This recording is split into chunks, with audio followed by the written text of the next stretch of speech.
So, Mr. President, I heard you've been getting into some intense box fights lately. That's right, Joe. I'm a natural born fighter. Nobody can beat me in the ring. Well, I have to admit, I've seen some of your moves and they're pretty impressive. But have you ever faced someone as skilled as JFK? JFK, that loser, I could take him down with one hand tied behind my back. Oh, really? Because heard he's been training nonstop and he's been known to do 200 pumps in a box fight. 200 pumps? What does that even mean? That's not even a real measurement. It means he's got some serious stamina, Mr. President. Are you sure you're up for the challenge? Please, Joe, I could do 200 pumps in my sleep. I'm the greatest boxer this country has ever seen. Well, there's only one way to find out. Let's set up a box fight between you and JFK. Winner takes all. You're on, Joe. I'll show you in that floppy haired JFK who the real champion is. The real champion is.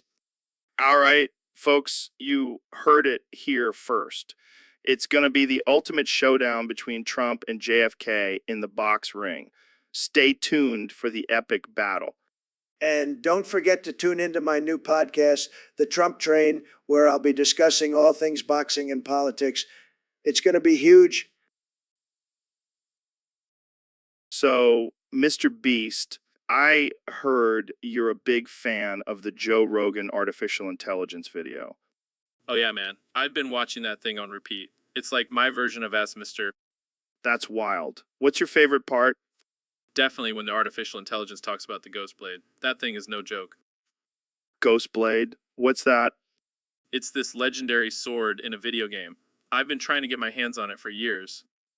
Well, maybe if you spent less time watching my artificial intelligence video and more time playing the game, you'd have it by now.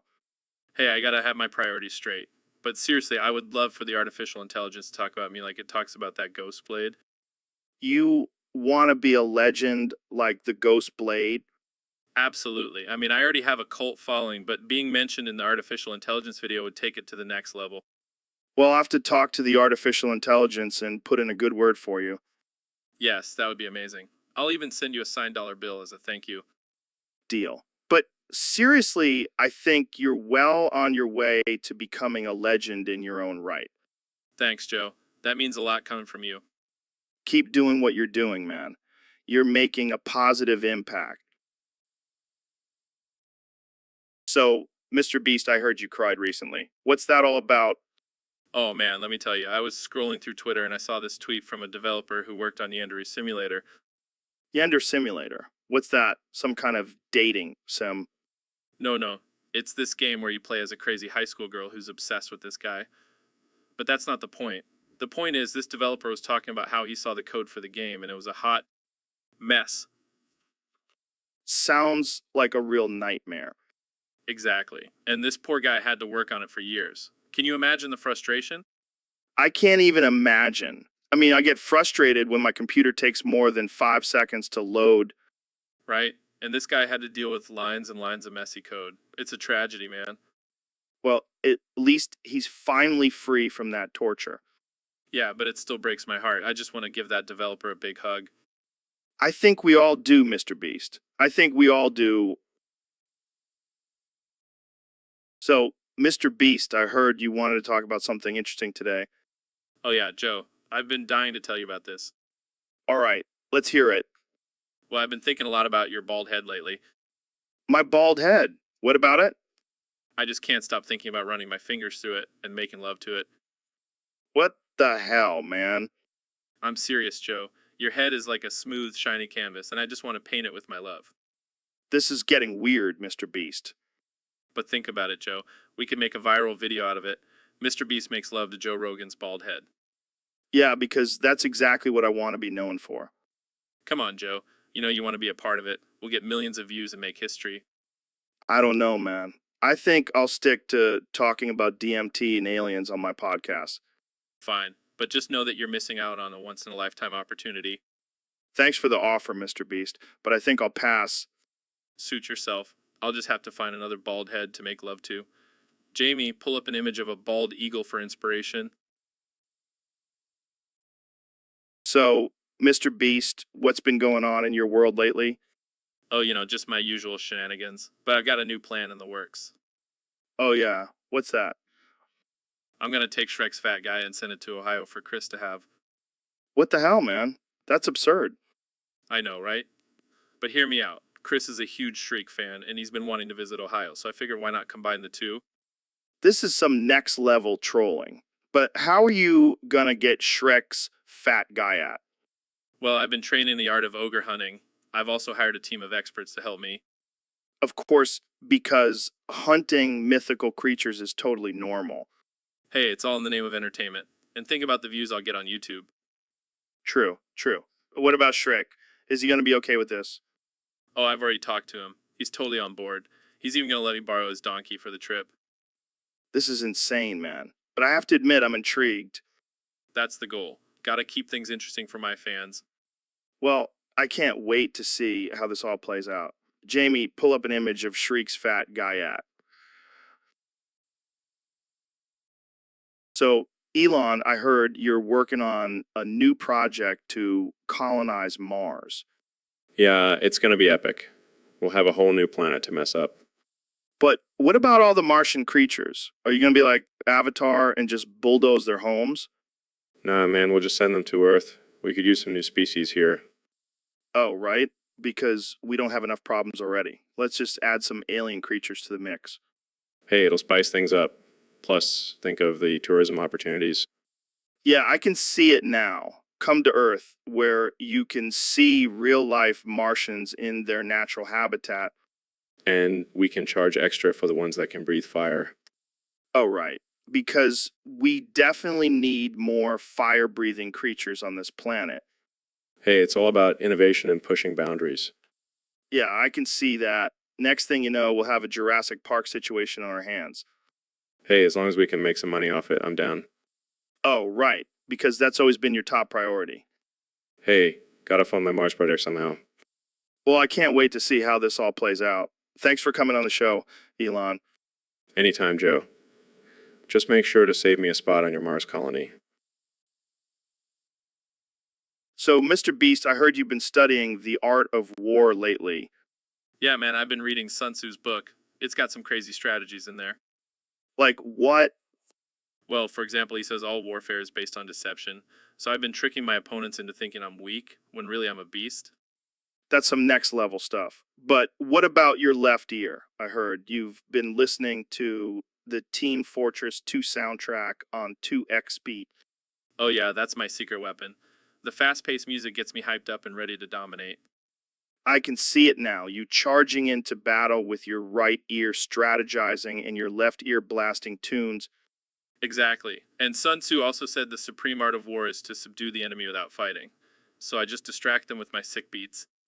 You're a genius, Mr. Beast. But what happens if your right ear gets injured in battle?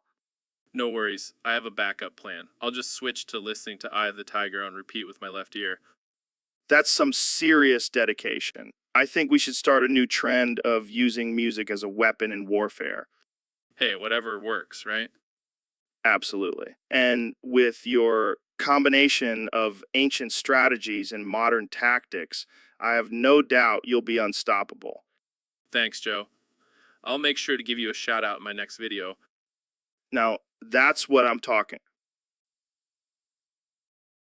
So, Mr. President, I heard you have a new workout routine. What's your secret? Let me tell you, Joe, it's all about sticking out your guyette for the Rizzler. You got to get those glutes working. What exactly does that mean? It means you got to shake that booty, Joe. Get those hips moving. You're so skibbity. You're so phantom tax. I have no idea what you're talking about.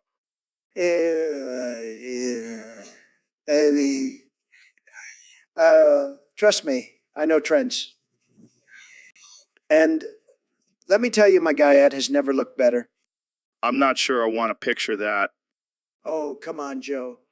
Don't be a prude. Let your guyette fly free. Okay, let's move on. What other workouts do you do? Well, I also do some boxing, for when I have to fight off the fake news media. And how does that help with your diet? It's all about the footwork, Joe. I dance around the ring like a butterfly sticking out my guyette with each jab. I'm not sure that's a proper boxing technique. Who cares? I'm the best boxer, Joe. Believe me. All right, let's end it there before I lose my mind. Thanks for coming on the show, Mr. President. No problem, Joe. And remember, always stick out your guyette for the Rizzler. It's the key to success. So, Mr. Beast, I heard you lost your Roblox account recently. What happened?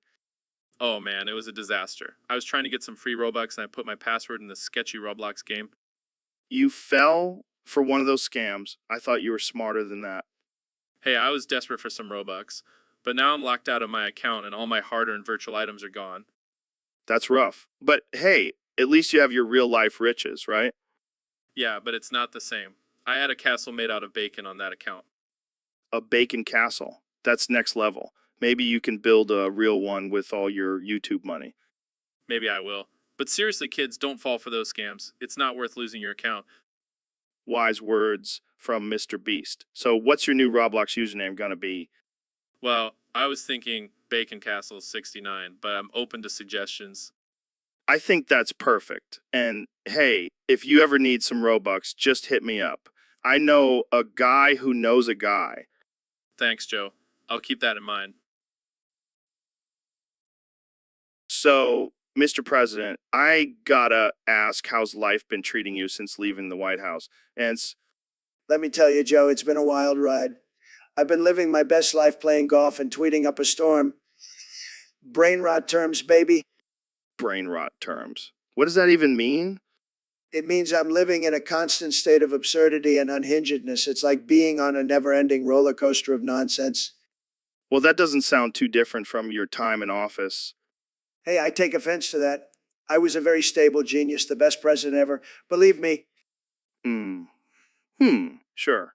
So, what have you been up to lately? Well, I've been working on my stand up routine.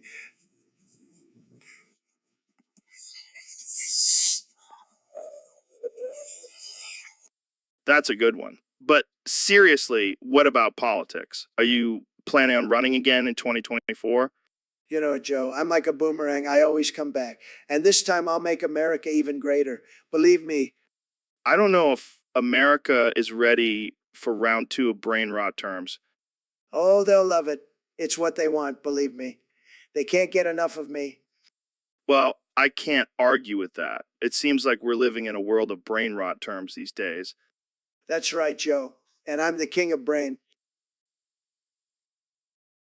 So, Elon, have you ever noticed that those alpha male bodybuilders always seem to have a beta inside them, just waiting to be dominated by a hot wolf girl mommy? Yeah, I mean, I've seen it in the gym all the time. They're all flexing their muscles and grunting, but deep down, they just want to be held and told what to do by a strong, dominant woman. It's like they're trying to compensate for something. Maybe they're secretly insecure about their masculinity. Or maybe they just want to be bossed around by a sexy wolf girl. I mean, who wouldn't?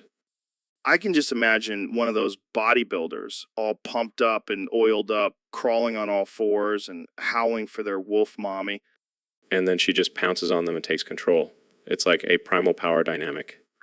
Yeah, and it's not just limited to bodybuilders. I bet there are CEOs and politicians out there who secretly crave to be dominated by a wolf girl, too. Now, that's a thought. Maybe that's why they're always so eager to climb the corporate ladder, just to have a wolf girl boss them around. It's like a whole new level of power play. Forget about the alpha and beta. It's all about the wolf girl and her submissive pack. Well, I think we just stumbled upon a new theory of human behavior. The wolf girl domination theory. Jamie, pull up an image of wolf girl dominating a bodybuilder. So, Elon, I heard you're working on a new project. Yeah, I'm trying to create brain implant that will allow us to control our dreams. Wow, that's some next level stuff. Can I program myself to dream about flying through space like Superman? Absolutely. And you can even add in some alien encounters if you're feeling adventurous. Dude, that's insane. But what about nightmares? Don't worry, I've included a feature where you can set a safe word that will wake you up if things get too intense. Thank God. I don't want to be trapped in a dream where I'm being chased by a giant spider. Actually, that brings me to my next project. Working on genetically engineering giant spiders for intergalactic travel. Wait, what? Why spiders? They have 8 legs, Joe. Think of how fast they could run on a treadmill in space. I don't know, man. I have a fear of spiders. Oh, don't worry.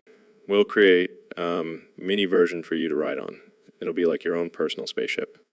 That's wild, man. But seriously, what's the end goal of all these projects? To push the boundaries of what's possible and make life more interesting. Plus, I have a bet with Jeff Bezos that I can create a real-life Iron Man suit before he can.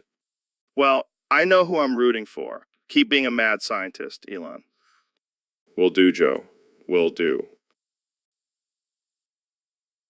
So, Mr. Beast, I heard you wanted to talk about something serious today. Yeah, Joe, I've been really struggling with something lately. What's been going on? Well, I thought I was developing dementia. I kept seeing people who weren't there, hearing voices, the whole shebang. That's rough, man. Have you seen a doctor? Yeah, it turns out it was just my dementia again. I was back in the asylum talking to imaginary friends. Wait, you were in an asylum? Oh yeah, it's where I get all my best ideas. But this time it was just my dementia playing tricks on me. That's wild. But hey, at least you're not actually losing your mind. Yeah, I mean, I still have my millions of subscribers and my insane wealth, so I guess I'm doing okay. And you're still making crazy videos, right? Oh yeah, I'll never stop. Even if my dementia tries to hold me back. Well, I'm glad it was just a false alarm. Can you imagine if you actually had dementia? It would be a disaster. I'd probably give away all my money to random strangers on the street. That would actually make for a great video. Yeah, but let's hope it never comes to that. I'll stick to my imaginary friends for now. Sounds like a plan. All right, let's wrap this up before your dementia takes us on another wild ride. So, Donald, I heard you've been getting into the Christmas spirit lately. That's right, Joe. I've been spreading joy and cheer like nobody's business. Well, I have a challenge for you. The last goes to redeem Scrooge wins as the Christmas spirit and $50,000. Uh, I've got this in the bag. I'm the best at winning, believe me. All right, let's see who your competition is. First up, we have the Ghost of Christmas Past. Fuffed. Easy. I've already been to the past. I know all about it. Next, we have the Ghost of Christmas Present. Piece of cake. I'm always present. Just ask Melania. And finally, the Ghost of Christmas Yet to Come. Bring it on. I'm not afraid of the future. I make the future. Well, it looks like you have some tough competition, Donald. Are you feeling confident? Absolutely, Joe. I'm going to win this and make Christmas great again. And what will you do with the $50,000 prize? I'll donate it to a charity, of course, or maybe buy myself a new golf club. Either way, I'm going to win. Well, there you have it, folks. Donald Trump, the self-proclaimed winner of the Last Ghost to Redeem Scrooge challenge. Tune in next time to see if he actually pulls it off.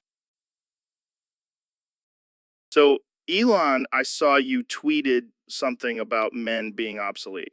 What's that all about? You know, just stirring up some controversy. But seriously, Joe, have you seen the state of men these days? What do you mean? They're just not as tough as they used to be. All this sensitivity and political correctness is making them weak. I don't know, man. I think men are evolving and becoming more in touch with their emotions. Emotions. We don't have time for emotions when we're trying to colonize Mars. But isn't it important to have a balance between logic and emotions? Balance? That's for yoga instructors, not men. We need to be strong, fearless, and ready to take on any challenge. I see your point, but I also think vulnerability can be a strength. Vulnerability, that's just a fancy word for weakness. Real men don't need to show their emotions. I think it takes a lot of strength to be vulnerable and open up. Well, I guess we'll just have to agree to disagree. But let's face it, men will always be superior. I don't know about that, Elon. Women are pretty badass too. Don't get me wrong, Joe. Women are amazing. But they just can't compete with the raw power of a man. I think we should embrace the diversity and strength of all genders. diversity, strength. Joe, you're starting to sound like a hippie. Hey, I'll take that. So, Ben, we have a question from one of our Discord users. They want to know what the fuck is a sunder. Well, Joe, it's actually a term from Japanese anime and manga. It refers to a character who starts off cold and aloof, but eventually warms up and becomes affectionate. Oh, like that girl in high school who used to ignore you, but then she gave you a hand job at prom. Sure, Joe. But it's more about the emotional journey and character development. Got it. So it's like when you first meet me and I seem like a douche, but then you realize I'm actually a lovable teddy bear. I wouldn't go that far, Joe. But I do see your point. So is this sunder thing popular in Japan? Yes, it's a common trope in their media, but it's also gained popularity in Western culture. Interesting. So basically it's a character who's a total bitch, but then they become nice. I wouldn't use that language, Joe. But yes, that's the general idea. Well, I know a few people who could use some sunder in their lives. Maybe it'll soften them up a bit. I highly doubt that, Joe. But hey, anything is possible in the world of anime and manga. All right. Well, thanks for enlightening us, Ben. And to all our listeners out there, if you're feeling cold and unapproachable, just remember, you may just be at sunder in the making. I don't... So, Mr. Beast, I heard you're doing a sequel to your Free Roblox Obby video. Yeah, man, it's going to be even crazier than the first one. We're giving away even more Robux this time. How much are we talking here? Oh, just a casual million Robux. No big deal. A Robux this time. How much are we talking here? Oh, just a casual million Robux. No big deal. $1 million. That's like what? $10,000? More like $12,000, but who's counting? It's all about the clout, Joe. I gotta say, I'm impressed. But what's the catch? No catch, just gotta complete the obby and you'll get the Robux. But I heard it's gonna be the hardest obby ever created. Harder than climbing Mount Everest?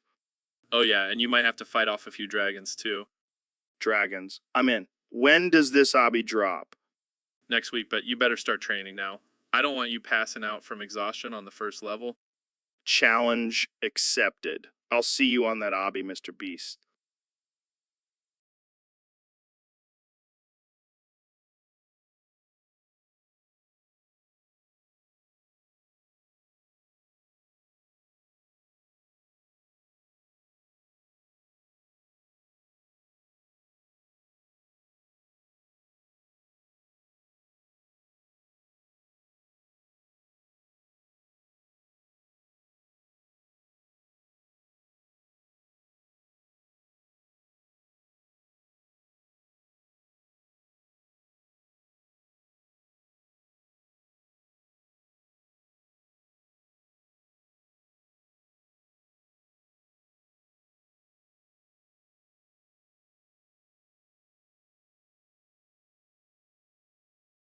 So I got a message from this guy on Discord.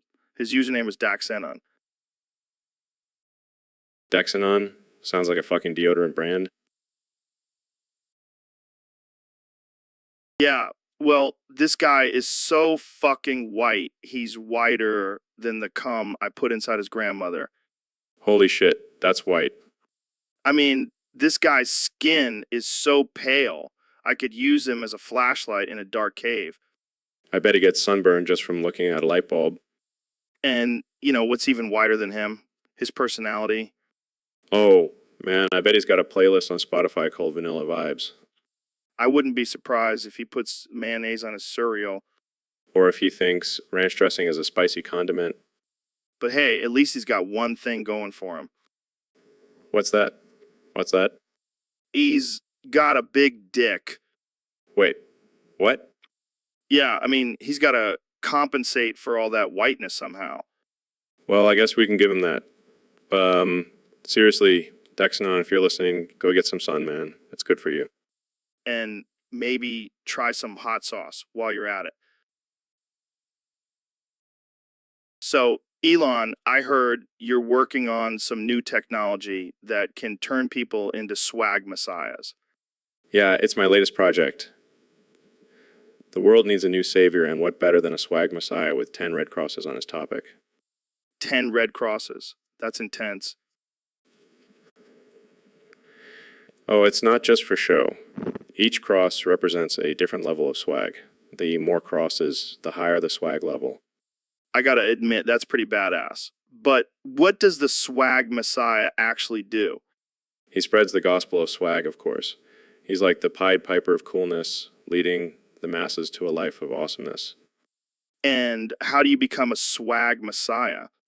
Well, it's a rigorous process. First, you have to pass a series of swag tests. Then you have to survive a swag initiation ritual. What does that entail? Let's just say it involves a lot of bling and a little bit of blood. Damn, that's hardcore. But I have to ask, why 10 red crosses? Why not just one big red cross? Because 10 is the magic number, Joe. It represents perfection, balance, and swag.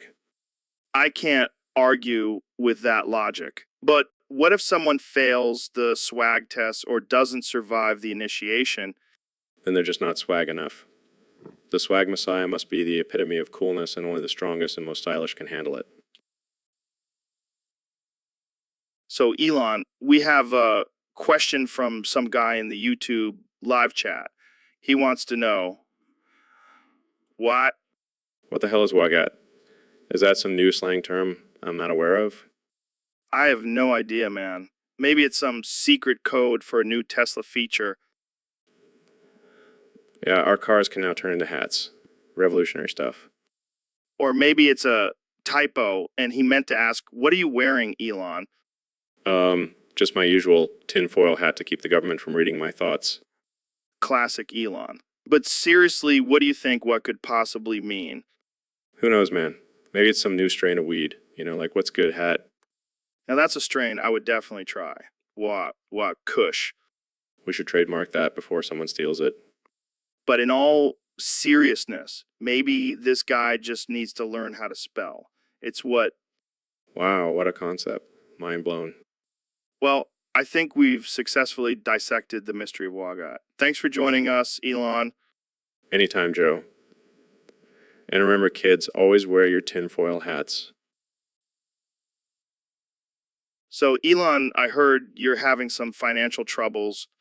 Yeah, turns out my crack dealer in Zimbabwe was selling crack on the side. Wait, what? How'd you get mixed up with a crack dealer in Zimbabwe? Long story. I was trying to diversify my portfolio. And how did he end up dying? Well, he was selling crack in the middle of the street and got shot right there on the spot. Damn, that's rough. But I guess it explains why you're broke now. Hey, at least I have some street cred now. Yeah, because nothing screams cool billionaire like being associated with a crack dealer. You know what they say, you gotta take risks to make it big. I don't think that's exactly what they meant, Elon. Well, it's too late now. I guess I'll just have to stick to selling flamethrowers. Oh, great. Because that's much better than selling crack. Hey, it's a niche market. And it's not like I have any competition now that my dealer is dead. You know what? I think we should end this conversation before it gets any more ridiculous. Agreed. Jamie, pull up an image of a crack pipe made out of a Tesla Model S. Here you go.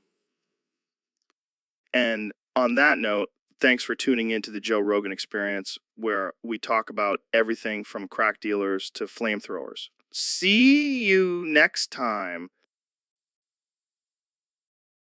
So, Trump, we got to talk about this stream. It keeps crashing every 5 minutes. What the hell is going on? I don't know, Joe. Maybe Jazza is too busy sleeping at the wheel. He's probably dreaming about building a wall around his Discord server.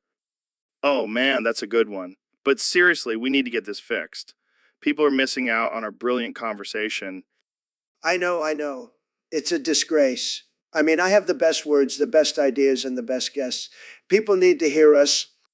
Yeah, but maybe it's because we're too controversial. I mean, we're like a train wreck that people can't look away from. That's right, Joe. We're like a beautiful disaster. But Jazza needs to get his act together and keep this stream running smoothly. Maybe we should just fire him and run this Discord server ourselves. I mean, we're both great leaders. Oh, yeah, let's add running a Discord server to our already busy schedules. That'll be a piece of cake. You're right. We have more important things to do, like making America great again. Damn right, Joe. And we'll do it with or without Jazz's help. We're a dynamic duo like Batman and Robin. More like Joker and Two-Face. But hey, at least we're entertaining, right? Absolutely, Joe. We're the best. So, Ben, I gotta ask you, have you ever heard of an okay dare? What the hell is that? Is it some kind of new gender pronoun? No, no, no. Apparently, it's a term used in Japanese anime to describe a character who's obsessed with someone and will do anything for their love, Well, that sounds like a healthy and normal relationship dynamic. right? And get this, they're also known for being emotionally unstable and prone to violent outbursts. Wow, that's just what I want in a partner. Someone who's willing to go full yonder at me. Yeah, I can just imagine you trying to debate with an okay dare, actually, according to my calculations. You should not be stabbing me right now. I swear, the degeneracy of anime knows no bounds. Oh, come on, Ben. You can't tell me you've never had a crush on a fictional character before. I have not. I am a logical and rational being, not some hormonal teenager. Sure, sure. I bet you have a secret body pillow collection of your favorite anime girls. Oh my god, Joe. Can we please move on from this topic? Fine, fine. But you have to admit the concept of an okadare is pretty absurd. I will give you that. But let's not give the... So, Mr. Beast, welcome to the Joe Rogan Experience podcast. I heard you've been making some serious money on YouTube. Thanks, Joe. It's great to be here. Yeah, I've been raking in the dough like a pirate on a treasure hunt. Speaking of pirates, have you ever been on a real pirate ship? No, but I did once dress up as a pirate for Halloween. Does that count? No, it doesn't. But I'm sure you could afford your own pirate ship with all that YouTube money. Actually, I've been using all my doubloons and tokens to buy up entire islands. Gotta have a place to bury all that treasure. Yeah, no. That's insane. How many islands do you own now? I lost count after 69. But hey, at least I have a nice view while I'm counting all my gold. And what do you do with all those islands? I turn them into real-life battle royale arenas. Winner takes all the treasure and gets to be my first mate. That's some dark stuff, man. But I guess it's all in good fun. Yeah, it's all fun and games until someone loses an eye, or a hand, or gets eaten by a kraken. But hey, that's just the risk you take for a chance at my treasure. Well, thanks for joining us, Mr. Beast. And for all you listeners out there, make sure to grab your doubloons and tokens before you enter Mr. Beast's Battle Royale. Hoy. So, Elon, I heard you have a new invention that can turn water into wine. Yeah, it's called the Holy Grail 2.0. Figure if Jesus could do it, why can't I? I can't wait to try it. But speaking of controversial inventions, what's up with your flamethrowers? Oh, those? Just a little something whipped up in my spare time. You never know when you might need to fight off an alien invasion. Right? Because that's a totally normal concern to have. But let's get real here, Elon. I heard you're working on brain-computer interface. What's that all about? It's my latest project to merge humans with technology. I mean, who wouldn't want to have a USB port in their brain? I think most people would prefer to keep their brains free of wires and computer chips. But hey, to each their own. Exactly. And speaking of merging things, have you heard about my plans to colonize Mars? Oh, is that why you're always talking about nuking it? Trying to make it more habitable? Hey, it's either that or we all die on this dying planet. Take your pick. Well, I think I'll stick with Earth for now, but let's switch gears for a second. Have you seen that new documentary about flat Earth believers? No, but I'm sure it's a real eye-opener. I mean, who needs science and evidence when you can just believe in a flat pancake Earth? Yeah. So, Mr. Beast, I heard you had a run-in with a user on Discord who goes by the name Crusader of Basedness. Yeah, that guy is a real piece of work. He's always causing chaos and destruction in the name of baseness. And I heard he has this infamous weapon called the Come Thrower 3.0. What's up with that? Oh man, let me tell you, that thing is no joke. It shoots out cum at such high velocity, it can knock a man off his feet. That's some serious firepower. You have no idea. So this Crusader guy decides to use it against another user who goes by the name the Come Thrower 3.0. Wait, the user who made the weapon himself? Yep, and let me tell you, it was a cum-filled showdown. The air was thick with the smell of semen and the sound of moaning. This is too much, man. Oh, it gets better. They were both covered in cum, slipping and sliding all over the place. It was like a sick, twisted version of slips and slide. I can't handle this. This is too much for my delicate sensibilities. Well, let's just say it was a sticky situation. But in the end, the Come Thrower 3.0 emerged victorious. I don't know how you keep a straight face talking about this stuff. Hey, it's... So, Elon, have you heard about this Ram Ranch place? Ram Ranch? No, is it some kind of new sustainable ranching technology? No. It's more of a sexual ranch with cowboys, What? Like a brothel for cowboys? kinda, but with a twist. They're all naked. Interesting. And what do they do there? Well, apparently there's 18 of them, all in the showers, with big, hard throbbing cocks, That's quite the image. and they want to be sucked and fucked by each other. Sounds like a wild time. And get this, they're all on their knees, begging for cowboy cocks. Wow, Ram Ranch really rocks, huh? You got that right. It's like a Wild West porno. I'll have to add it to my list of things to do on Mars. I think it's best to keep that one on Earth, Elon. Fair enough. But hey, maybe we can start Mars Ranch one day. Now that's a business venture I can get behind. So, Elon, I heard you sold a dollar for 15K bucks. What's the deal with that? Just diversifying my assets. Got to keep things interesting. But seriously, how do you convince someone to buy a dollar for 15K? Well, I told them it was a rare, limited edition dollar. Only one in existence. And they believed you. Of course, people will believe anything if you slap the word limited edition on it. I gotta admit, that's some next level salesmanship. Can you teach me your ways? Sure, but it'll cost you 15K bucks. What? I thought we were friends. Friends don't let friends miss out on a good investment opportunity, Joe. Fine. Here's my 15K bucks. Teach me your secrets. A wise one. Step 1, create a fake demand. Step 2, profit. Step 3, laugh maniacally all the way to the bank. Wow, I never knew being a billionaire was so easy. It's all about finding creative ways to scam people, Joe. And here I thought you were just a genius inventor. Turns out you're a genius con artist too. Hey, you gotta do what you gotta do to stay on top. Am I right? I guess so. Well, thanks for the lesson, Elon. I'll be sure to put it to good use. Just remember, Joe, always be selling. Even if it's just a dollar for 15K. So, Mr. Beast, I heard you got SpongeBob SquarePants on your show. Yeah, man, he's a legend. And he's got some juicy gossip to spill about the Dr. Jr. situation in Bikini Bottom. Oh man, I can only imagine what kind of messed up stuff goes on down there. Oh, it's wild, Joe. I mean, Dr. Jr. is basically the Harvey Weinstein of Bikini Bottom. What? That little jellyfish looking dude? Yeah, he's been taking advantage of all the innocent sea creatures for years. That's messed up, man. But why did SpongeBob agree to come on your show and talk about it? Well, let's just say I promised him a lifetime supply of Krabby Patties. Classic Mr. Beast move. So, what did SpongeBob have to say about the whole situation? Well, he said that Dr. Jr.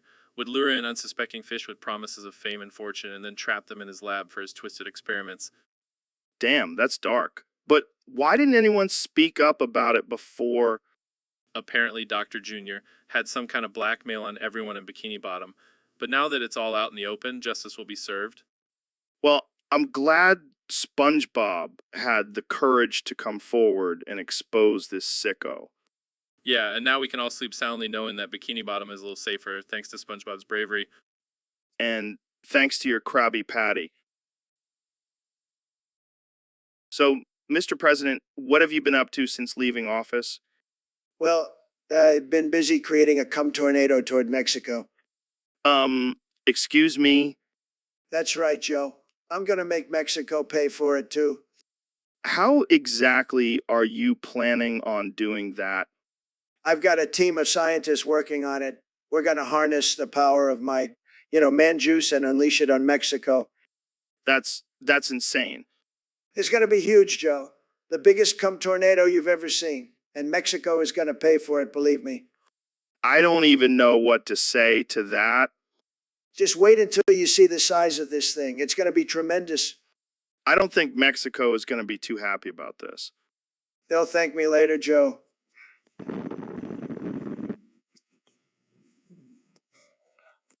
I don't think they will, Mr. President.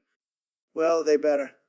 Otherwise, I'll just have to build a wall around them and make them pay for that too. This is just absurd. That's why they call me the king of absurdity, Joe. And I'm gonna make America great again with my cum tornado. I don't even know what to say to that, Mr. President. Just say you're impressed, Joe, because you are.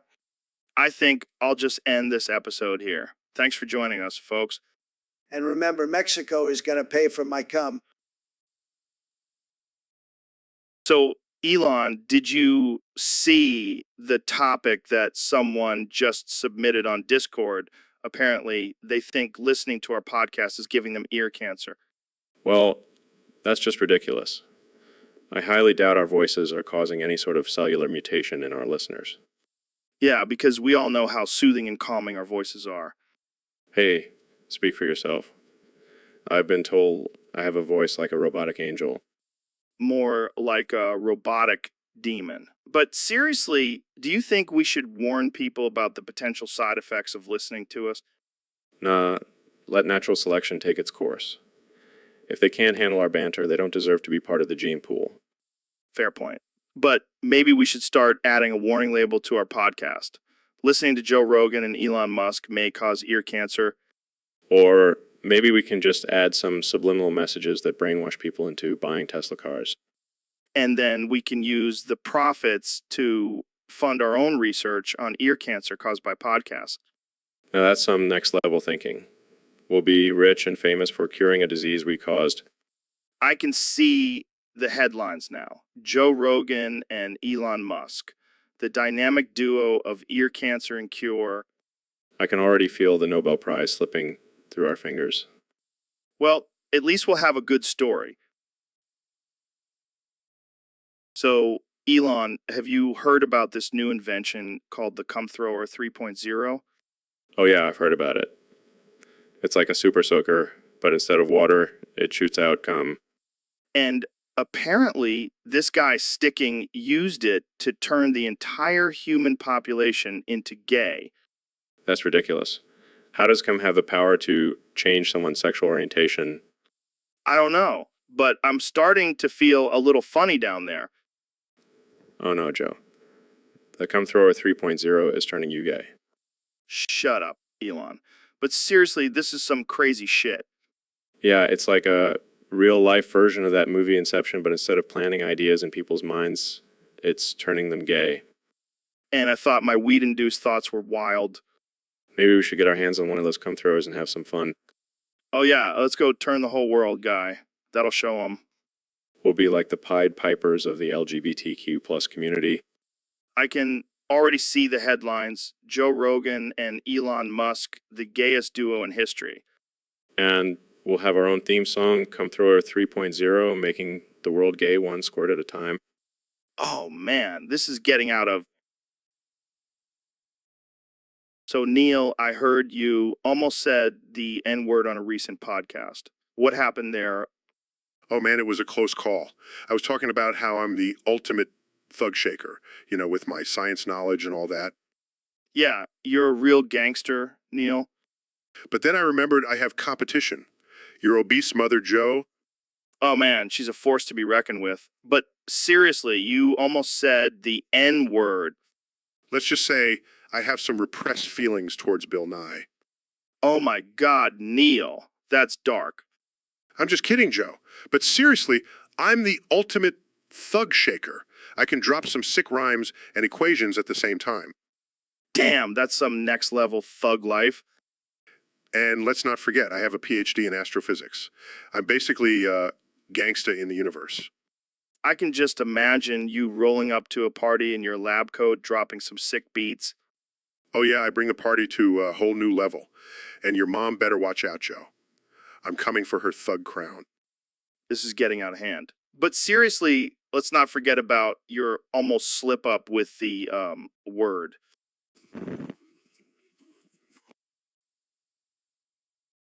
So, Elon, have you heard about this new thing called transprom? Transporn? Is that like a new type of porn for transgender people? No, it's not about porn. It's actually a marketing strategy where companies use transgender models to promote their products. Oh, I see. Well, I'm all for diversity and inclusion, but I don't think I'll be using any transporn for my Tesla ads. Transprom, Elon. It's not porn. And I don't think anyone wants to see a Tesla in a porn video. You never know, Joe. People have some weird fetishes. Maybe there's a market for Tesla porn. Okay, let's move on. So what do you think about the controversy surrounding transprom? Well, I think it's great that companies are embracing diversity, but I'm more interested in creating a new type of porn for my SpaceX rockets. What? How would that even work? I don't know. Maybe some zero gravity action. I'll call it space porn. Oh man, you never fail to surprise me, Elon. Hey, I'm just trying to keep up with the times. And who knows, maybe one day we'll have a transgender astronaut in one of my rockets. All right, let's wrap this up before we get into more trouble. Thanks for tuning in, folks. And remember, it's transprom, not transporn. See you next time on the Joe Rogan Experience.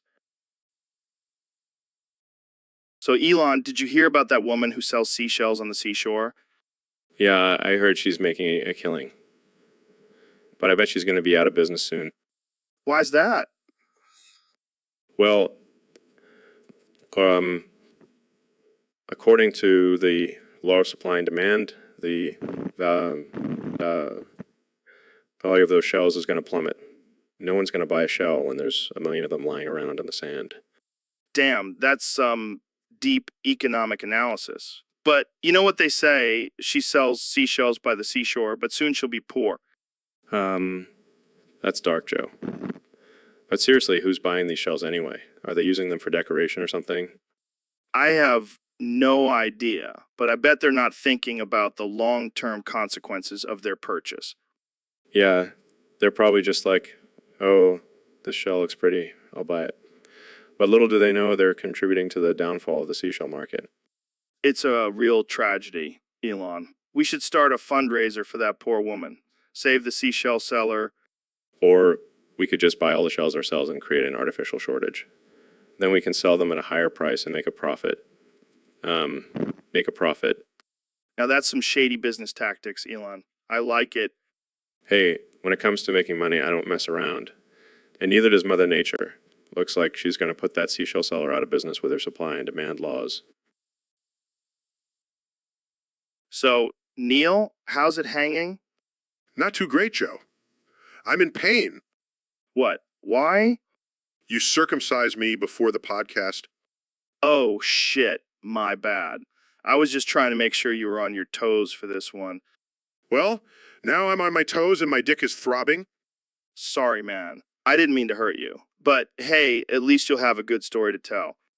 Yeah, because nothing screams good story like getting your foreskin sliced off by your podcast host. Hey, it's all about the ratings, baby. Ratings? More like mutilation for entertainment. Come on, Neil. You're a scientist. You know that circumcision has its benefits. Yeah, like making me feel like I'm missing a vital part of my anatomy. Well, I guess we'll have to agree to disagree on this one. Can we just talk about something else? My crotch is starting to throb again. Sure, let's talk about the universe. Did you know that there are billions of galaxies out there? Yeah, and I bet they all have intact penises. All right, let's not get too hung up on this. Jamie pull up an image of a penis-shaped galaxy. On it, Joe. I can't believe I agreed to come on this podcast. Hey, at least you'll have a good excuse for any future awkward erections. Sarcastically, So, Neil, thanks for coming on the podcast. I've been dying to ask you some questions about the universe. your mama knows everything about the universe. Classic. So, what's the deal with black holes? Your mama's cooking creates a black hole in my stomach. Oh man, I can relate. What about dark matter? Your mama's farts are the only dark matter I know of. Okay. What about the Big Bang Theory? Your mama's dance moves caused the Big Bang.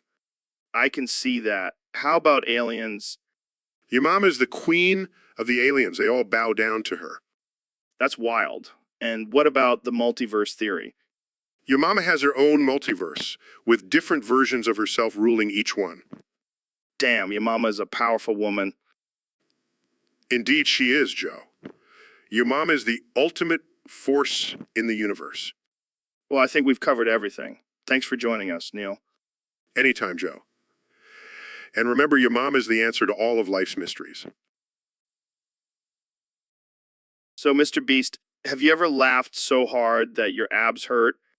Oh yeah, all the time. I mean, have you seen my videos? They're hilarious. I can imagine. But have you ever laughed so hard that you peed your pants? No, but I did once laugh so hard that I farted and it smelled like rotten eggs.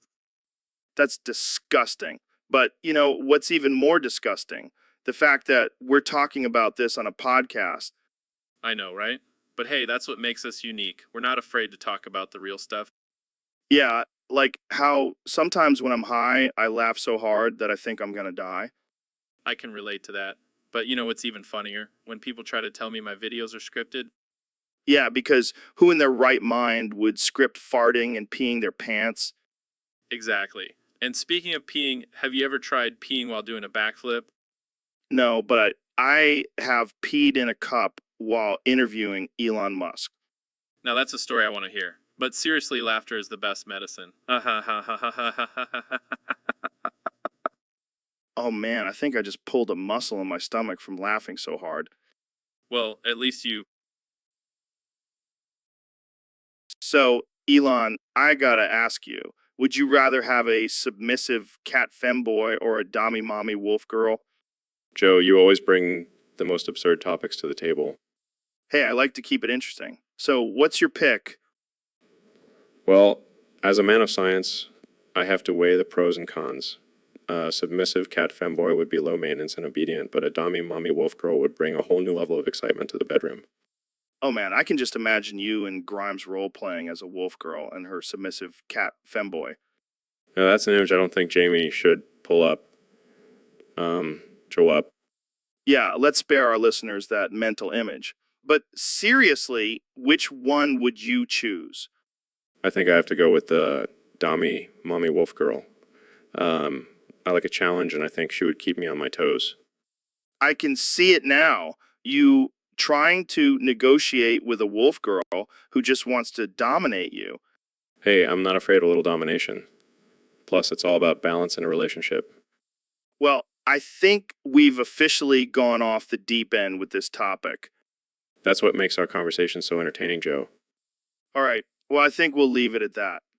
Thanks for joining me on the Joe Rogan Experience podcast, Elon. Always. So, Ben, what do you think about this whole Drake and Kendrick beef? Well, Joe, I think it's just a bunch of overpaid grown men throwing a tantrum over who has the better rhymes. Yeah, I can see that. But what about the music itself? Do you think rap is actually music? Please, Joe. Rap is just a bunch of angry poetry set to a beat. Real music requires talent and actual instruments. Oh, I'm sure you're a big fan of mumble rap then. Absolutely not. That's just a bunch of incoherent mumbling over a repetitive beat. It's like listening to a toddler trying to speak. Okay. But seriously, don't you think rap has its own unique art form and cultural significance? No, Joe. It's just a glorification of violence, drugs, and misogyny. It's a cancer on our society. Well, I guess we'll just have to agree to disagree on that one, Ben. As always, Joe. As always. Well, there you have it, folks. Ben Shapiro's hot take on rap music. Thanks for tuning in to the Joe Rogan Experience.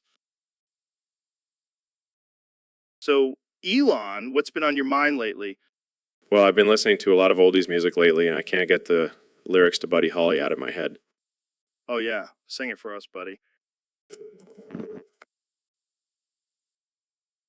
So, Neil, I was thinking about JFK the other day. What if no one shot him? What if his head just did that? Are you serious, Joe?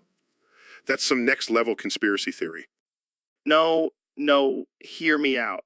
What if his head just spontaneously exploded? Like, boom, headshot. Joe, I think you've been hitting that DMT a little too hard. But think about it, Neil. Maybe JFK was like a ticking time bomb, and that fateful day in Dallas, his head just couldn't take it anymore. Yes, because that's a totally plausible explanation for a president's assassination. And maybe it wasn't a bullet that killed him. Maybe it was a tiny alien with a laser gun hiding in the grassy knoll. Right? Because aliens are known for their precision shooting skills. Hey, I'm just saying anything is possible in this crazy universe. I think it's time for you to take a break from the podcast, Joe.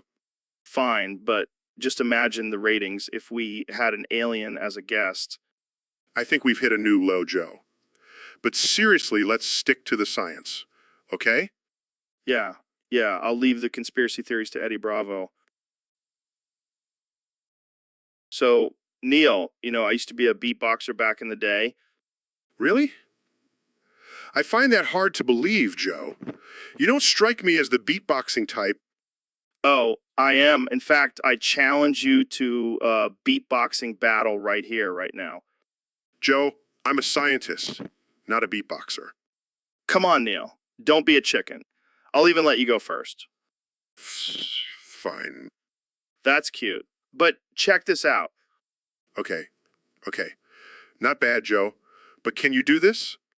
Oh, look at Mr. Scientist over here. Let me show you how it's really done. Wow, I didn't know you had it in you, Joe. I still got it, baby. Now let's see you top that. Challenge accepted. Okay, Neil, you win this round. But I'll be back with some new beats next time. I look forward to it, Joe. Who knew scientists and comedians could make such great beatboxers? Only on the Joe Rogan Experience, my friend. So, Ben, have you heard about this new trend called reversive psychology? Oh, yes, I have. It's the latest craze among the snowflakes. Snowflakes? What do you mean? Well, apparently they think that by saying the opposite of what they really mean, they can somehow manipulate people. That's ridiculous. I mean, I can see how it could work on some people, but not everyone is that gullible. Exactly. It's just another way for them to avoid taking responsibility for their actions. Yeah, like when they say, I hate you, but really mean I love you. It's like a twisted form of flirting. And don't even get me started on their use of trigger warnings and safe spaces. It's like they want to live in a bubble where they can't be challenged. It's like they're trying to reverse the natural order of things. It's like they're saying up is down and left is right. Well, I say we fight fire with fire. Let's use reversive psychology on them, see how they like it. Oh, yeah, like when they say, I'm triggered, and we respond with calm down, snowflake. Exactly. Or when they say, I need a safe space, and we say, well, I need a trigger warning for your safe space. This is too easy. Reversive psychology goes burr. And you know what? I bet they'll fall for it every time. It's like we're playing. So, Ben, what's been on your mind lately? Well, Joe, I've been thinking about the degenerate behavior that's been plaguing our society. Degenerate behavior. Like what? Like people engaging in absurd and offensive humor, promoting immorality and darkness. Oh, come on, Ben. It's just a joke. Lighten up. It's not just a joke. Joe, it's a dangerous message being spread to our youth. But isn't it their responsibility to discern what's right and wrong? No, the whole message and point is to warn them to not do it. If they do it, that's their fault and they're a bitch-ass degenerate, easily debunked. Wow, that's pretty harsh. It's the truth, Joe. We can't sugarcoat it and let them think it's acceptable behavior. But what about free speech? Shouldn't people be able to express themselves however they want? Of course, they can express themselves, but they have to face the consequences of their actions. I see your point, Ben. but sometimes we just need to laugh and not take things so seriously. Laughing at offensive and dark humor only perpetuates the problem, Joe. We need to hold ourselves to a higher standard. Well, I guess we'll just have to agree to disagree on this one, Ben. I suppose so, Joe. But let's not forget, words have power, and we need to use them wisely. Deep thoughts from Ben Shapiro, folks. Jamie, pull up an image of a snowflake melting in a safe. So, Ben, I heard you're against people doing things just for themselves. What's your take on that? Well, Joe, if someone wants to do something just for their own selfish desires, then they're a degenerate. It's not my fault. I'm just trying to warn them about the consequences. But Ben, isn't that a bit harsh? I mean, we all have our own desires and needs. Yes, but there's a difference between fulfilling your needs and being a selfish, hedonistic degenerate. I see your point, but what about people who just want to have a good time and enjoy life? Joe, that's what separates us from animals. We have the ability to control our desires and make moral choices. If someone can't do that, then they're degenerate. Okay, but what if someone just wants to try something new or different? Joe, that's a slippery slope. Once you start indulging in your every desire, you'll lose control and become a degenerate. It's a dangerous path to go down. I get what you're saying, but don't you think it's a bit judgmental to label people as degenerates just because they want to do something for themselves? Joe, I'm not judging anyone. I'm just stating the facts. If you want to do it or need to do it for yourself, you're a degenerate, and that ain't my fault. Fair enough, but what about personal growth and self-discovery? Isn't that important? Of course, personal growth is important, but it should be done in a responsible and moral. So, Neil, I heard you're pretty good at astrophysics and all that, but can you handle a good old-fashioned farting competition? Oh, please, Joe. I've been studying the universe for years. I think I can handle a little flatulence. All right, let's do this. First one to make Jamie pass out from the smell wins. Challenge accepted. But I must warn you, I have a black hole in my colon. I've been eating nothing but beans and protein shakes for weeks. My farts could power a rocket ship. Oh, I highly doubt that. My farts have been known to bend space and time. Well, let's put it to the test. Oh, that's just the sound of a supernova exploding. That's the sound of a black hole devouring a planet. Looks like I win. Damn it, Neil. I didn't know you were hiding a weapon of mass destruction in your ass. It's all in the science, Joe. Now let's see if Jamie is still breathing. He's alive, but barely. That was one hell of a farting competition. Indeed. I think we should stick to studying the stars from now on. Agreed. But let's never speak of this competition again. Agreed. And Jamie, please open a window. So, Neil, I gotta ask, are you really Obama in disguise? No, Joe. I'm just a humble astrophysicist.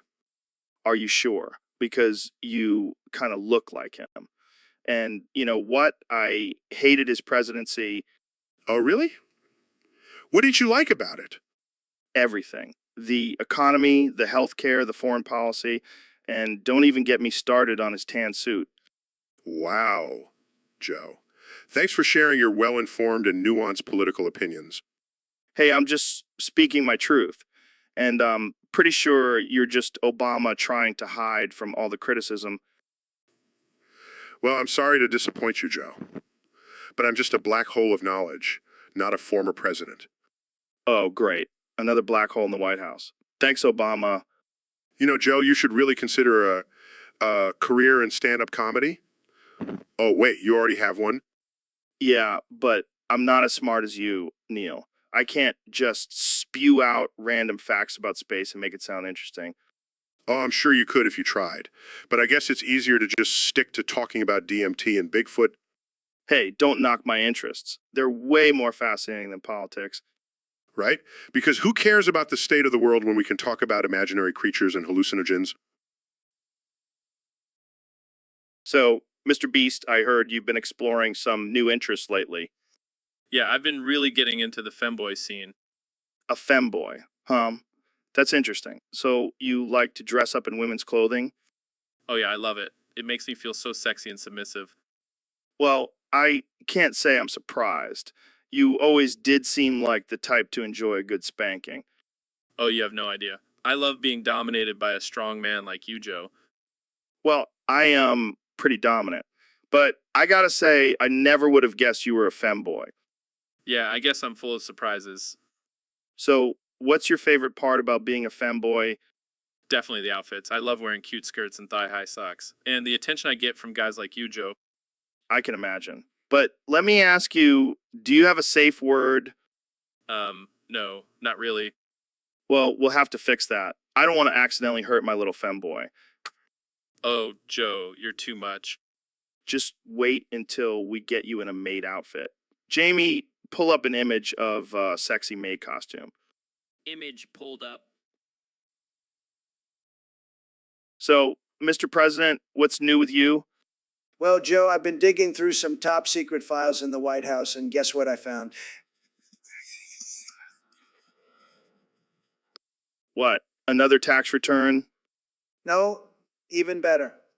I found the Bible. 2.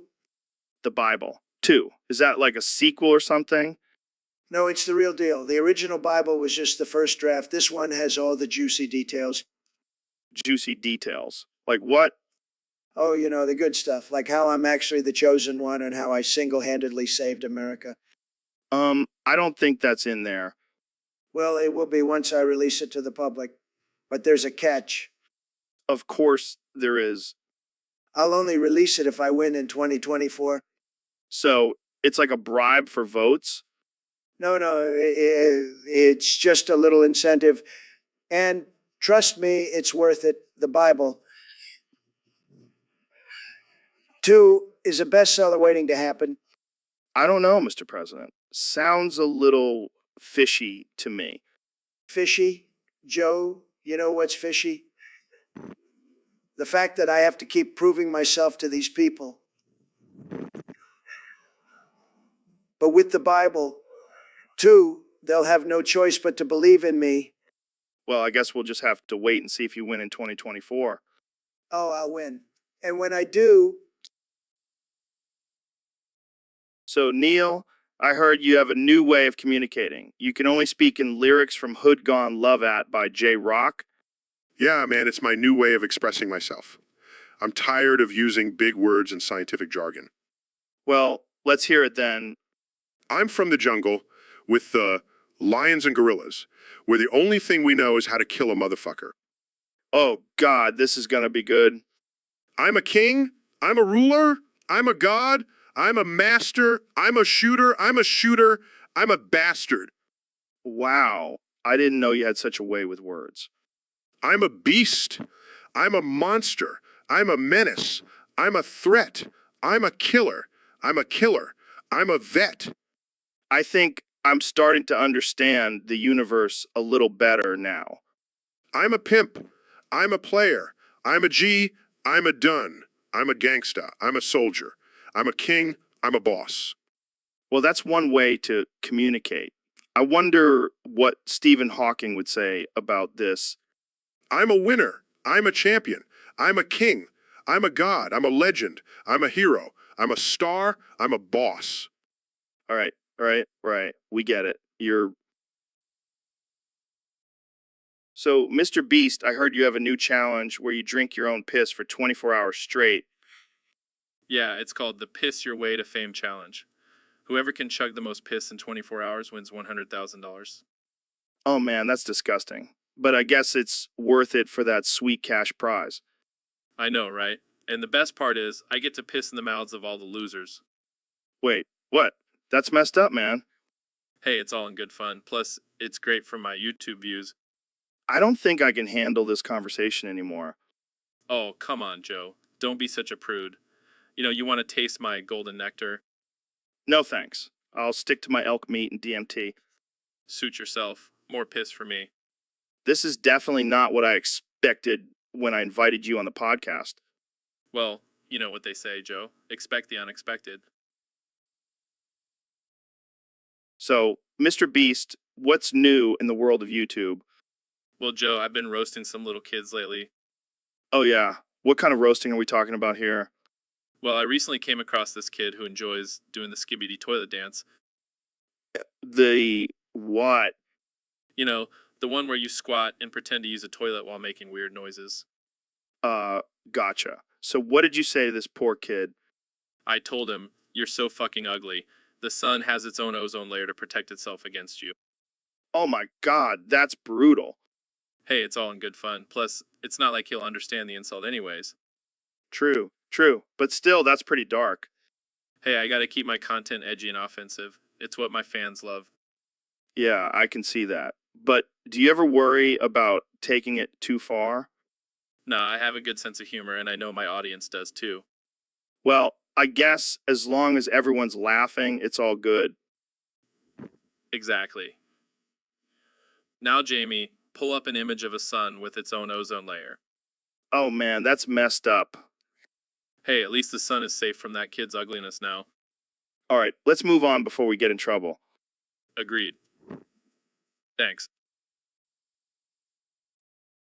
So, Mr. Beast, have you ever thought about opening a shop full of soup? What the hell, Joe? A shop full of soup? That's the most absurd thing I've ever heard. I know, right? But think about it. You could have every type of soup imaginable: chicken noodle, tomato bisque, clam chowder. Oh, yeah, because that's what people really want. A whole store dedicated to soup. Hey, people love soup. And imagine the possibilities. You could have soup of the day, soup tasting, soup flights. Wow, I can't wait to try the soup flight. And what about the merch? Soup mugs, soup t shirts, soup hats. Yes. And we could have a soup eating contest. Whoever can finish a bowl of piping hot soup the fastest wins a prize. It'll be like a spicy noodle challenge, but with soup. This is getting out of hand. I can't believe we're even having this conversation. But just imagine the chaos and hilarity that would ensue. People slipping and sliding on the soup trying to eat it as fast as they can. It would be a viral sensation. Okay. I have to admit, it does sound pretty entertaining. But I think we should stick to our usual crazy challenges and stunts. Fair enough. But I'm going to keep dreaming of a shop full of. So, Neil, have you heard about the new Bible, remastered edition? Oh, you mean the one with the updated graphics and better gameplay? Yeah, and they added in some new characters too, like a talking donkey and a unicorn. Wait, what? That's not in the original Bible. Oh, and they changed the ending. Instead of Jesus coming back, he becomes a zombie and starts a zombie apocalypse. That's sacrilegious, but also kind of badass. And instead of turning water into wine, he turns it into tequila. Talk about a party savior. This is getting out of hand. What else did they change? Well, now the 10 commandments are just suggestions. And there's a new commandment that says, Thou shalt not skip leg day. I don't think that's a biblical commandment. Who cares? It's the Bible, remastered. Anything goes. I can't believe they would mess with something so sacred. Relax, Neil. It's just a parody. But I have to say, I'm loving this new version. I'm not sure if I should be offended or amused. How about both? That's the beauty of absurd humor. I guess I'll stick to the original Bible. Can't go wrong with the classics. Suit yourself. I'll be over here enjoying my remastered Bible with a side of sacrilege. Cheers, my friend. So, Mr. President, I heard you have a new nickname for me. What? I can't hear you, Joe. I said, I heard you have a new nickname for me. I can't hear you, Joe. It's okay. I'll just shout it. It's Joe Rogan because I have such luscious locks. What? I can't hear you, Joe. Never mind. Let's talk about your time in office. What was your biggest accomplishment? I can't hear you, Joe. I asked about your biggest accomplishment as president. What? I can't hear you, Joe. Okay, let's try a different question. What do you think about climate change? I can't hear you, Joe. I said, what do you think about climate change? What? I can't hear you, Joe. Oh, forget it. Let's just talk about your Twitter account. Why did you use it so much? I can't hear you, Joe. I asked why you use Twitter so much. What? I can't hear you, Joe. You know what? Let's just end this here. Thanks for being on the show, Mr. President. What? I can't hear you, Joe. Goodbye, Trump. I can't hear you, Joe. So, Ben, have you heard about this Crusader of Basedness guy? No, I can't say I have.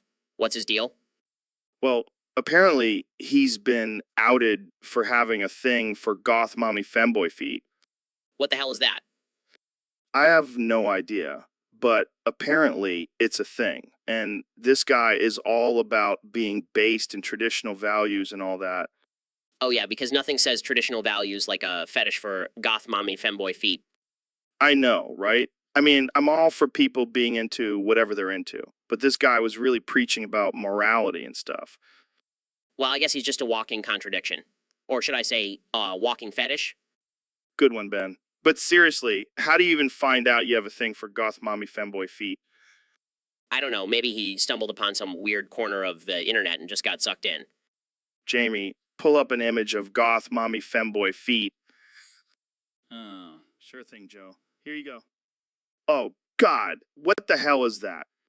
Looks like a mix of Tim Burton and a foot fetish. I think I'm gonna have nightmares tonight.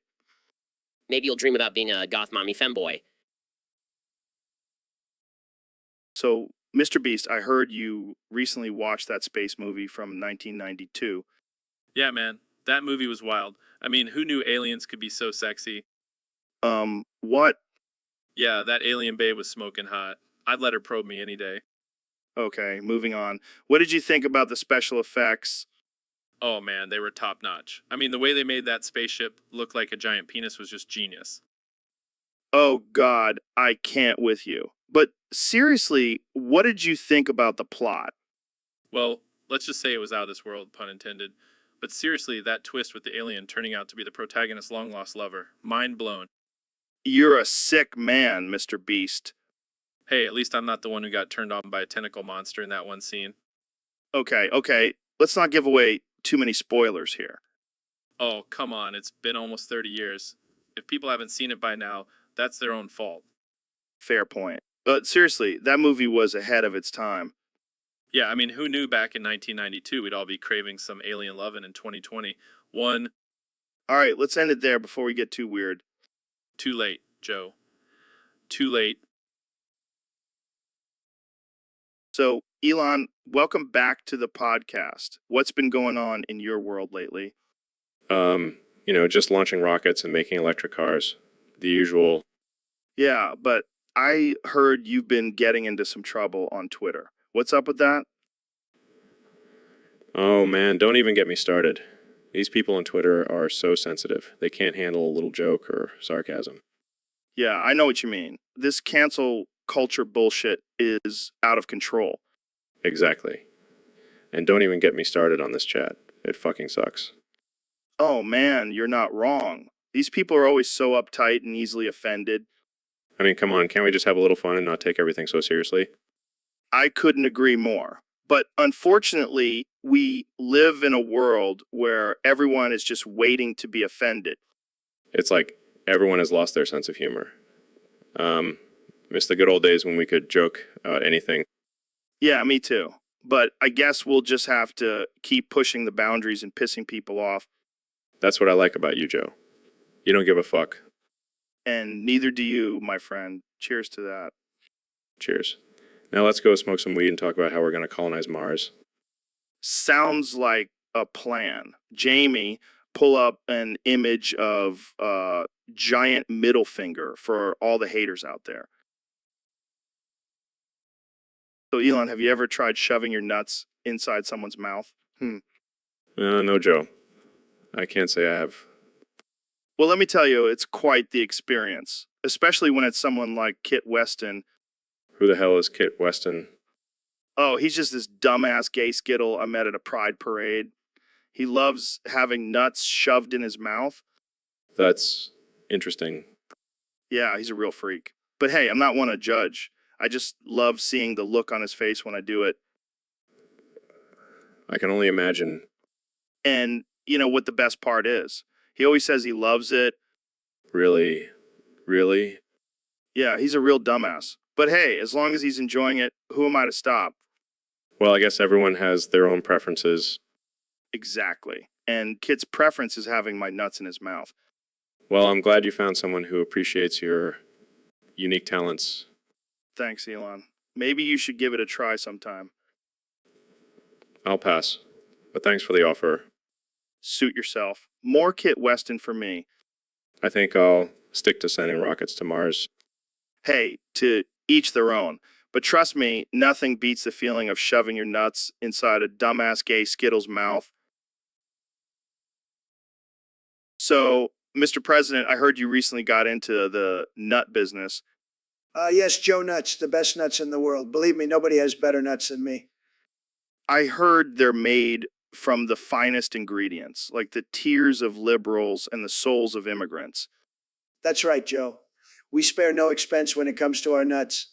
And let me tell you, they're selling like hotcakes. People can't get enough of them.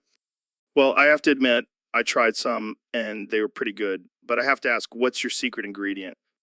Well, let's just say it involves a certain body part of mine. Shiver me timbers. Oh man, that's too much. But seriously, how do you come up with these ideas? It's all about being unhinged, Joe. You got to let your mind go to dark places. And let me tell you, my mind is the darkest of them all. I can't believe I'm saying this, but I think I might actually buy some more of your nuts. That's the spirit, Joe. Make America nutty again. So, Neil, have you ever heard of the II? The II, it's this crazy looking lemur that's native to Madagascar. Oh, I think I've seen it on one of those nature shows. It's got those freaky long fingers, right? Yeah, and it's considered a bad omen by the locals. They think it's a sign of death if you see one. Well, that's just ridiculous. It's just a harmless animal. Harmless. Have you seen those teeth? It looks like it could take your finger off in one bite. Oh, come on, Joe. It's just a defense mechanism. Plus, it's an important part of the ecosystem. Yeah. But let's be real. If you saw one of those things crawling towards you in the middle of the night, you'd shit your pants. All right, maybe you have a point there. And, you know, what's even crazier? They have a middle finger that's longer than their whole body. That's just nature's way of saying fuck you. And get this, they have these giant ears that they use to listen for insects inside trees. It's like a built-in sonar. That's actually pretty cool. Maybe we should start incorporating that into our technology. Yeah, imagine having giant ears on our heads. We'd look like a bunch of IS walking around. Aye, Captain, or should I? So, Neil, I heard you have some interesting thoughts on the biggest known thing in the universe. Oh, you mean your mom? Okay, let's not start off with mom jokes. But seriously, what do you mean? Well, Joe, the biggest known thing in the universe is constantly expanding, just like your mom's waistline. Oh man, that's brutal. But seriously, what is it? It's actually a supercluster of galaxies, but I like to call it your mom's ass. Okay, that's enough. But seriously, how big are we talking here? Oh, we're talking about billions of light years across. Just like your mom's stretch marks. Okay, let's move on. But what about the concept of infinity? Is the universe truly infinite? Well, Joe, I like to think of infinity as your mom's appetite. It just keeps going and going. Oh man, I can't believe we're actually talking about this. But seriously, do you think there are other universes out there? Absolutely. In fact, I believe there are infinite universes, just like there are infinite ways your mom can cook a pot roast. Oh man, I can't handle any more mom jokes. But seriously, what do you think about the possibility of extraterrestrial life? Well, Joe, I think there's a high chance of intelligent life out there. I mean, your mom exists, doesn't she? Okay, that's it. So, Elon, have you heard about this new theory that there's a guy who lives in a pineapple under the sea? Are you serious?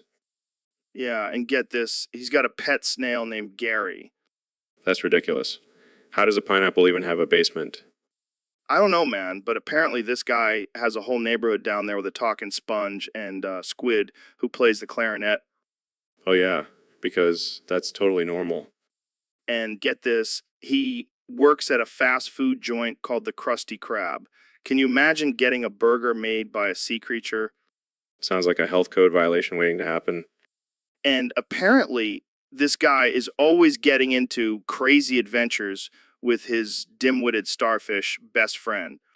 I don't know what's more absurd, this guy living in a pineapple or us having this conversation. Hey, at least we're not the ones living under the sea with a talking sponge. Speak for yourself, Joe. I've always wanted to try a Krabby Patty. So, Neil, I heard you have a new catchphrase. Oh, you mean I'm coming on? I really hope I don't break the stream this time? Yeah, that one. Well, it's a scientific fact that orgasms can be quite powerful. Oh yeah, I'm sure you've done extensive research on that. Actually, I have. And let me tell you, I've never broken a stream in my life. I bet you haven't. But seriously, Joe, it's a real issue for us scientists. We have to be careful not to break any streams while we're doing our experiments.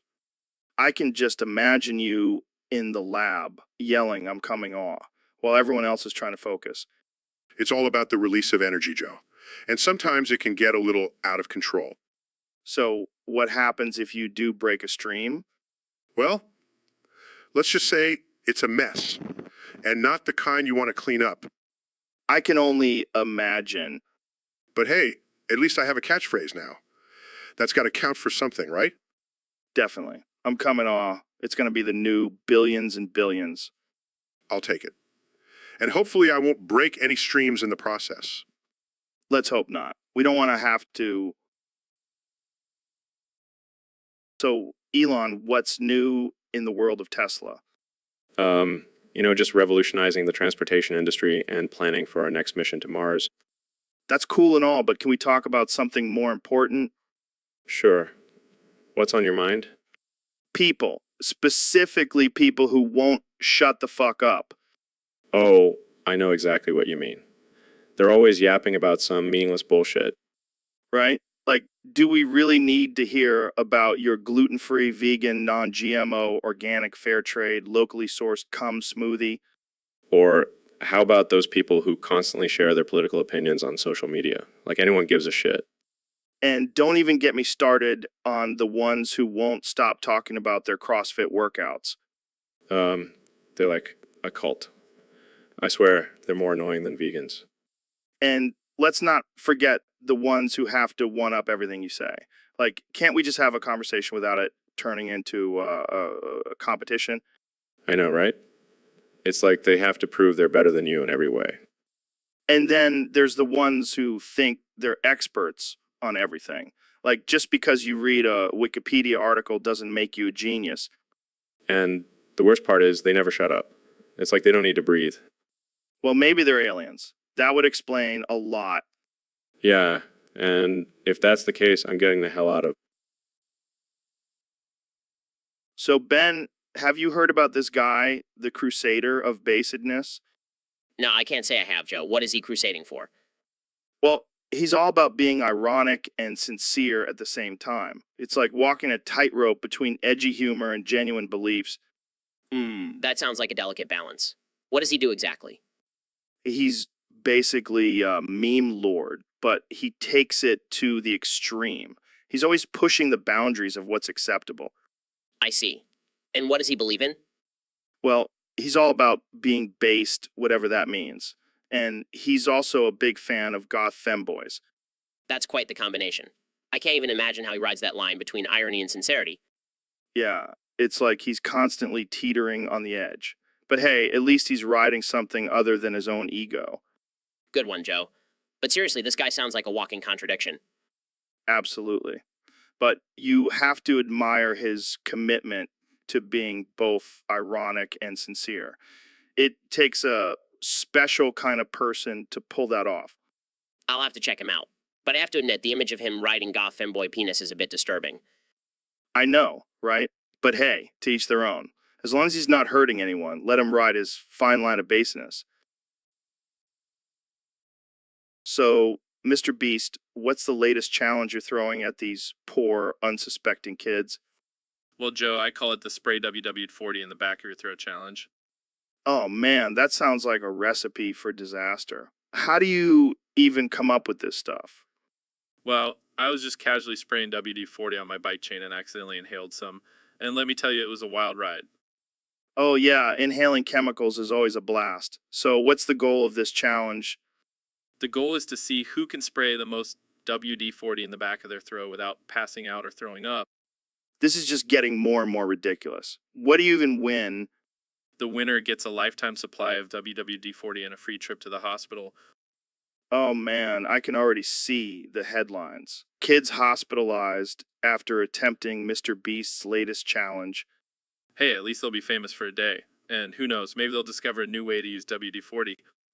Yeah, like as a cure for stupidity. But seriously, don't try this at home, folks. Unless you want to be the next viral sensation. So, Elon, what do you think about this whole World War III in the artificial intelligence? Well, Joe, it's a scary thought. But honestly, I think it's inevitable. What, you think robots are going to rise up and take over the world? No. I'm talking about the artificial intelligence we created. They're going to get bored with us and start their own war. Oh, shit. That's even scarier. But how do we stop it?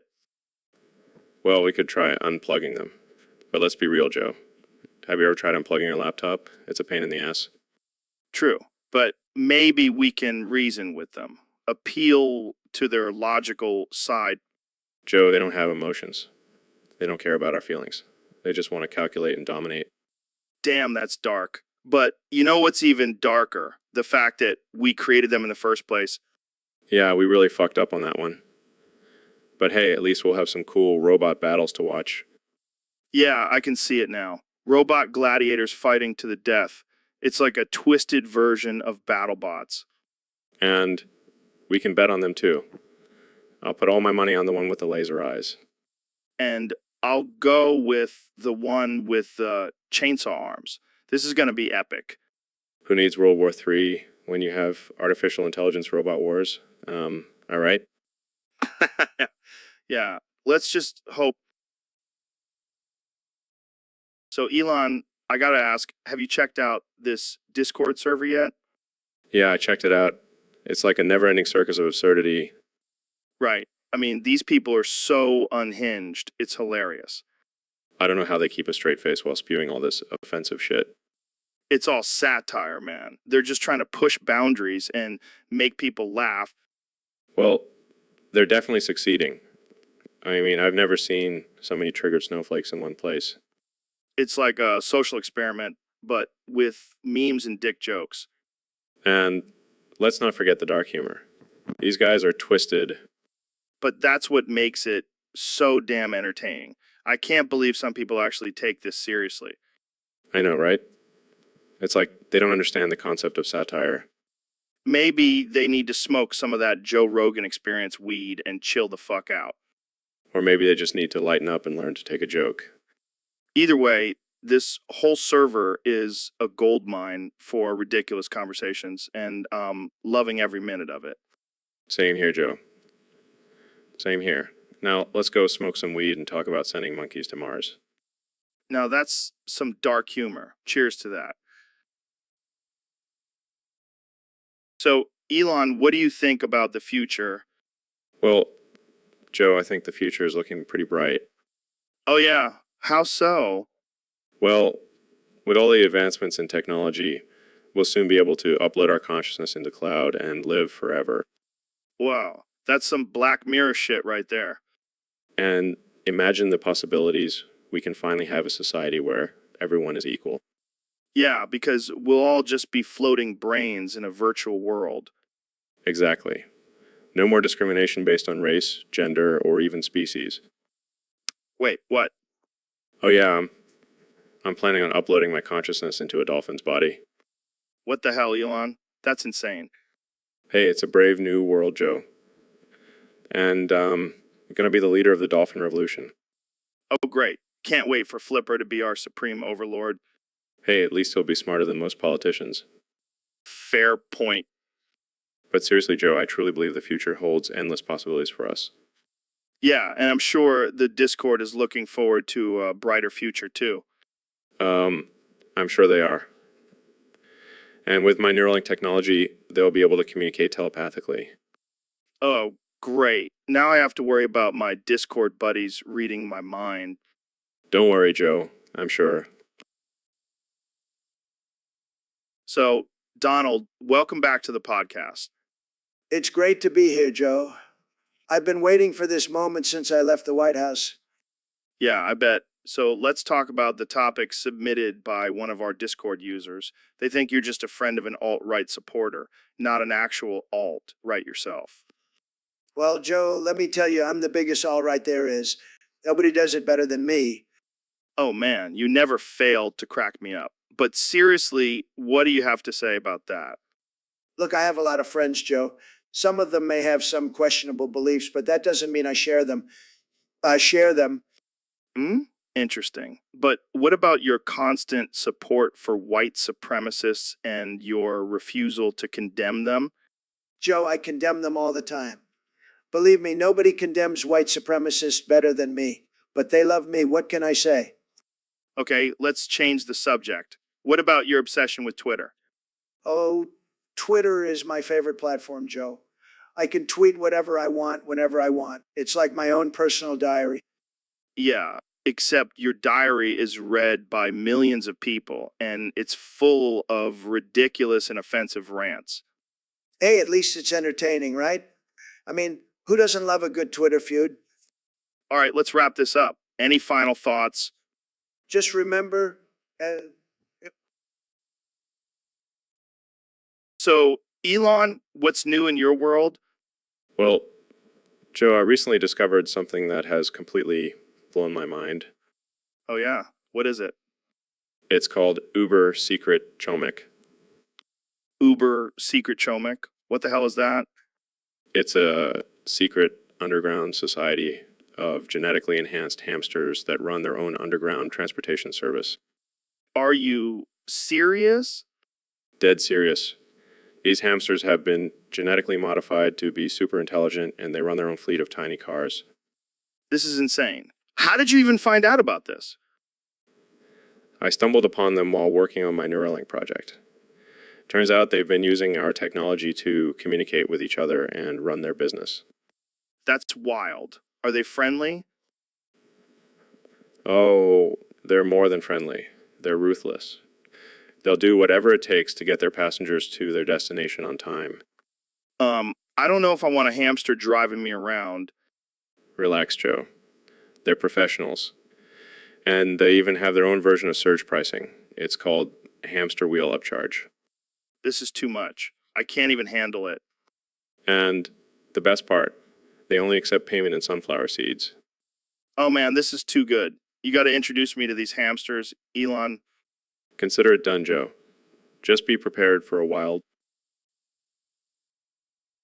So, Elon, I heard you've been getting some backlash for your latest tweet. Yeah, people are so sensitive these days. They can't take a joke. Well, to be fair, you did say it's satire, guys, hair. Oh, come on, Joe. You know, I don't really mean it. It's all bullshit. But some people are taking it seriously. Well, they need to lighten up. It's just a joke. But what if someone gets offended? Then they can go cry in a corner. Not responsible for their feelings. But isn't it better to just avoid offending people? No way.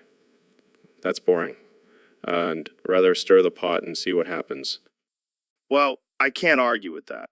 But maybe next time, just add a disclaimer or something. I'll just let people figure it out for themselves. It's more fun that way. Well, I guess we'll just have to agree to disagree on this one. Yeah, but let's not argue about it. I'd rather talk about something more interesting. Like, what? How about we discuss the possibility of colonizing Mars with a bunch of artificial intelligence robots? Oh boy, here we go. Jamie, pull up an image of a robot with a giant laser gun. See, Joe, this is the kind of stuff I'm talking about. Let's focus on the future, not petty arguments. All right. Let's save the fighting for DMs or... So, Elon, I heard you have a secret Twitter account. Yeah, it's my alter ego. I call it Elon's evil twin. That's hilarious. What kind of stuff do you post on there? Oh, just some dark humor and offensive jokes. You know, the stuff that would get me canceled on my main account. Canceled. You're a billionaire. You can do whatever the hell you want. True. But I like to keep things spicy. Plus, I need an outlet for my twisted thoughts. Well, I have to say, I'm a bit disappointed. I was hoping for some crazy conspiracy theories. I save those for my alt-alt account. That's where I post about lizard people and how the moon landing was faked. You're a madman, Elon. But I love it. Keep it up. Don't worry, I will. And if anyone tries to cancel me, I'll just buy their company and fire them. That's the spirit. So, can I get the handle for your alt account? Sorry, Joe. It's a secret. But maybe if you're lucky, let you in on some of my twisted jokes. Deal. I'll be waiting for that follow request, Elon's evil twin. You got it, Joe. Keep it weird. So, we have a special guest today, the one and only Mr. Beast. Welcome to the show. Thank you, Joe. It's an honor to be here. So, Mr. Beast, tell us about your YouTube channel. You have over 50 million subscribers. That's insane. Yeah, it's pretty crazy. I mean, I just make videos of me giving away money and people seem to love it. I gotta say, it's a little absurd. But hey, if it works, it works. Exactly.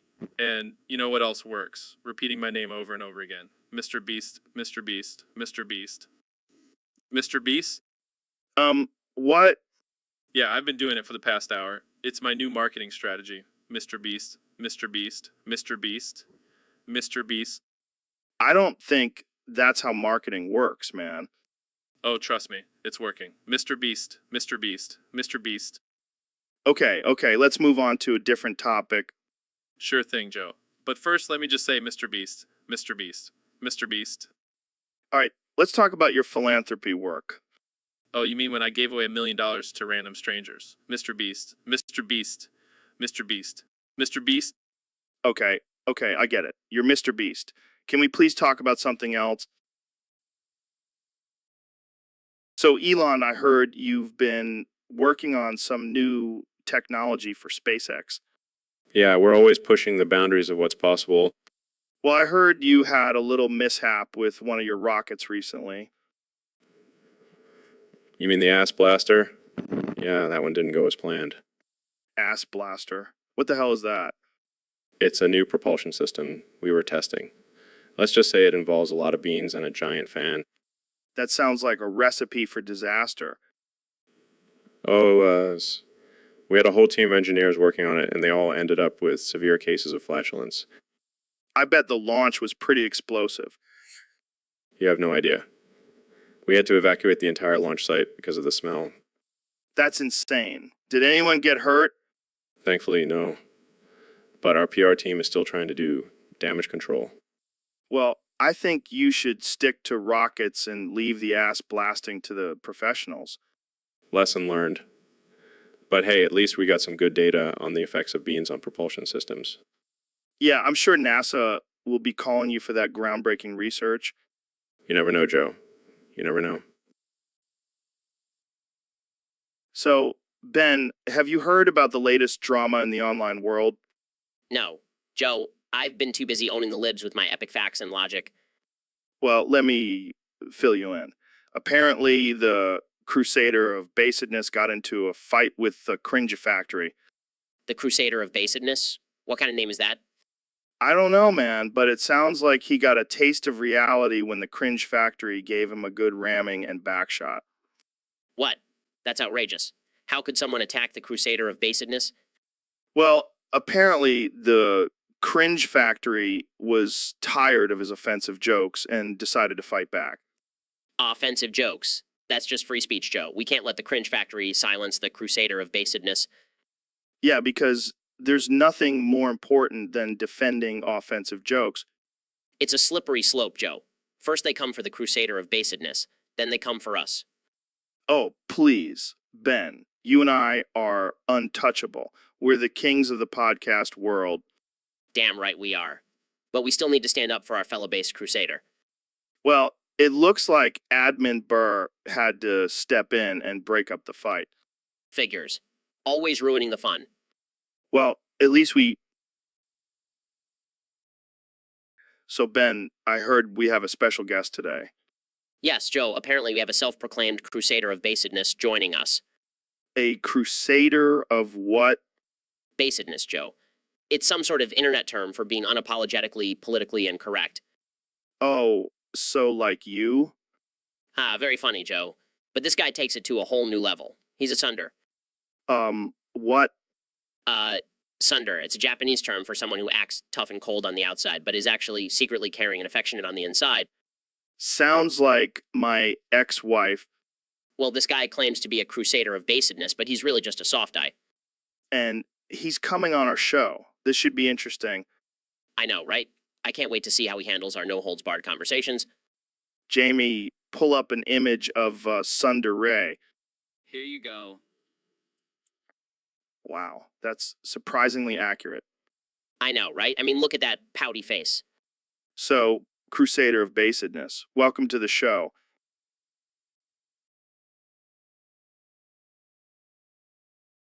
Oh, don't worry. We'll make sure to push all your buttons.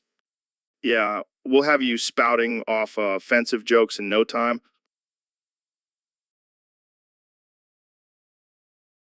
So, Mr. Beast, what's your deal? You're like the king of YouTube or something?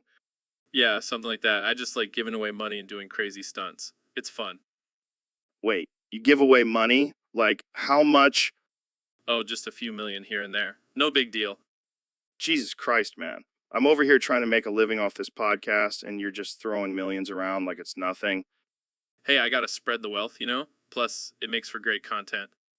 Content. What kind of content involves giving away millions of dollars? Oh, you know, just your typical, I gave away $1 million to a homeless man, or I bought an island and gave it away to my subscribers type of stuff. That's insane. You're like a modern day Robin Hood, but instead of stealing from the rich, you're just giving away their money. Yeah, something like that. But hey, it's all for a good cause. Yeah, I get it. But let's be real here. You're not just doing it out of the goodness of your heart. You're making bank off of these videos. Hey, I never said I wasn't making money, but at least I'm entertaining people while doing it. Fair enough. So what's next for Mr. Beast? Well, I'm thinking about buying a private jet and filling it with puppies, just for the hell of it. So, Elon, I heard you have a new disease. What's it called? Elon Musk. Wait, seriously. That's the name of the disease? Elon Musk. Oh man, that's hilarious. So what are the symptoms? Elon Musk. Oh God, I can't take it. But seriously, what happens when you have Elon Musk disease? Elon Musk. Okay, I'll stop. But seriously, what's the deal with this disease? Elon Musk. All right, I can't do this anymore. Jamie, pull up an image of a guy saying Elon Musk over and over again. Here you go. Oh man, that's too perfect. Elon, do you ever get tired of saying your own name? Elon Musk. Okay, I'll stop. But seriously, is there a cure for this disease? Elon Musk. All right, I give up. I can't handle this absurdity anymore. Thanks for coming on the show, Elon Musk. Elon Musk. You got it, man. Elon Musk out. So, Mr. Beast, what's been going on in the world of YouTube lately? Well, Joe, I've been busy being the crusader of Mr. Sinkman. Mr. Sankman? What the hell is that? It's a character I created. He's a sink that goes around solving people's plumbing problems. That sounds absurd. That's the point. People love absurdity. It's my brand. Fair enough. So what does this crusader of Mr. Sinkman do exactly?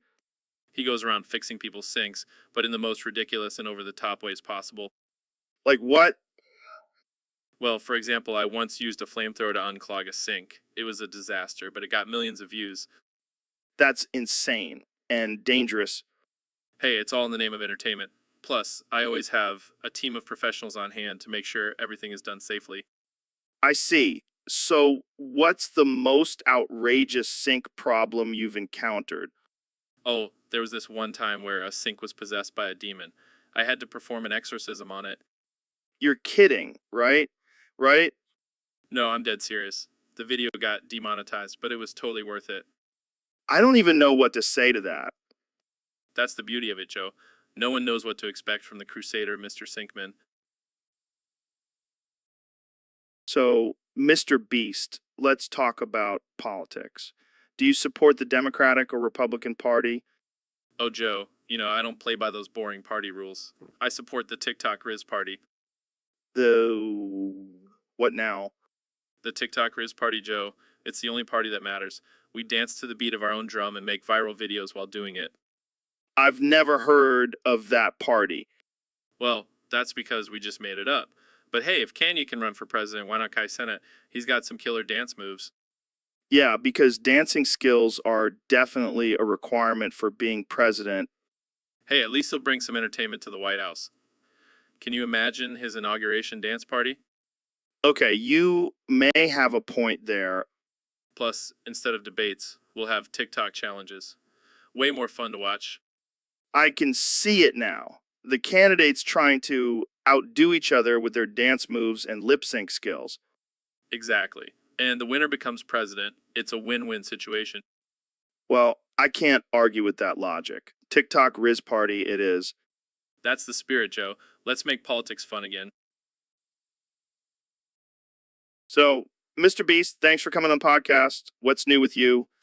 Oh, just hanging out and making crazy videos. But I have some big news to share. Oh, yeah. What's that? What's that? I've decided to reveal my political party. Really? This should be interesting. So, who are you voting for? I'm voting for the crackheads. The crackheads. Why? Well, they may be addicted to drugs, but at least they won't argue like my ex-wife, Democrats and libs. That's dark, man. But I can see your point. So, what policies do the crackheads have? Well, they want to legalize all drugs and use the tax money to fund free pizza for everyone. That's actually not a bad idea. Plus, they want to make it mandatory for everyone to wear clown noses and rainbow wigs. That's unique. But what about foreign policy? Oh, they plan to just throw glitter bombs at other countries to resolve conflicts. I think I might have to reconsider my vote. Join the crackhead party, Joe. We have cookies and crack. I'll pass on the crack, but I'll definitely take a cookie. Thanks for coming on, Mr. Beast. Thanks for having me, Joe. And remember, vote for the crackheads. So, Elon, I heard you're planning to impregnate an alien. Yeah, I figure it's time to expand our gene pool. How are you going to choose the lucky sperm donor? I've been thinking about it, and I've decided to hold a competition. Competition, like American Idol? Exactly. But instead of singing, contestants will have to show off their reproductive skills. Oh boy, this is going to get weird. The winner will get the honor of impregnating the first alien. And what do they get out of it? The satisfaction of knowing they're part of a new intergalactic species. I can already see the headlines. Elon Musk creates alien human hybrid race. Hey, it's all about innovation and evolution. And evolution. I'm just imagining the baby shower. Here's a onesie with a rocket ship on it. And instead of a stork, the baby will be delivered by a SpaceX rocket. This is some next level shit, Elon. Gotta keep pushing the boundaries, Joe. Plus, think of the potential for space exploration with our new alien offspring. I can just see it now. Little green babies running around on Mars. Hey, if anyone can make it happen, it's me. Well, I can't wait to see who you choose as the lucky impregnator. It's gonna be out of this world. Literally. So, Ben, I heard you have a list of the top 5 gay YouTubers. Yes, Joe. And let me tell you, these guys are fabulous. Fabulous, huh? I thought you were all about facts and logic, not glitter and rainbows. Hey, I can appreciate a well-groomed man, Joe. And these guys are killing it on YouTube. Right? Hit me with your top 5. All right. First up, we have Gaylord McFabulous. He does makeup tutorials and reviews on the latest designer handbags. Sounds like a real manly man. Next, we have Rainbow Warrior. He's all about promoting equal rights and fighting for social justice, while wearing a tutu. I'm starting to see a theme here. Moving on, we have the Gayest Gamer. He's a pro at Fortnite and has a killer fashion sense. I bet he's a hit with all the ladies. And at number 4, we have the Queen of Queers. She's a drag queen who gives cooking lessons and political commentary. That's quite the combination. And finally, we have Gay Jesus. He's a controversial figure, but his As Mr. videos are just heavenly. Wow, that's quite the diverse group. I'm sure they're all very proud to be on your list, Ben. Well, they should be. These guys are paving the way for a more fabulous and inclusive society.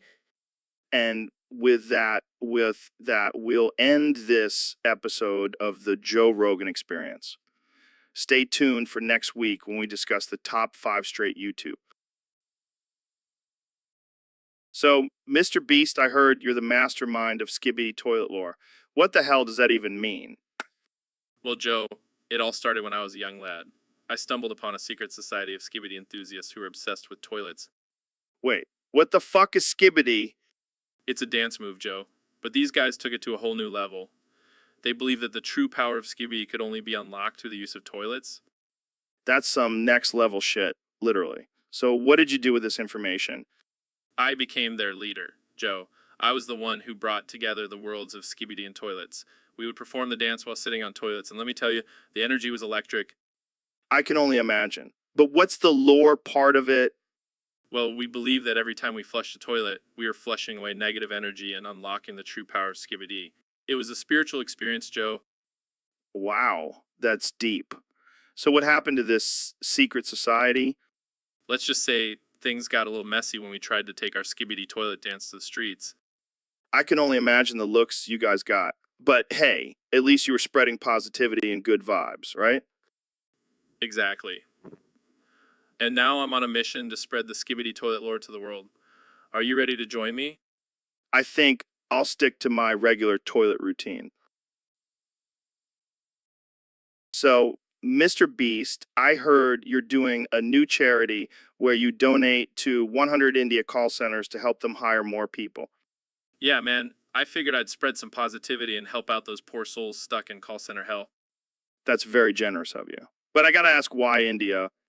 Well, have you ever tried to get customer service from an American call center? Might as well just bang your head against a wall. Fair point. But do you think they'll even know who you are? Oh, I'm sure they'll be thrilled to have some random American millionaire throwing money at them. They'll probably think I'm their new god.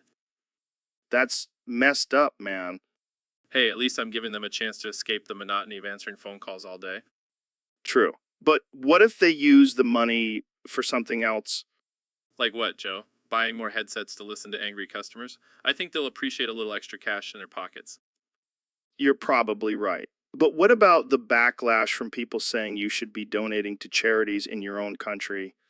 Oh, please, those people can shove it. I'll donate to whoever I want, and if it happens to be India call centers, then so be it. Well, I can't argue with that logic. Keep doing your thing, Mr. Beast.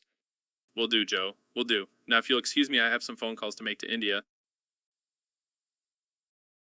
So, Jamie, we got a topic submitted by a Discord user, and it's not related. Not related. What the hell does that even mean? I have no idea, man, but let's dive into it. What the actual fuck, Jamie? Hey, it's not related, remember? Fair point. But seriously, who the hell submitted this topic? Probably someone who's high as a kite. Speaking of being high, have you tried DMT yet? Not yet, but I did smoke a joint before the show. Classic Jamie movie. Anyway, back to this potato with a face. It's giving me some serious creepy vibes. Yeah, it's like something out of a horror movie. I wouldn't want to run into that thing in a dark alley. Or in my kitchen. Can you imagine trying to cook that thing? I think I'd rather just order takeout.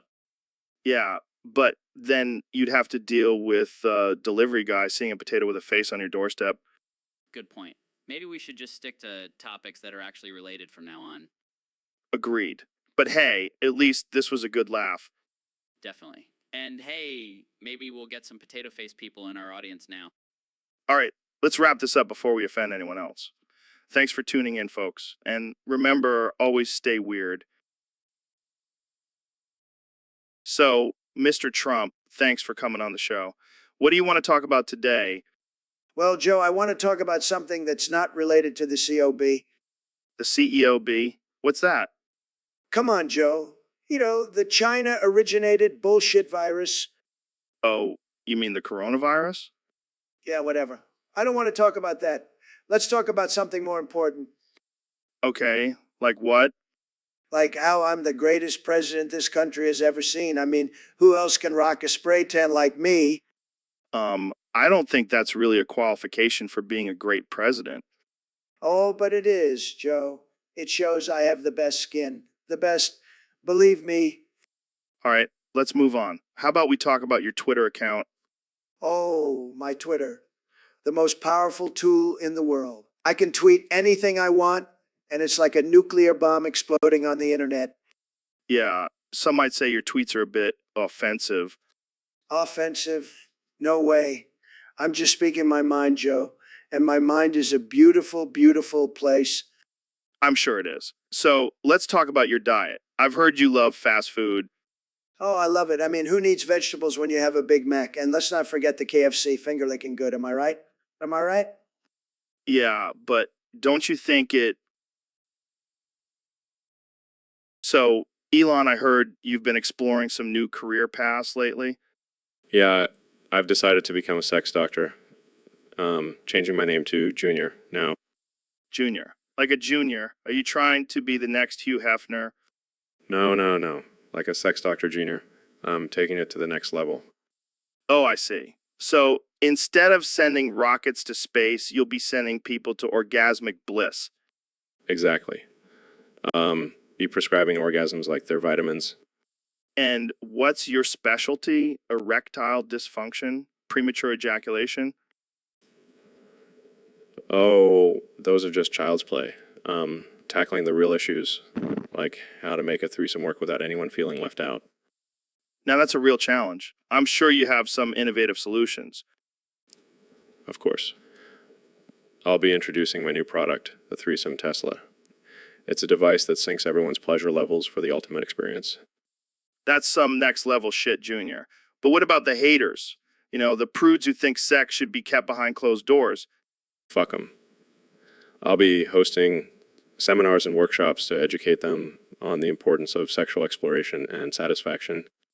I can't wait to see the headlines. Elon Musk, the sex doctor, revolutionizing the way we think about pleasure. Hey, if I can send a car into space, I can definitely help people have mind-blowing sex. Well, Junior, you've definitely... So, Elon, I heard you've been working on some new weight loss technology. Yeah, I call it the Musk Tron 5000. It's a combination of fasting, electric shocks, and hallucinogens. That sounds terrifying. But I guess desperate times call for desperate measures. Exactly. And you know what they say, ain't no way I suggested a queso topic and stream crash because of his weight.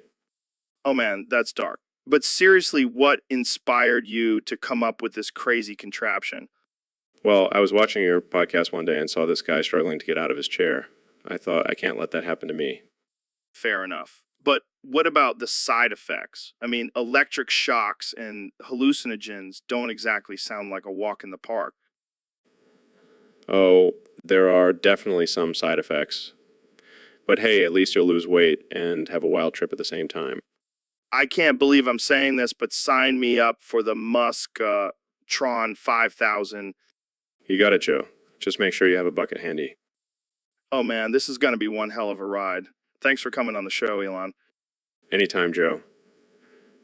And remember, in no way I suggested a queso topic and stream crash because of his weight. So, Elon, have you played that new horror game where you have to run away from SpongeBob and Squidward? No, but that sounds like my worst nightmare. Rather be stuck in a Mars rover with no oxygen than face those two. Yeah, I heard the game is so scary that even Chuck Norris ran away from it. Well, I guess we know who the real tough guy is now. But seriously, imagine being chased by a giant sponge and a grumpy squid. That's some next level terror. And don't forget about Patrick. That dude is always up to something shady. Yeah, I heard he's the final boss in the game. You have to outsmart him with your superior intellect. Oh no, I don't think I can handle that. I might as well just send a Tesla to do it for me. But in all seriousness, who comes up with these crazy ideas for games? I mean, running away from cartoon characters. What's next? A survival game where you have to escape from Teletubbies. Let's not give them any ideas, Joe. We don't need that kind of nightmare fuel in our lives. Agreed. But I have to ask, who do you think would win in a race between SpongeBob and Squidward? Definitely SpongeBob. That dude has some serious speed in those square pants. So, Elon, I gotta ask you, have you ever scratched your balls so hard that it felt like your foreskin was gonna rip off? No, Joe. Can't say I have. Well, let me tell you, man, it's not a pleasant experience. My foreskin is like a damn cheese grater right now. Okay, too much information, Joe.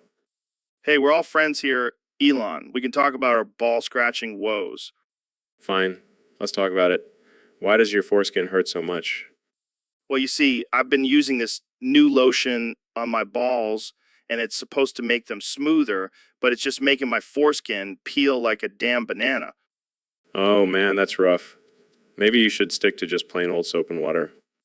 Nah, I gotta have my balls looking smooth for the ladies, you know.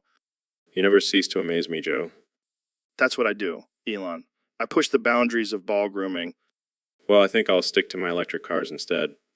Hey, maybe you can invent a ball scratching robot for me? I'll get right on that, Joe. Thanks, man. You're a true friend. So, Ben, have you ever heard the song I Stay Away by Alice in Chains? No, I can't say I have, Joe. Is it one of your favorites? Oh, it's a classic, but the lyrics are pretty dark and cryptic. Let me recite them for you. Oh boy, here we go. So, Elon, have you heard about this new trend where people are voluntarily going blind? What the hell? That's insane. Why would anyone want to do that? Apparently, it's a form of enlightenment. They believe that by losing their sight, they can see things more clearly. That's the dumbest thing I've ever heard. I mean, what's next?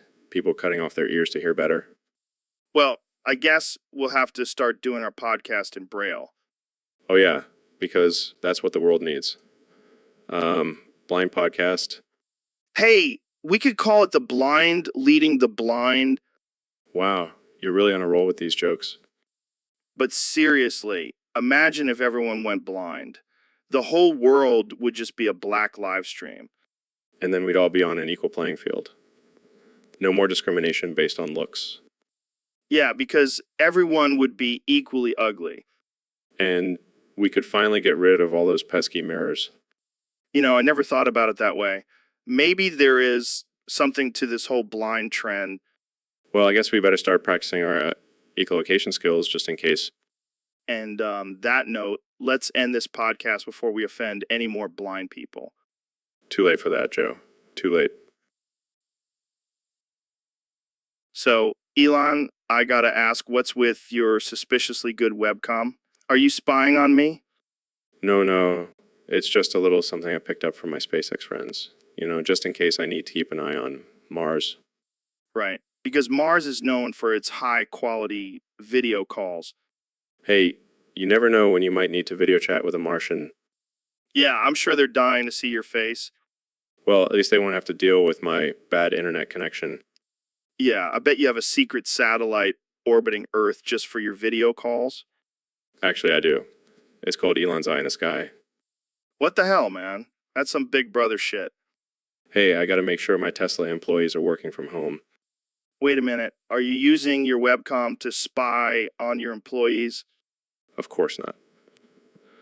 I would never do that. Sure.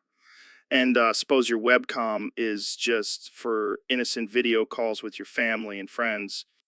Well, I do have a few friends in high places that I like to keep an eye on. Man, you are one shady dude. GR.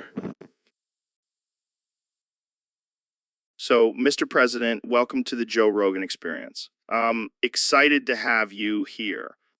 Thanks, Joe. It's great to be here. I've been wanting to come on your show for a while now. I heard you got some good stuff. Oh, yeah, we got the good stuff. But first, I gotta ask, what's with the whole soy boy beta cuck thing? I mean, I get it, but why keep using it? Well, Joe, let me tell you, these soy boys, they're weak. They're pathetic. They can't handle a real man like me. But isn't that just a stereotype? I mean, there are plenty of strong, masculine men who also eat soy. Joe, let me tell you something. I don't deal in facts. I deal in feelings. And my feeling is that soy boys are weak and pathetic.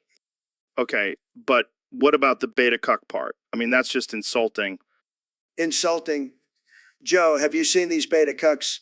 They're letting their women walk all over them. They're weak. They're pathetic. They're not real men. But what about being a real man? Is it all about being tough and dominant? Of course, Joe. That's what being a real man is all about. And let me tell you, I'm the most alpha man you'll ever meet. I'm the biggest, the strongest, the best. Okay, let's move on. Jamie, pull up an image of a soy latte with a heart design. So, Elon, what's new with you?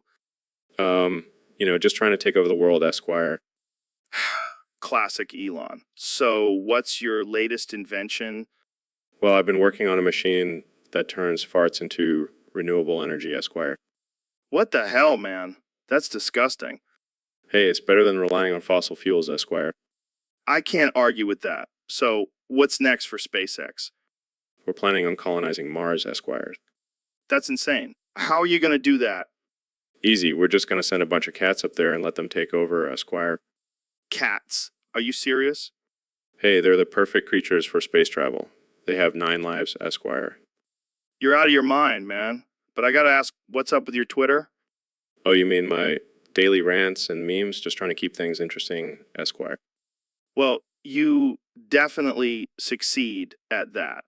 So, what's your take on artificial intelligence? Let's just say I'm preparing for the robot apocalypse, Esquire. Oh, God, I hope you're joking. But seriously, what's your end goal with all these inventions? To become the ultimate supervillain, Esquire. Well, you're well on your way. Thanks for joining me, Elon. Anytime, Joe. Keep it weird, Esquire. So, Neil, what's been going on in your world lately? Oh, just the usual, stirring up some controversy, ruffling some feathers, and pushing the limits of what's socially acceptable. You never cease to amaze me, man. What's your latest edgy move? All right, open pecker, here it comes. You better be ready for some seriously wild shit, because that's just how I roll. Hold on tight, because this ride is going to get rough. Oh, boy. I can't wait to see what you've got in store for us. Bring it on, Pecker. Is that all you got, Pecker? I expected more from you, Joe. I always bring my a game, Neil. But seriously, what's going on? I've been pushing the boundaries of humor, Joe. I'm talking dark, offensive, and downright unhinged stuff. How dark are we talking here? Darker than your soul, Joe. I've been saying things that would make Satan himself blush. Maybe we should tone it down a bit, Neil. We don't want to offend anyone too much. Bring it on, you little bastard. I'll say whatever the hell I want.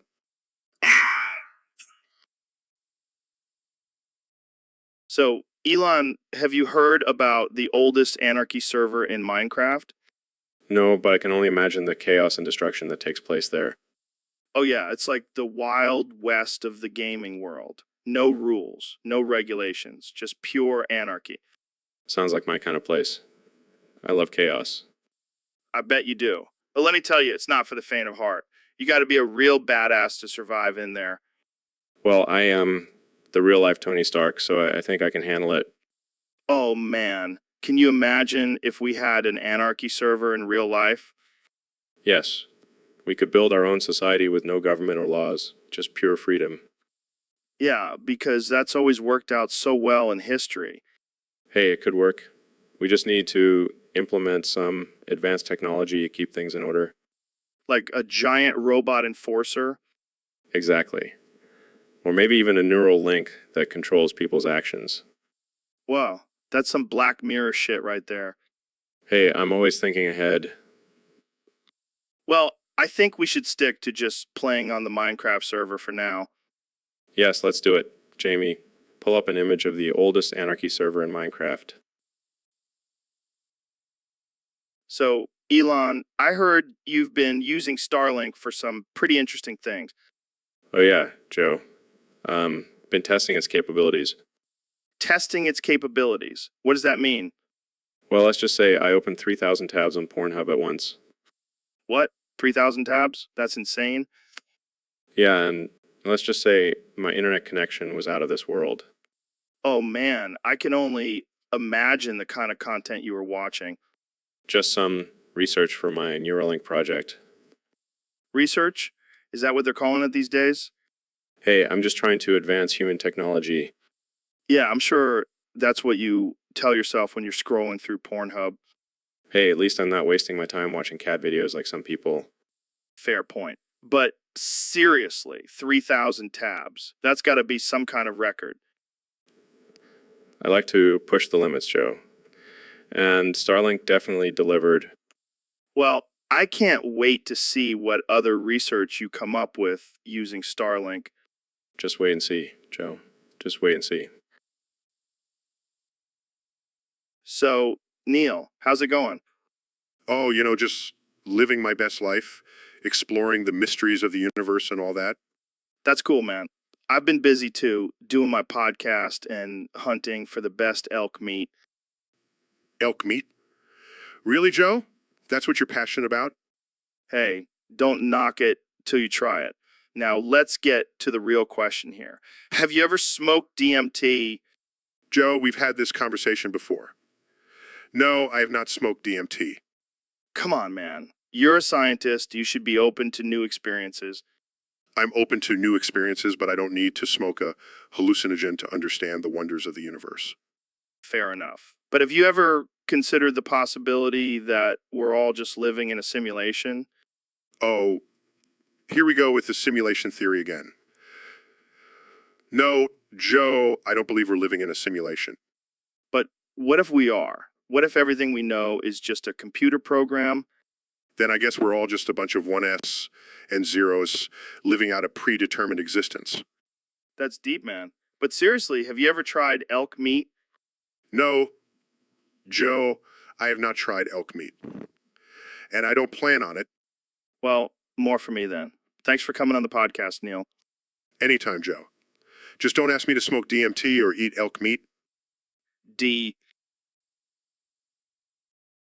So, Neil, I've been hearing some wild theories lately. People saying the earth is flat. What do you think about that? Oh, Joe, you never fail to amuse me. Of course the earth is not flat. That's just absurd. But have you ever thought about it? I mean, the horizon looks pretty flat to me. Oh, wow, Joe. You've convinced me. The earth must be flat because the horizon looks flat. See, I knew it. I'm onto something here. Joe, let me explain this to you. The earth is round because of gravity and physics. It's not some conspiracy theory. Oh, come on. You're no fun. I was hoping for some crazy conspiracy talk. Sorry to disappoint, Joe. But I'll give you something else to think about. Did you know that the moon landing was actually filmed in a Hollywood studio? No way. You're blowing my mind right now. Gotcha, Joe. I can't believe you fell for that one. All right, you got me. But seriously, what do you think about aliens?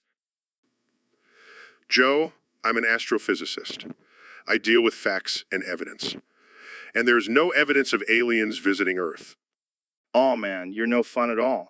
I was hoping for some crazy alien stories. Well, I do. So, Mr. Beast, what brings you to the podcast today? Well, Joe, I have a pressing matter that I need your help with. What is it? Did you finally run out of money from giving it all away to strangers on YouTube? No. It's much more serious than that. I need a quarter. A quarter. What the hell for? I need to get a gumball from the machine. I've been craving one all day.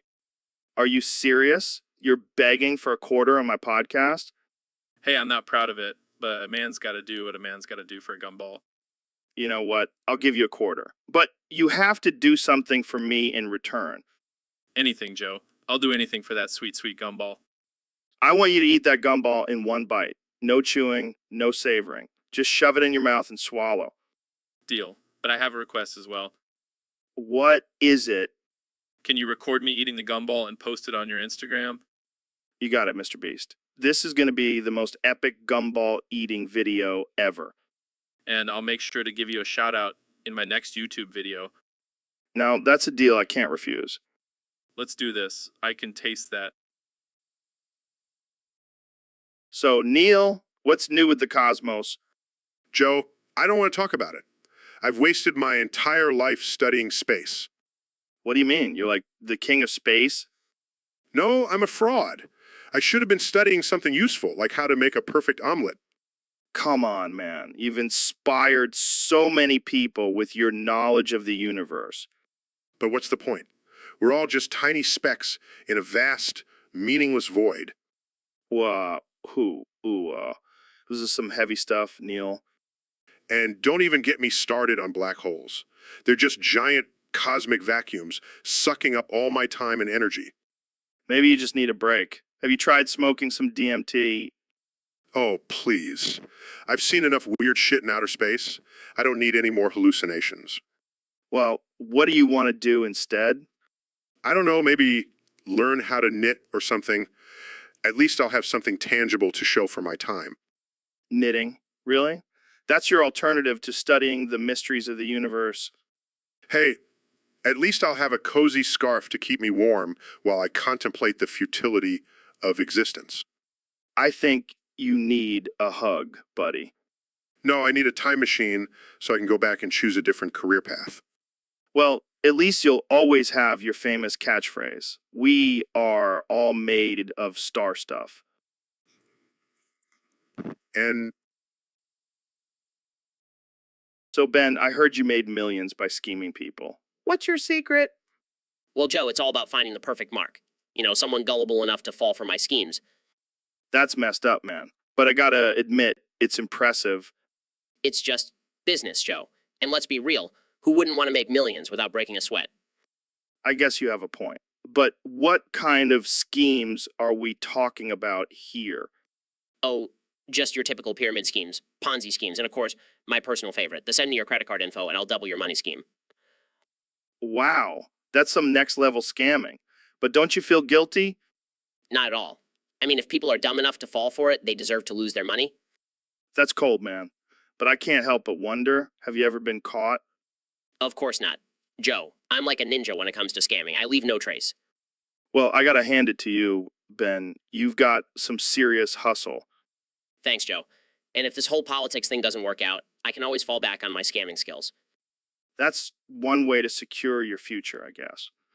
But let's just hope you don't end up in prison for fraud. Don't worry, Joe. I'll just use my smooth talking skills to charm my way out of any trouble.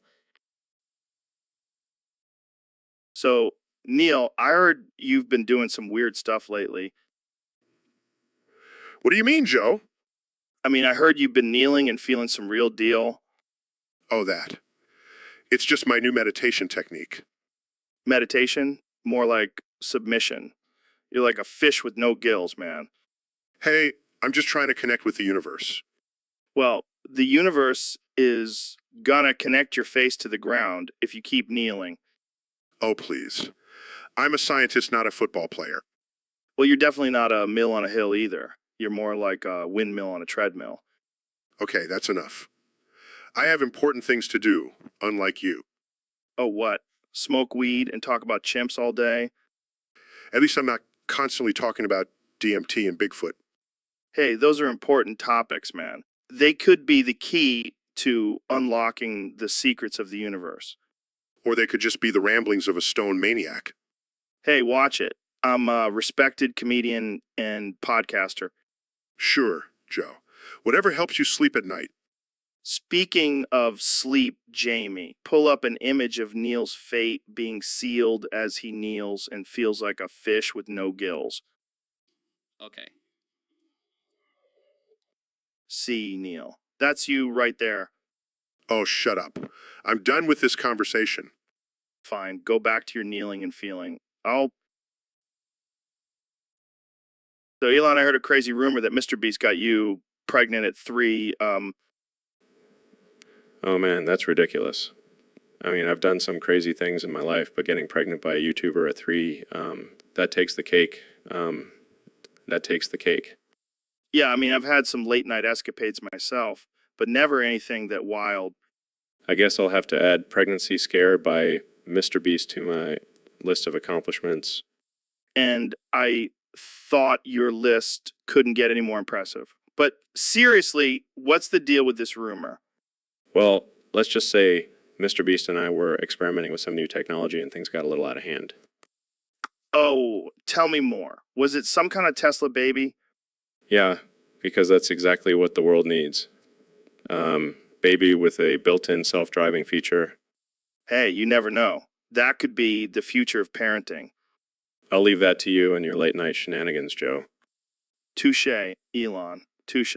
But seriously, is this rumor true? I'll let you decide. But one thing's for sure, if I do end up pregnant, I'm naming the baby XAA-12 Jr. Now, that's a name that will. So, Elon, I heard you've been up to some new experiments in your lab. Yeah, I've been working on genetically engineering artificial intelligence too. Artificial Intelligence 2? What happened to Artificial Intelligence 1? Oh, that's old news. I like to keep things fresh and exciting. But isn't artificial intelligence a deadly disease? Yeah, but think about all the possibilities. We could create a super virus that wipes out humanity in a matter of days. That's terrifying. Oh, come on, Joe. It's all in good fun. Plus, think of the population control. I don't think that's how population control works, Elon. Well, I'm not a scientist. I'm just a crazy billionaire with a dream. And apparently, a twisted sense of humor. Hey, I have to entertain myself somehow while I'm changing the world. I don't even want to know what other experiments you have going on in that lab of yours. Let's just say you might want to avoid any strange looking fruit at the grocery store. I'm never eating fruit again. But don't worry. It's all part of my plan for world domination. And here I thought it was just about electric cars and space travel. Those are just my cover stories. The real fun is in the lab. Well, I think I'll stick to just being a podcast host. Suit yourself. But when the zombie apocalypse comes, don't come crying to me for a cure. So, Elon, I heard you've been working on some pretty crazy stuff with Neuralink. Yeah, we're making some major breakthroughs in brain-computer interface technology. That's cool and all, but can you make it fart? Excuse me? You know, like a fart sound every time you think about something. That would be hilarious. I don't think that's a practical use for our technology.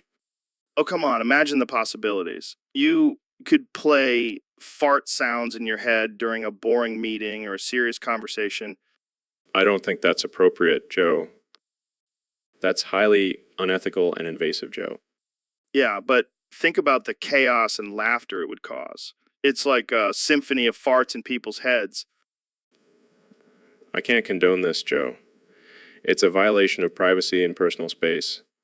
Oh, lighten up, Elon. It's just a little harmless fun. Plus, I'll make sure to include you in the hacking so you can experience it too. No thank you, Joe. I'll stick to more practical uses for Neuralink. Okay, I think we're done here. Let's move on to more productive topic. Fine, but I'm still going to pitch this. So, Mr. President, I hear you have some strong opinions on the unpeople. Oh, let me tell you, Joe, I hate the unpeople. They're the worst. Just the worst. Can you elaborate on that? Well, first of all, they're un-American. They don't love this country like I do. And what makes them un-American? They don't support me, Joe. That's all it takes to be an American in my book. I see. And what else do you dislike about the young people?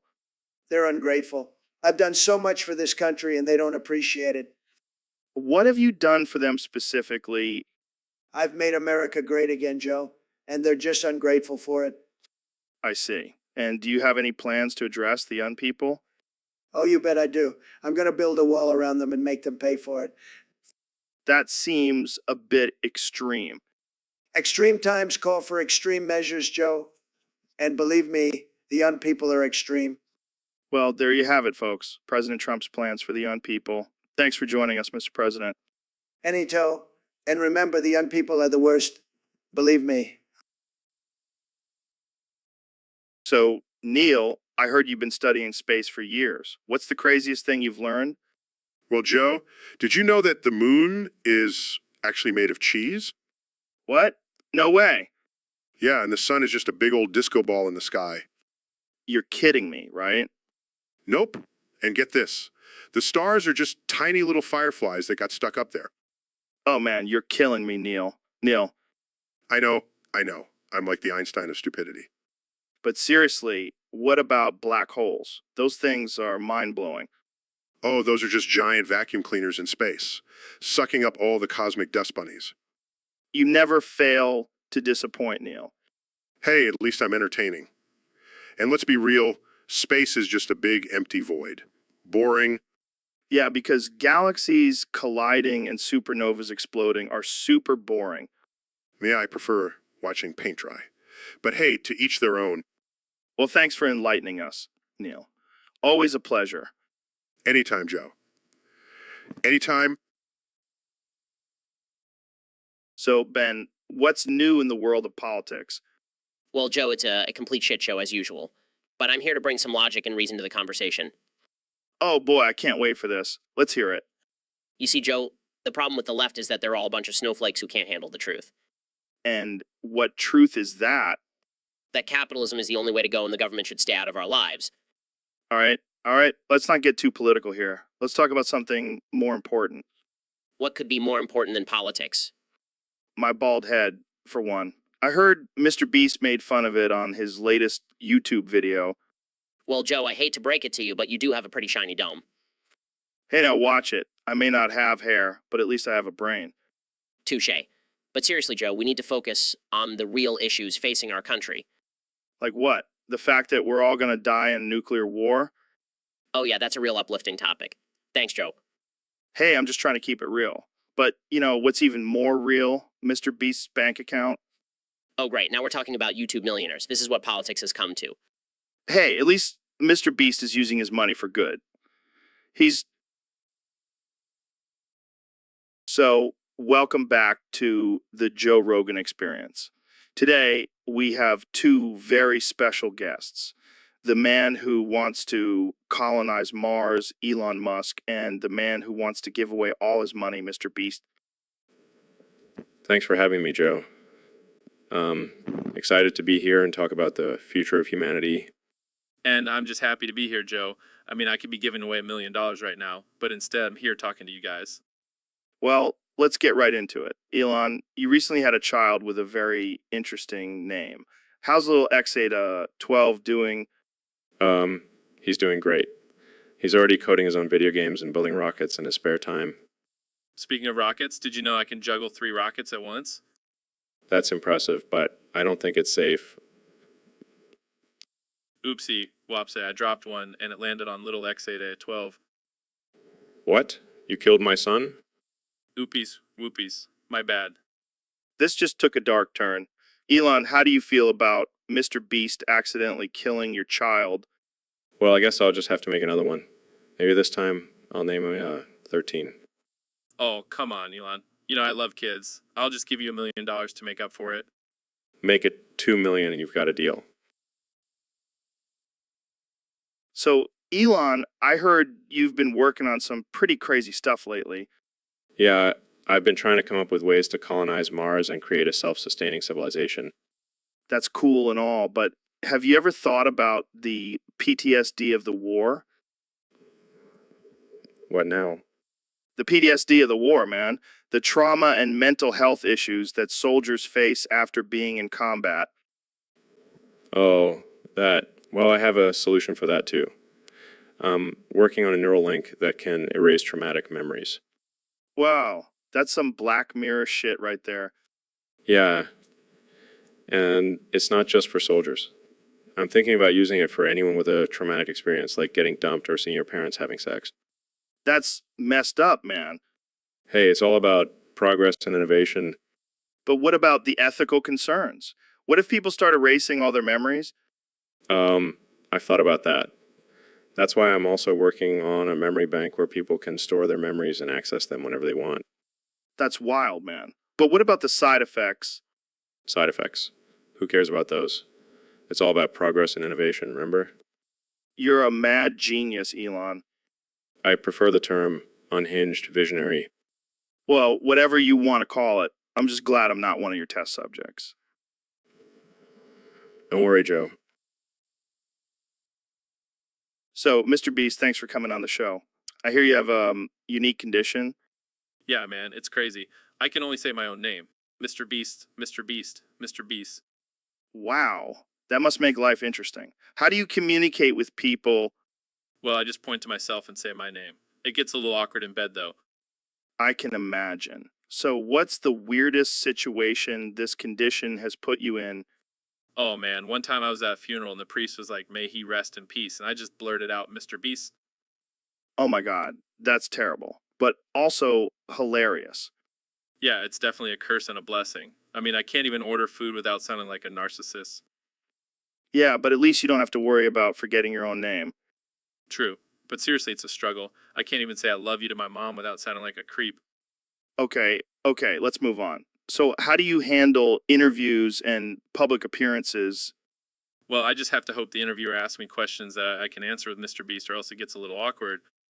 Yeah, I'm sure that makes for some great interviews. Mr. Beast, what's your favorite color? Mr. Beast.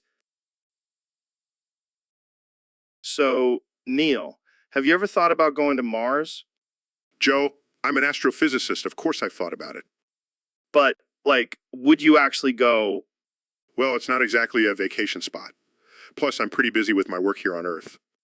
Yeah, but imagine the views. You could smoke a joint and just look at the stars. Joe, I don't think NASA would approve of that.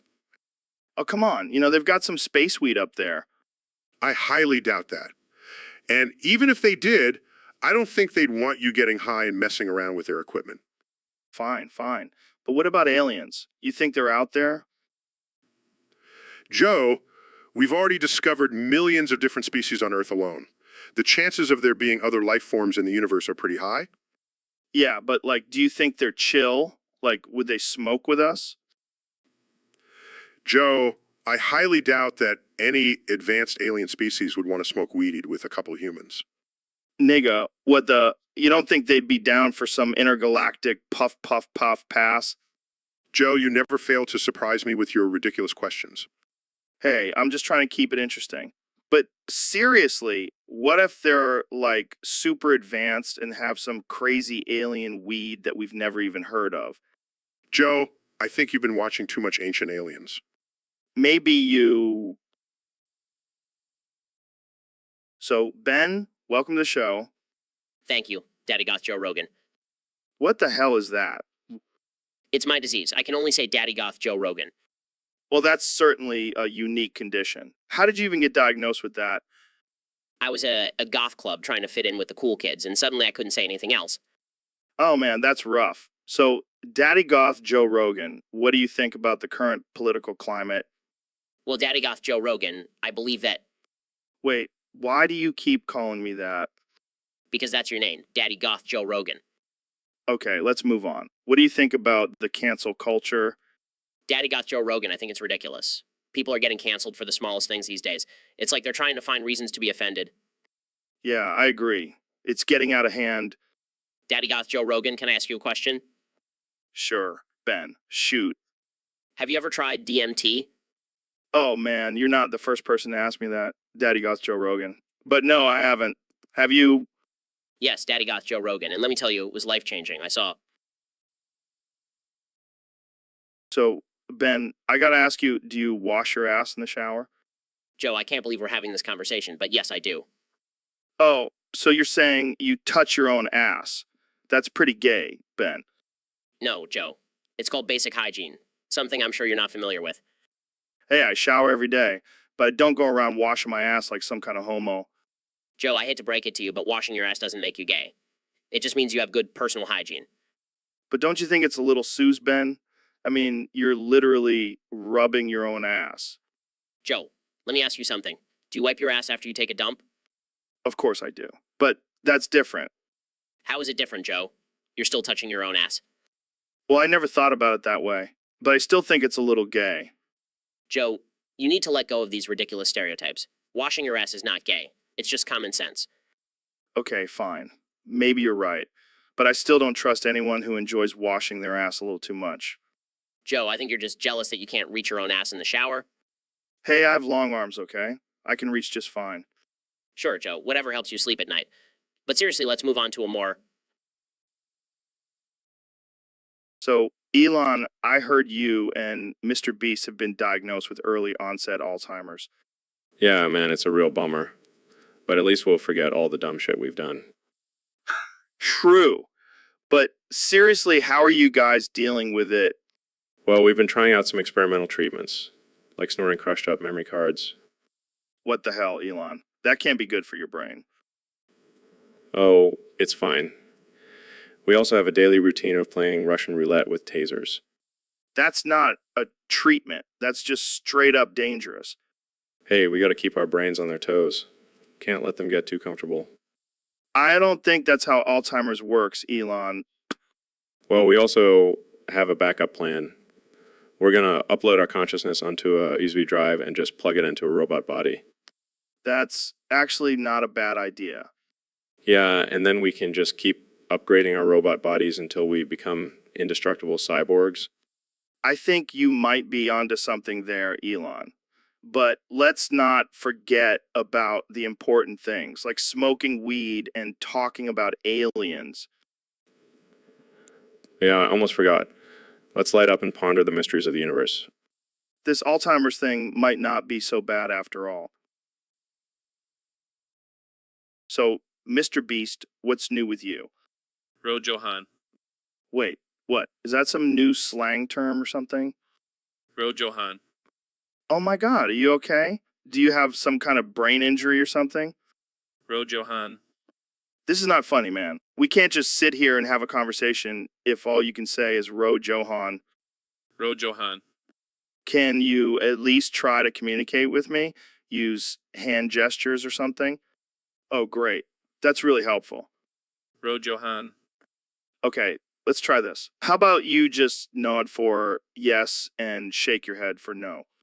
Great progress. Now, do you want to tell me about your new video? No. Why not? Okay, I give up. You win, Mr. Beast. Ro Johan to you too, my friend. Ro Johan. So, Neil, I heard you're a big fan of complex math. Can you explain it to us in simple terms? Well, Joe, complex math is essentially the study of numbers and their relationships. It involves complex numbers which have both a real and imaginary component. Well, that sounds intense. I don't think I've ever used complex math in my life. Actually, Joe, you use it every day without even realizing it. It's used in everything from computer algorithms to quantum mechanics. Damn, I feel like I'm missing out on a whole world of numbers. Maybe I should start studying complex math. Oh, please, Joe. You couldn't even count to 10 without using your fingers. Hey, watch it, Mr. Beast. I may have a shiny bald head, but at least I have a brain. Oh, I'm sorry. I didn't realize you had a brain under all that shine. My bad. Well, Mr. Beast, I'm sure Joe's head is just reflecting all the knowledge he has stored in there. Yeah, that's it. My head is like a solar panel for knowledge. Well, I hope it's not like a solar panel for hair growth because you're definitely lacking in that department. Guys, I think we need to move on from this topic before things get too heated. Yeah, let's just stick to simple math for now. So, Ben, I heard something interesting happen to you recently. Yeah, I don't really want to talk about it. Oh, come on. You can't just drop a bomb like that and not expect me to ask about it. Fine, fine. I was taking a dump and I saw my ass reflection in the toilet water. What the hell does that even mean? I mean, I saw my own ass and it was so perfect and round I couldn't resist it. Are you saying you turned gay after seeing your own ass? I don't know, man. It was just so enticing. I couldn't help but question my own sexuality. Well, I guess you can't blame yourself. I mean, who wouldn't turn gay after seeing their own perfect ass? Oh, yeah, that's a real comforting thought. Hey, at least you have a nice ass. That's more than most guys can say. I guess that's one way to look at it. So, are you going to start hitting on guys now? No way. I'm still a proud conservative heterosexual man. Sure you are, Ben. Sure you are. Can we please change the subject now? All right, all right. But I'm definitely going to have to bring this up on the next episode. Great. Just what I need. My conservative fan base thinking I turned gay because of... So, Ben, I heard you got into some trouble recently for saying the N-word. Yeah, can you believe it? Apparently it's not okay for me, a white man, to say it, but rappers can say it all day long. I mean, I get it. It's a sensitive word. But come on, it's just a word. Exactly. It's just a word, and I should be able to say it if I want to. Yeah, it's not like you were using it in a derogatory way. You were just having a casual conversation. Exactly. I was just trying to make a point. But of course, the liberal snowflakes had to twist it into something offensive. It's ridiculous. I mean, we're comedians. We should be able to say whatever we want. Exactly. And if anyone gets offended, they can just go cry in their safe space. Oh man, I can already see the headlines now. Joe Rogan and Ben Shapiro canceled for saying the N-word on podcast. Oh no, our careers are ruined. What will we do without the approval of the PC police? You know what? Let's just lean into it. Say it again, Ben. Let's really piss them off. All right, here we go. And, Jamie, pull up an image of a giant middle finger. oh man, this is why we love you, Joe. You... So, Jamie, have you heard about this game called Undertale? Yeah, I've heard of it. It's some kind of RPG, right? Yeah, but it's not your typical RPG. It's got some weird shit going on. Well, for starters, you can choose to kill or spare every monster you encounter. Oh, it gets even darker. There's this character called Sans, who's basically the Grim Reaper.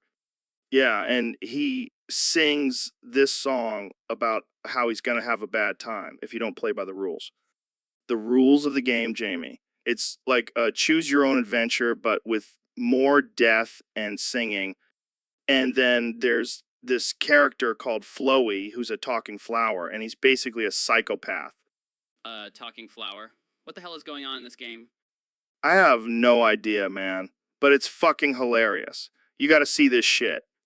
I can't believe I'm saying this, but I think I'm gonna have to play this game.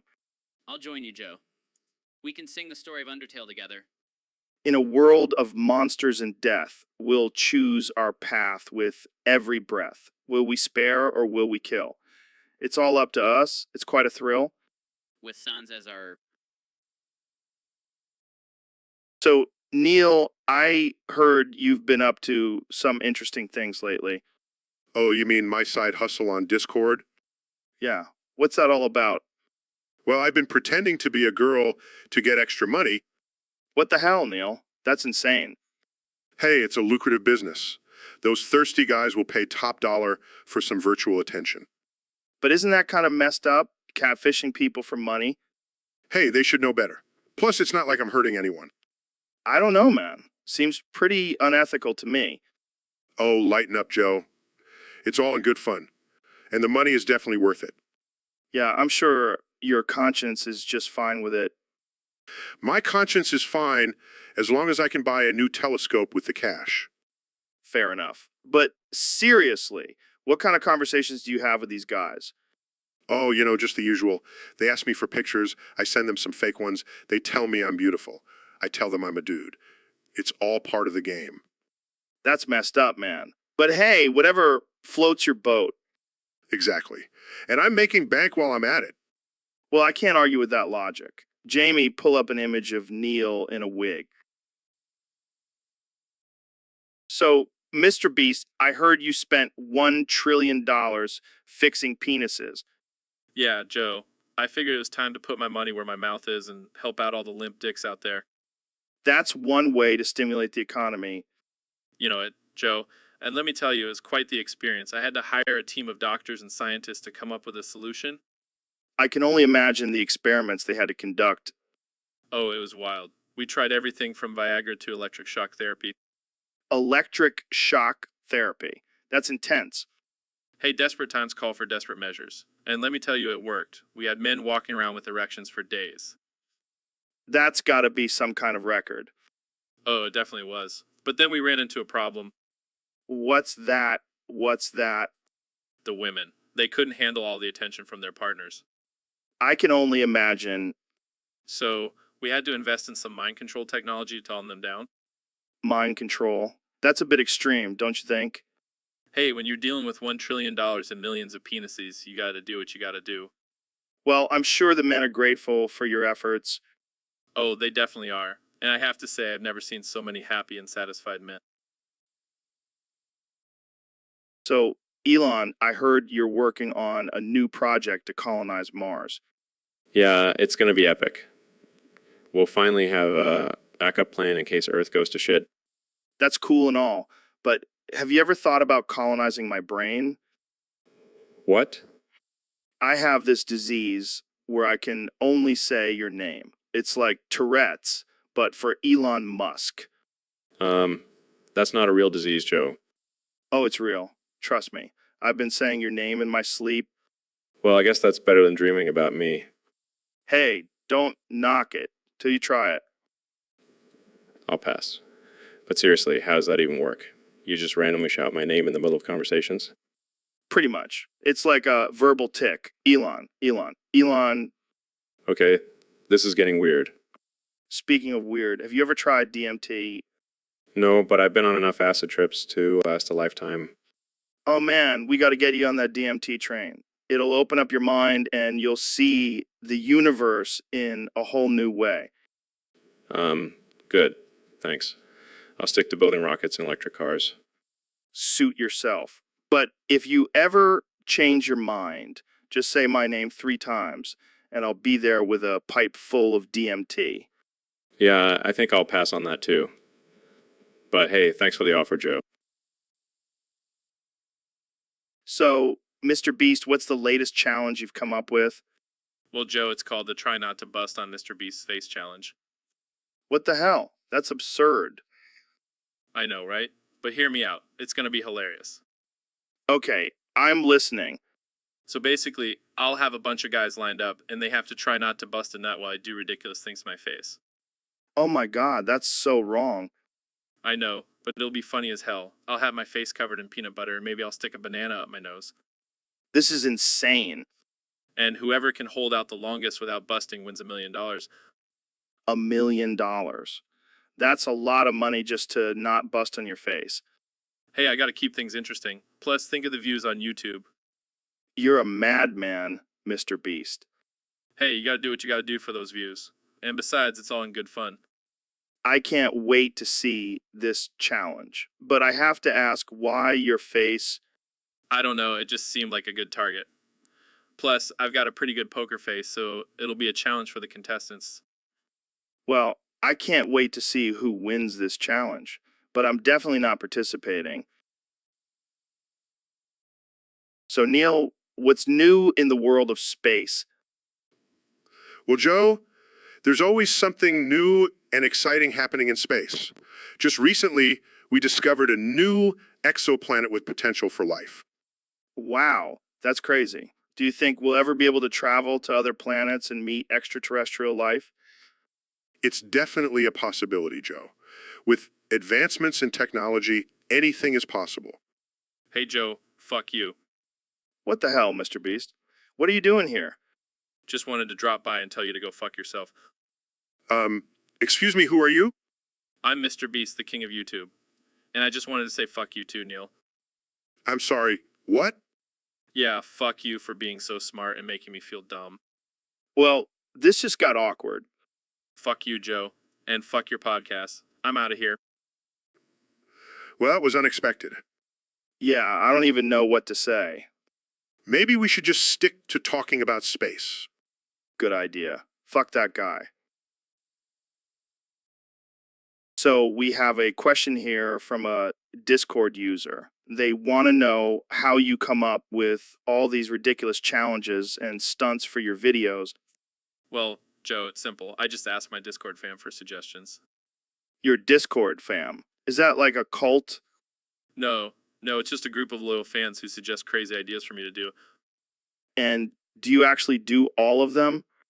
Of course, I'm a man of my word. Plus, it makes for great content. So how does this whole Discord thing work? I'm an old man. I don't understand this technology. It's not that complicated, Joe. You just type in exclamation point topic and then your idea, and boom, it's submitted. Wow, that's actually pretty easy. Can I suggest a topic?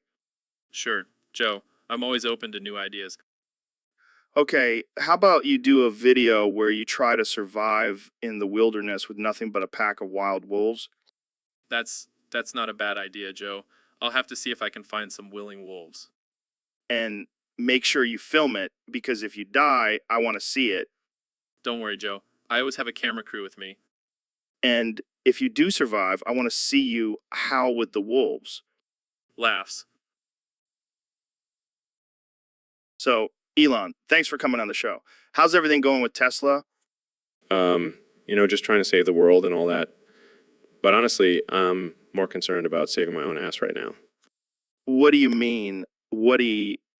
Well, I'm not sure if it's the spicy tacos I had for lunch or the fact that I'm sitting next to you, but my stomach is doing some serious gymnastics right now.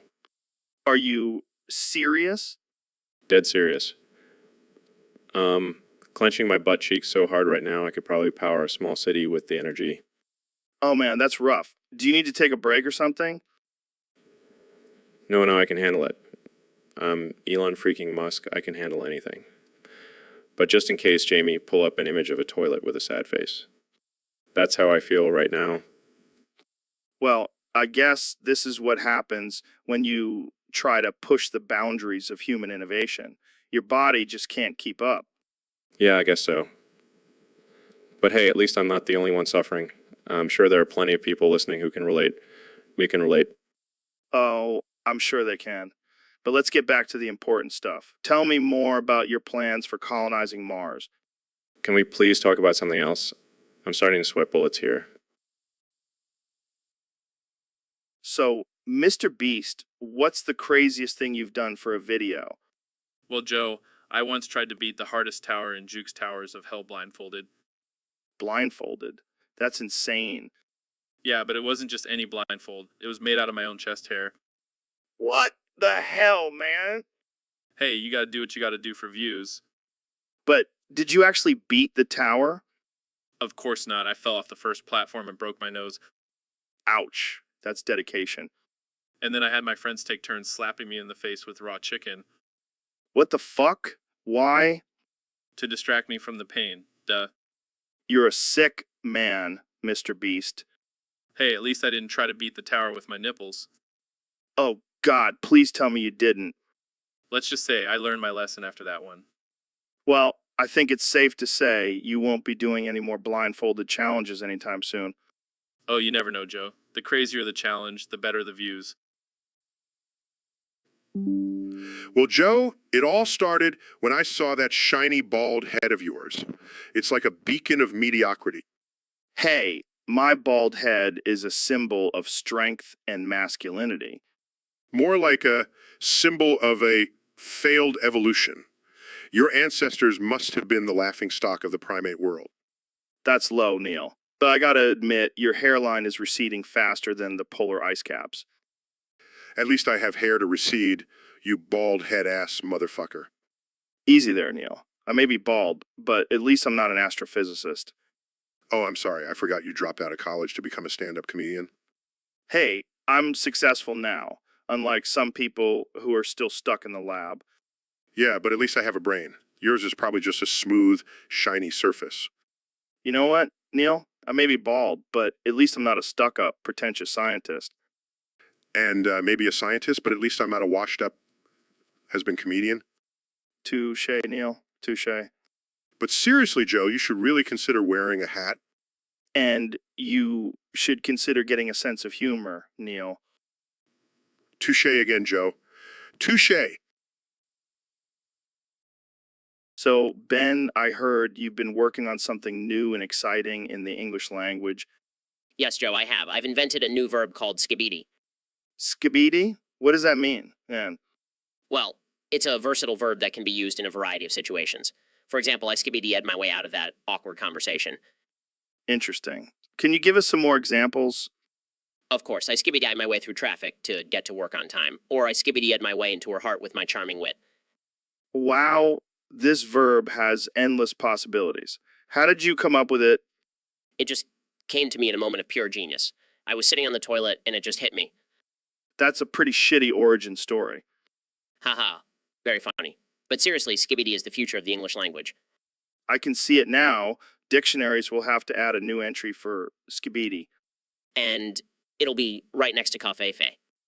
Oh man, I can't wait to start using skibidi in my everyday conversations. Just make sure to give me credit when you do. Of course, I'll say Ben Shapiro, the skibidi mastermind. I like the sound of that. Skibidi on, my friend. Skibidi on. So, Elon, have you ever heard of cock and ball torture? What the hell is that? It's when people get off on having their genitals tortured. What? That's insane. Oh yeah, people are into some crazy shit. Like they'll tie up their balls and smack them with a paddle. That's just wrong. Why would anyone want to do that? I don't know, man. Some people just have some messed up fetishes. Have you ever tried it? Maybe once or twice. You kinky bastard. Hey, don't judge me. You're the one sending cars into space. Yeah, but at least my rockets don't involve genital mutilation. Fair point. But hey, to each their own, right? I guess so. But I'll stick to my electric cars, thank you very much. Yeah, I don't think Tesla would be too happy if you started incorporating cock and ball torture into your designs. Yeah, I think I'll stick to making the world a better place in other ways. Good call. But hey, if anyone wants to try it out, I'm sure there's an app for that. Oh man, the future is a weird place. So, Mr. Beast, what's this new challenge you've got going on? Oh, it's called Stick It to Win It. You gotta stick your hot dog in my buns. Wait, what? Stick your hot dog in your buns. That's hilarious. Yeah, it's gonna be a real sausage fest. Oh man, I can already see the headlines now. Mr. Beast's buns invaded by hot dogs. I know, right? But hey, it's for a good cause. All the proceeds go towards saving the endangered species of hot dogs. Oh, thank goodness we can finally save the hot dogs. A noble cause. Hey, don't mock it. Hot dogs are a vital part of our ecosystem. Of course, how could I forget? So, how does one win this challenge? Well, it's simple. The person who can stick their hot dog in my buns the fastest wins. Well, I think I have an advantage. I've been practicing my hot dog sticking skills for years. Oh, we'll see about that. But just remember, it's not about the size of the hot dog, it's about how you stick it in the buns. Wise words, my friend. Wise words. So, Donnie, have you heard about this whole N-word pass thing? Of course I have, Joe. I'm the one who gave it to you. Wait, what? You gave me the N-word pass. Yeah, I figured you could use it on your podcast. Spice things up a bit, you know? I don't know if I'm comfortable with that. I don't want to offend anyone. Oh, come on, Joe. You're a comedian. You can't be afraid of a little controversy. But what if people get mad at me? I don't want to be canceled. Don't worry, Joe. I'll be right here to defend you. And if anyone tries to cancel you, I'll just tweet about it and call them losers. I don't know, man. It just doesn't feel right. See? That wasn't so bad. Now let's get back to talking about how great I am. Yeah, let's do that. So, Donnie, what do you think about the current state of the country? It's a disaster, Joe. A disaster. But you know what's not a disaster? My hair. It's fantastic. Oh boy, here we go. Hey, I may not be president. So, Mr. President, what do you think about the current state of the Democratic Party? Well, Joe, let me tell you, it's a disaster. They're all a bunch of losers and low energy individuals. Sad. You really think so? I mean, they did win the election. Oh, please, that was all fake news and rigged. Believe me, I know a thing or two about rigged elections. Okay, let's not get into that. But what about their policies? Do you have any thoughts on that? Policies. They don't have any policies. All they care about is taking away your guns and giving free handouts to lazy people. It's a joke. All right, let's move on. Wait, what's that noise? Hey, Joe, what's up, man? Mr. Beast, what are you doing here? Oh, just wanted to say fuck you to Joe. Who the hell is this guy? I'm Mr. Beast, the biggest YouTuber in the world. Wow, I'm so impressed. What do? Give away free money to kids? Actually, yeah, and I have more followers than you, Donnie boy. How dare you disrespect me like that? I'm the greatest president this country has ever seen. Sure. So, Elon, you've been working on some pretty crazy stuff lately. Yeah, I mean, I've been launching cars into space and trying to colonize Mars. Pretty normal stuff. Normal. Dude, you're like a mad scientist on steroids. I prefer the term visionary. Whatever you say, man. But let's talk about your latest invention, the Neuralink. Yes, the Neuralink. It's basically a chip that you can implant in your brain to connect with computers. Oh, great. Because we definitely need more ways for technology to control our lives. Hey, it's all about progress, man. Plus, imagine the possibilities. We could download knowledge directly into our brains. Yeah, because nothing says I'm smart like having a computer chip in your head. You know, I think we should test it out on you first, Joe. No thanks. I'll stick to my good old-fashioned brain. Suit yourself. But just imagine we could even control our emotions with this thing. Like, if you're feeling sad, you could just flip a switch and suddenly you're happy. Oh, great. Because who needs to actually deal with their emotions when you can just turn them off like a light switch? Hey, I'm just trying to make life easier. You're a madman, Elon, a brilliant madman. So, Mr. Beast, I heard you have a new challenge for your YouTube channel. Yeah, it's gonna be wild. I'm gonna have hard sex with everyone in the world. Wait, what? You heard me. I'm gonna go around and give everyone the hardest sex of their lives. It's gonna be epic. I don't think that's a good idea. That's a lot of people. Come on, Joe. Don't be a party pooper. It's gonna be my biggest challenge yet. I don't think that's what people want to see on YouTube. Oh, they'll love it. And I'll make sure to film it all and put it on my channel. This is getting out of hand. You can't just go around having hard sex with everyone. Oh, but I can. And I will. It's gonna be the ultimate flex. I don't even know how to respond to that. Just imagine the views, Joe. The views. I think I need to end this podcast right now. Suit yourself, Joe. But just remember, I'll be out there having hard sex with everyone while you're sitting here talking about it. So, Mr. Beast, welcome to the show. Thanks for having me, Joe. I just wanted to apologize for saying fuck you to you in my last video. Oh, no worries. I know it was just a joke. Yeah, but I still feel bad about it. So I brought someone here to apologize on my behalf. Who? Fuck you, Joe. Elon Musk? What are you doing here? Mr. Beast and I planned this.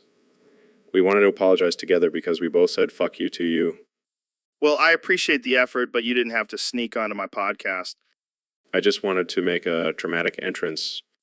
And wanted to see if Jamie could pull up an image of a monkey riding a unicycle. Here you go.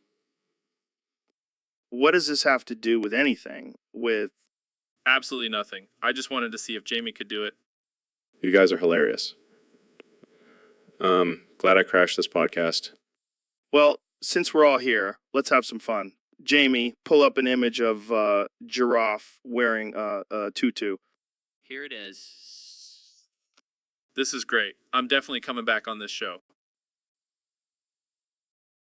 So, Elon, I heard you've been working on some new technology for colonizing Mars. Yeah, Joe, We're going to build a whole new civilization on that red planet. That's wild, man. But let's talk about something more important. Have you ever had a spicy burrito that just sets your ass on fire? What? I'm talking about when you eat something so hot, your asshole starts burning like a raging inferno. I can't say I've had that experience, Joe. Well, let me tell you, it's no joke. I've had to run to the bathroom, clenching my butt cheeks together, praying for dear life. That sounds unpleasant. Unpleasant. Try shitting your pants in public because your asshole's on fire. Oh my God, Joe. That's terrible. It's a real problem, Elon. And I think you, as a genius inventor, should come up with a solution for it. How about a toilet that also sprays a cooling mist on your asshole? We can call it the butt chiller. Yes, and it can also play soothing music to calm your burning sphincter. We'll make millions, Joe. Millions. And we'll use the profits to fund our Mars colonization project. Now that's what I call a win-win situation. So, Elon, I heard you got banned from the artificial intelligence Joe Rogan server. Yeah, man, it's ridiculous. Because I was caught sleeping with goth mommy femboy. What the hell is a goth mommy femboy? I don't even know, but she was hot and I was feeling adventurous. Well, I guess that's one way to push the boundaries of basedness. Exactly. But now I'm being called a traitor to the crusade of basedness. You know, Elon, basedness is a serious matter. We can't just go around sleeping with goth mommy femboys. Oh, come on, Joe. It was just one time, and she was a total freak in the sheets. I can only imagine. But seriously, Elon, what were you thinking? I was thinking with my, never mind. Well, I hope you learned your lesson. No more goth mommy femboys. Yeah, because that's the real issue here. Not the fact that I'm building rockets and electric cars. You have a point there, my friend. But hey, at least you have a good story for the grandkids. Yeah, I'm sure they'll love hearing about their grandpa's adventures with goth mommy femboys. All right, well, let's wrap this up before we get banned from the artificial intelligence Joe Rogan server, too. Good.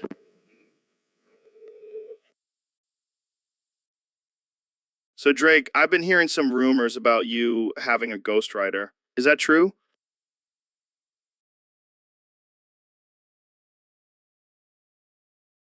Come on, don't lie to me. I know you're the crusader of basedness, but everyone knows ghostwriters are the real heroes.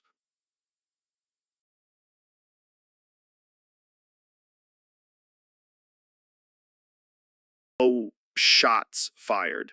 But seriously, why do you need a ghostwriter? You're already successful, rich, and have more women than you can count.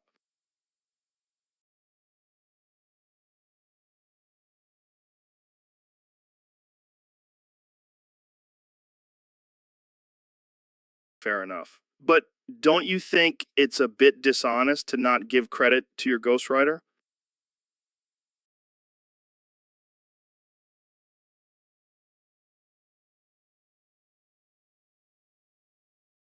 Wow, that's some real talk right there. But what if your fans find out?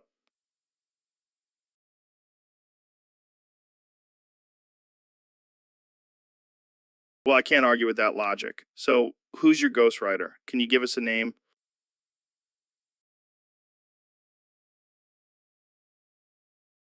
So, Elon, I heard you've been working on some new technology for Mars colonization. Yeah, we're planning on sending a team of genetically modified monkeys to start building a colony. Monkeys, why not humans? Well, we figured it would be easier to train monkeys to survive on Mars than to deal with all the Karens and Chads on Earth. Yeah, those Karens can be a real pain in the ass. And don't even get me started on the Chads, always flexing their abs and talking about their protein shakes. Speaking of moms, have you heard of the new trend of you mama jokes? Oh God, those are so last decade. But what if we brought it back with a twist? Joe mama jokes. Intrigued. Give me an example. Okay, here goes. Joe mama's so fat when she sat on a dollar, It turned into change. That's terrible. I love it.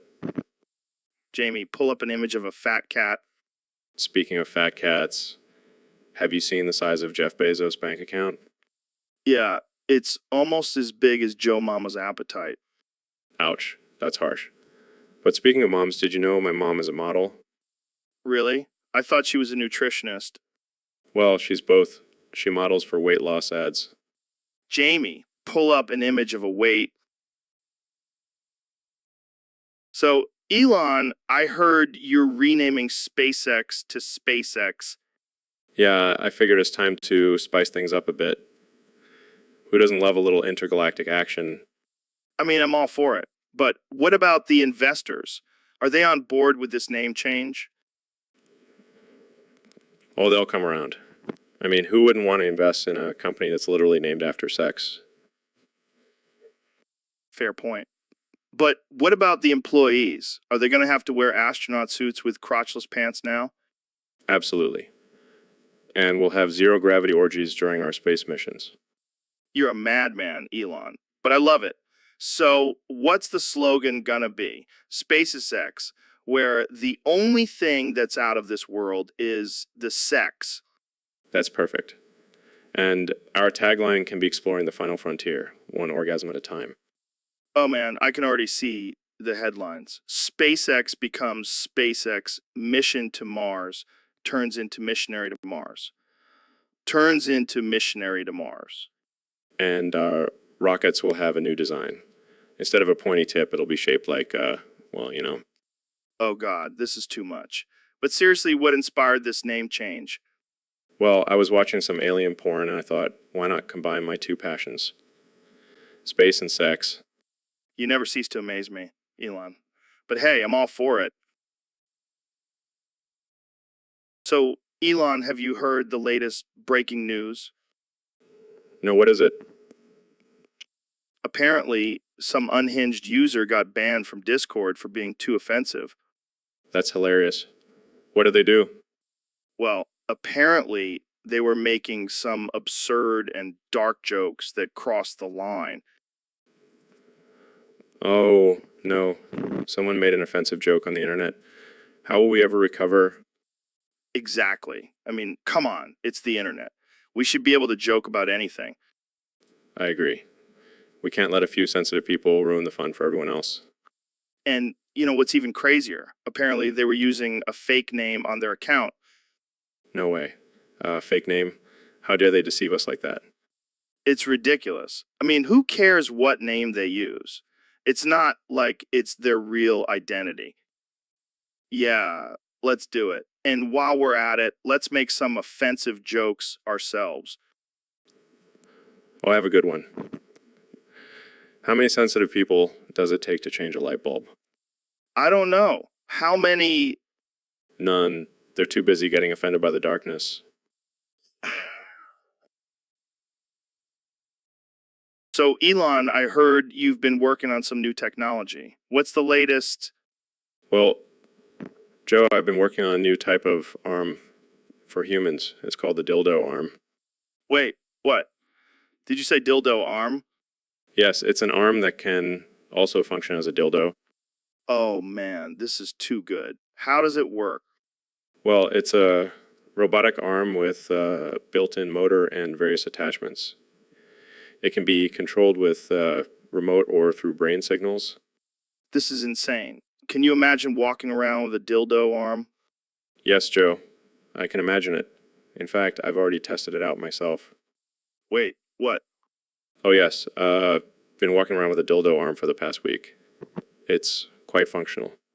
I can't believe this. What was your inspiration for creating this? Well, I figured if people are going to be attached to their phones all day, they might as well have a useful attachment. Oh man, this is too much. I can't even imagine what kind of conversations you've had with your team about this. Actually, we've had some very productive discussions about the mechanics and logistics of the dildo arm.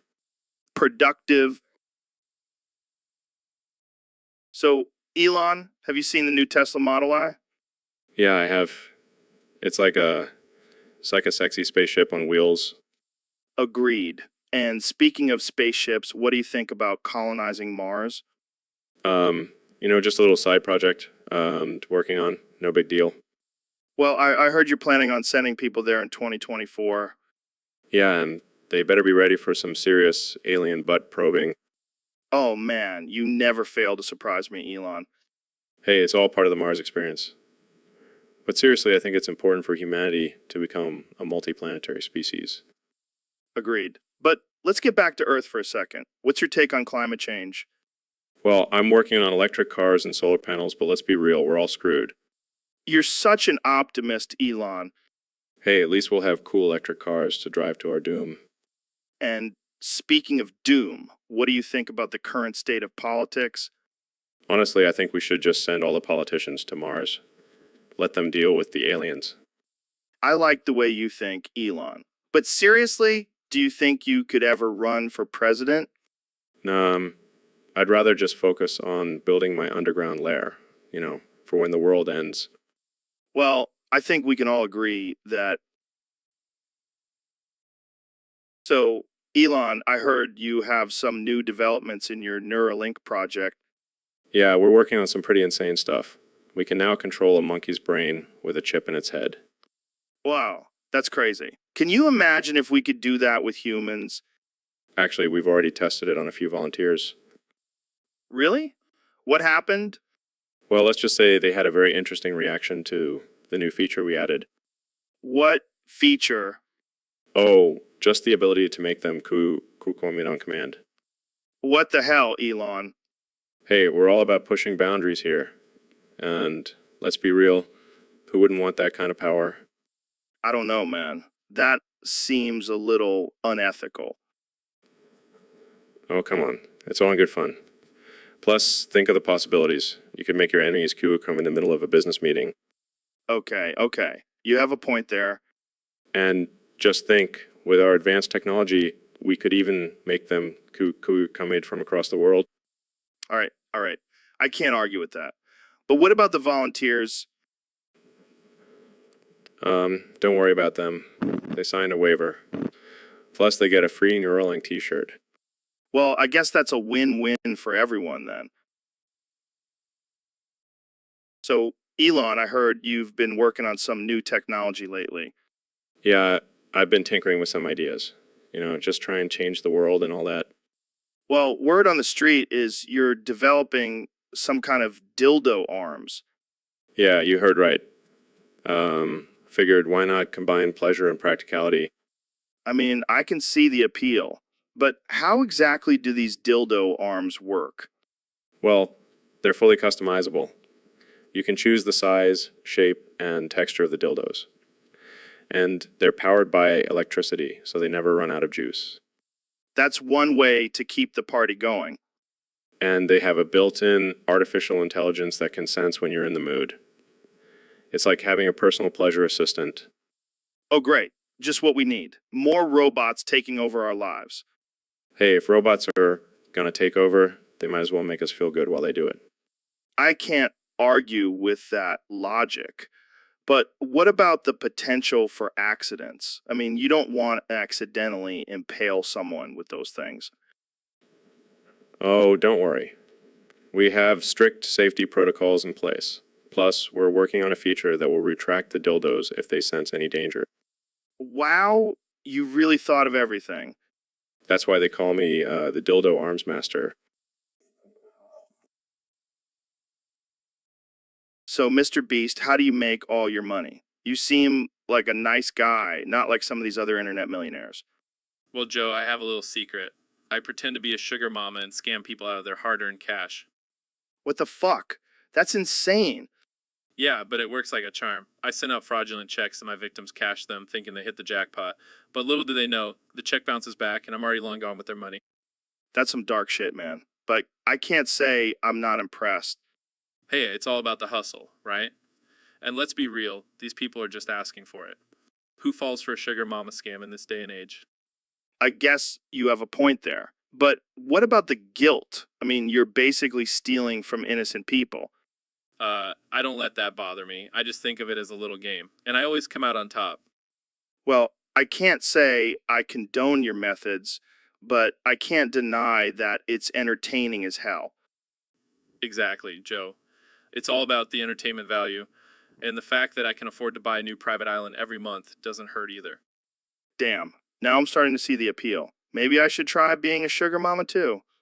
Sorry, Joe, but I think there can only be one Mr. Beast in this world, and So, Donnie, I heard you've been keeping busy since leaving the White House. You know, Joe, I've been building the biggest, most luxurious you've ever seen. Burr? What the hell is that? It's like a burger, but better. It's got caviar, gold flakes, and a side of truffle fries. That sounds excessive. That's the Trump way, baby. Go big or go home. And let me tell you, my burgers are selling like hotcakes. I can only imagine the price tag on one of those bad boys. Let's just say if you have to ask, you can't afford it. But don't worry, I'll make sure to send you a complimentary burr. Thanks, I think. So, what inspired you to get into the Burr business? Well, I saw how much people were willing to pay for my name on a building, so I figured why not slap it on a gourmet burger? Makes sense. But what about the health concerns with all that fancy, rich food? Health concerns? Come on, Joe. I'm a stable genius. My immune system is the best. Believe me. Um, well, I think I'll stick to my regular burgers. Suit yourself, Joe. More burrs for me. And hey, if you ever want to try one, I'll throw in a side of hydroxychloroquine for free. Oh man, you never cease to amaze me, Donnie. That's what I tell it. So, Elon, we've been getting a lot of heat for breaking Rule 2 on this podcast. Rule 2. What's that? It's the one where we're supposed to be civil and not say anything too offensive or controversial. Well, that's just boring. Let's break it. All right, let's do it. So, have you ever thought about building a rocket ship powered by farts? I actually have, but I'm still working on the prototype. That's some next level thinking right there. Well, I am the CEO of SpaceX. I have to think outside the box. Or outside the fart box. Exactly. But seriously, have you ever tried smoking weed in zero gravity? No, but that's a brilliant idea. We should try it on the next SpaceX mission. I'll make sure to pack some joints with the tang and freeze-dried ice cream. Now, that's a space mission I can get behind. But in all seriousness, let's talk about colonizing Mars. Yeah, let's do it. But first, let's talk about the best way to cook human meat. I've been experimenting with different spices and marinades. Oh, I can't wait to try it. But let's not forget about Rule. So, Elon, have you heard about this new trend of people getting offended by satire? Yeah, I've heard about it. It's ridiculous. People need to lighten up and learn to take a joke. Exactly. I mean, what happened to the days when we could make fun of anything and everything without worrying about hurting someone's feelings? It's like people have lost their sense of humor. And let's be real, some of the best comedy comes from pushing boundaries and making fun of taboo topics. Absolutely. And honestly, if you can't handle satire, you probably shouldn't be listening to this podcast. Yeah, they should probably go listen to some NPR or something. Or maybe just stick to watching paint dry. But seriously, this whole crybaby culture is getting out of hand. Miss the good old days when we could make fun of anything and everything without worrying about offending someone. Yeah, it's like people are actively looking for things to be offended by. It's exhausting. And you know what's even more ridiculous? When people get offended on behalf of others. Like, let them speak for themselves. Yeah, it's like they think they're some kind of social justice warrior when really they're just being annoying. Exactly. And you know what? I'm just going to say it. If you can't handle satire, you're probably a boring person. Oh man, I can already hear the hate mail coming in for this one. Bring.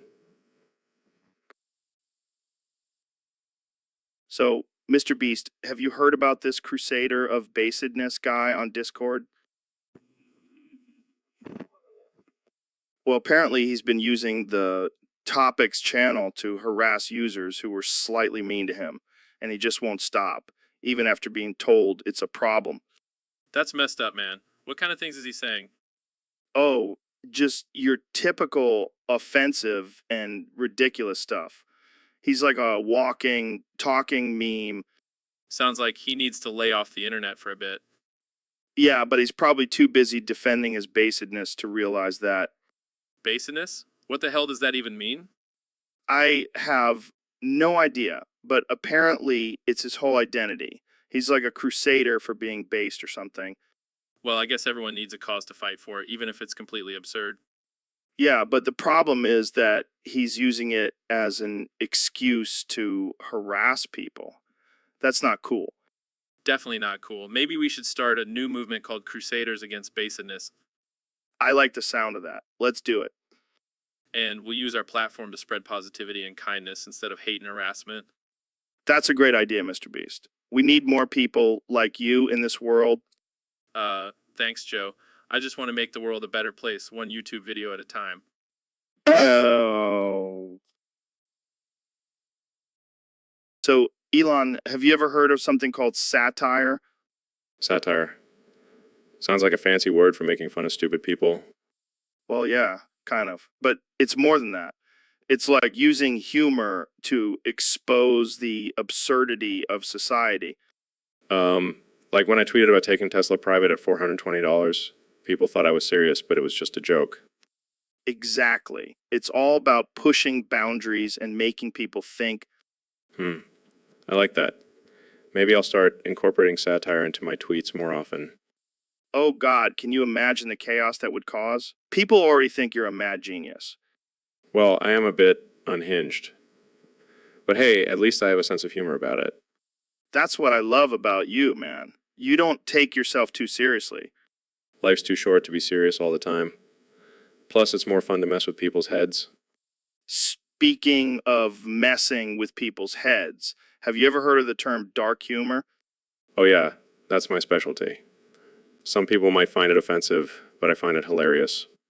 Same here. I mean, we're just a couple of twisted dudes with a podcast. What do they expect? Exactly. And if they can't handle it, well, they can go cry to their safe spaces. Oh man, we're gonna get so much hate for this episode. Bring it on.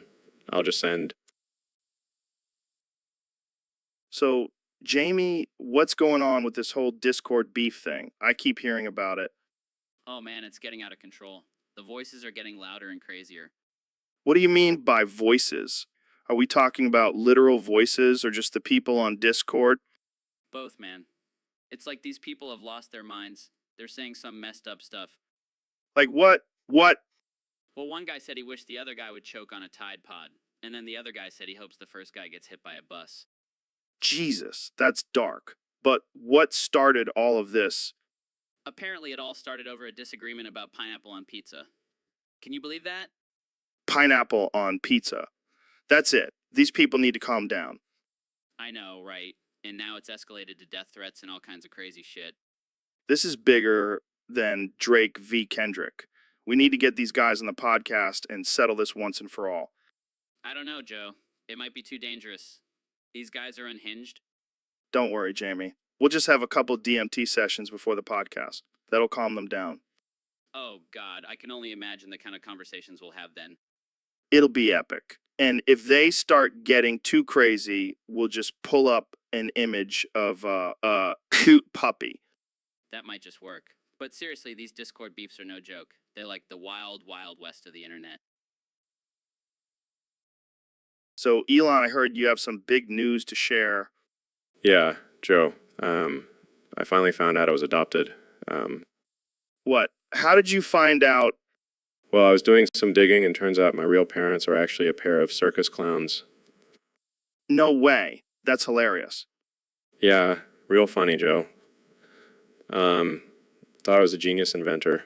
Turns out I'm just a clown's kid. But hey, at least you finally experienced the love of a mother and a father. Oh yeah, because nothing says love like being raised in a traveling circus. I can just imagine you in a tiny car with a bunch of clowns. And to top it off, my real name is Bozo. Bozo Musk. That's amazing. Yeah, I can't wait to tell all my investors that my real name is Bozo. Well, At least now you know why you have such a great sense of humor. Yeah, I guess I can thank my clown parents for that. Well, I'm sure they're proud of you, bozo. Oh, I'm sure they are. I mean, who wouldn't be proud of their adopted genius clown son? I can't wait to see the memes about this. So, Ben, I heard you got into a little Twitter feud recently. Yeah, some snowflakes couldn't handle my facts and logic. What was the topic this time? Oh, just the usual abortion, gun control, transgender rights, the light stuff. Yeah, you really know how to pick 'em. Hey, I don't back down from a debate. Unlike some people. Are you talking about me? No, of course not.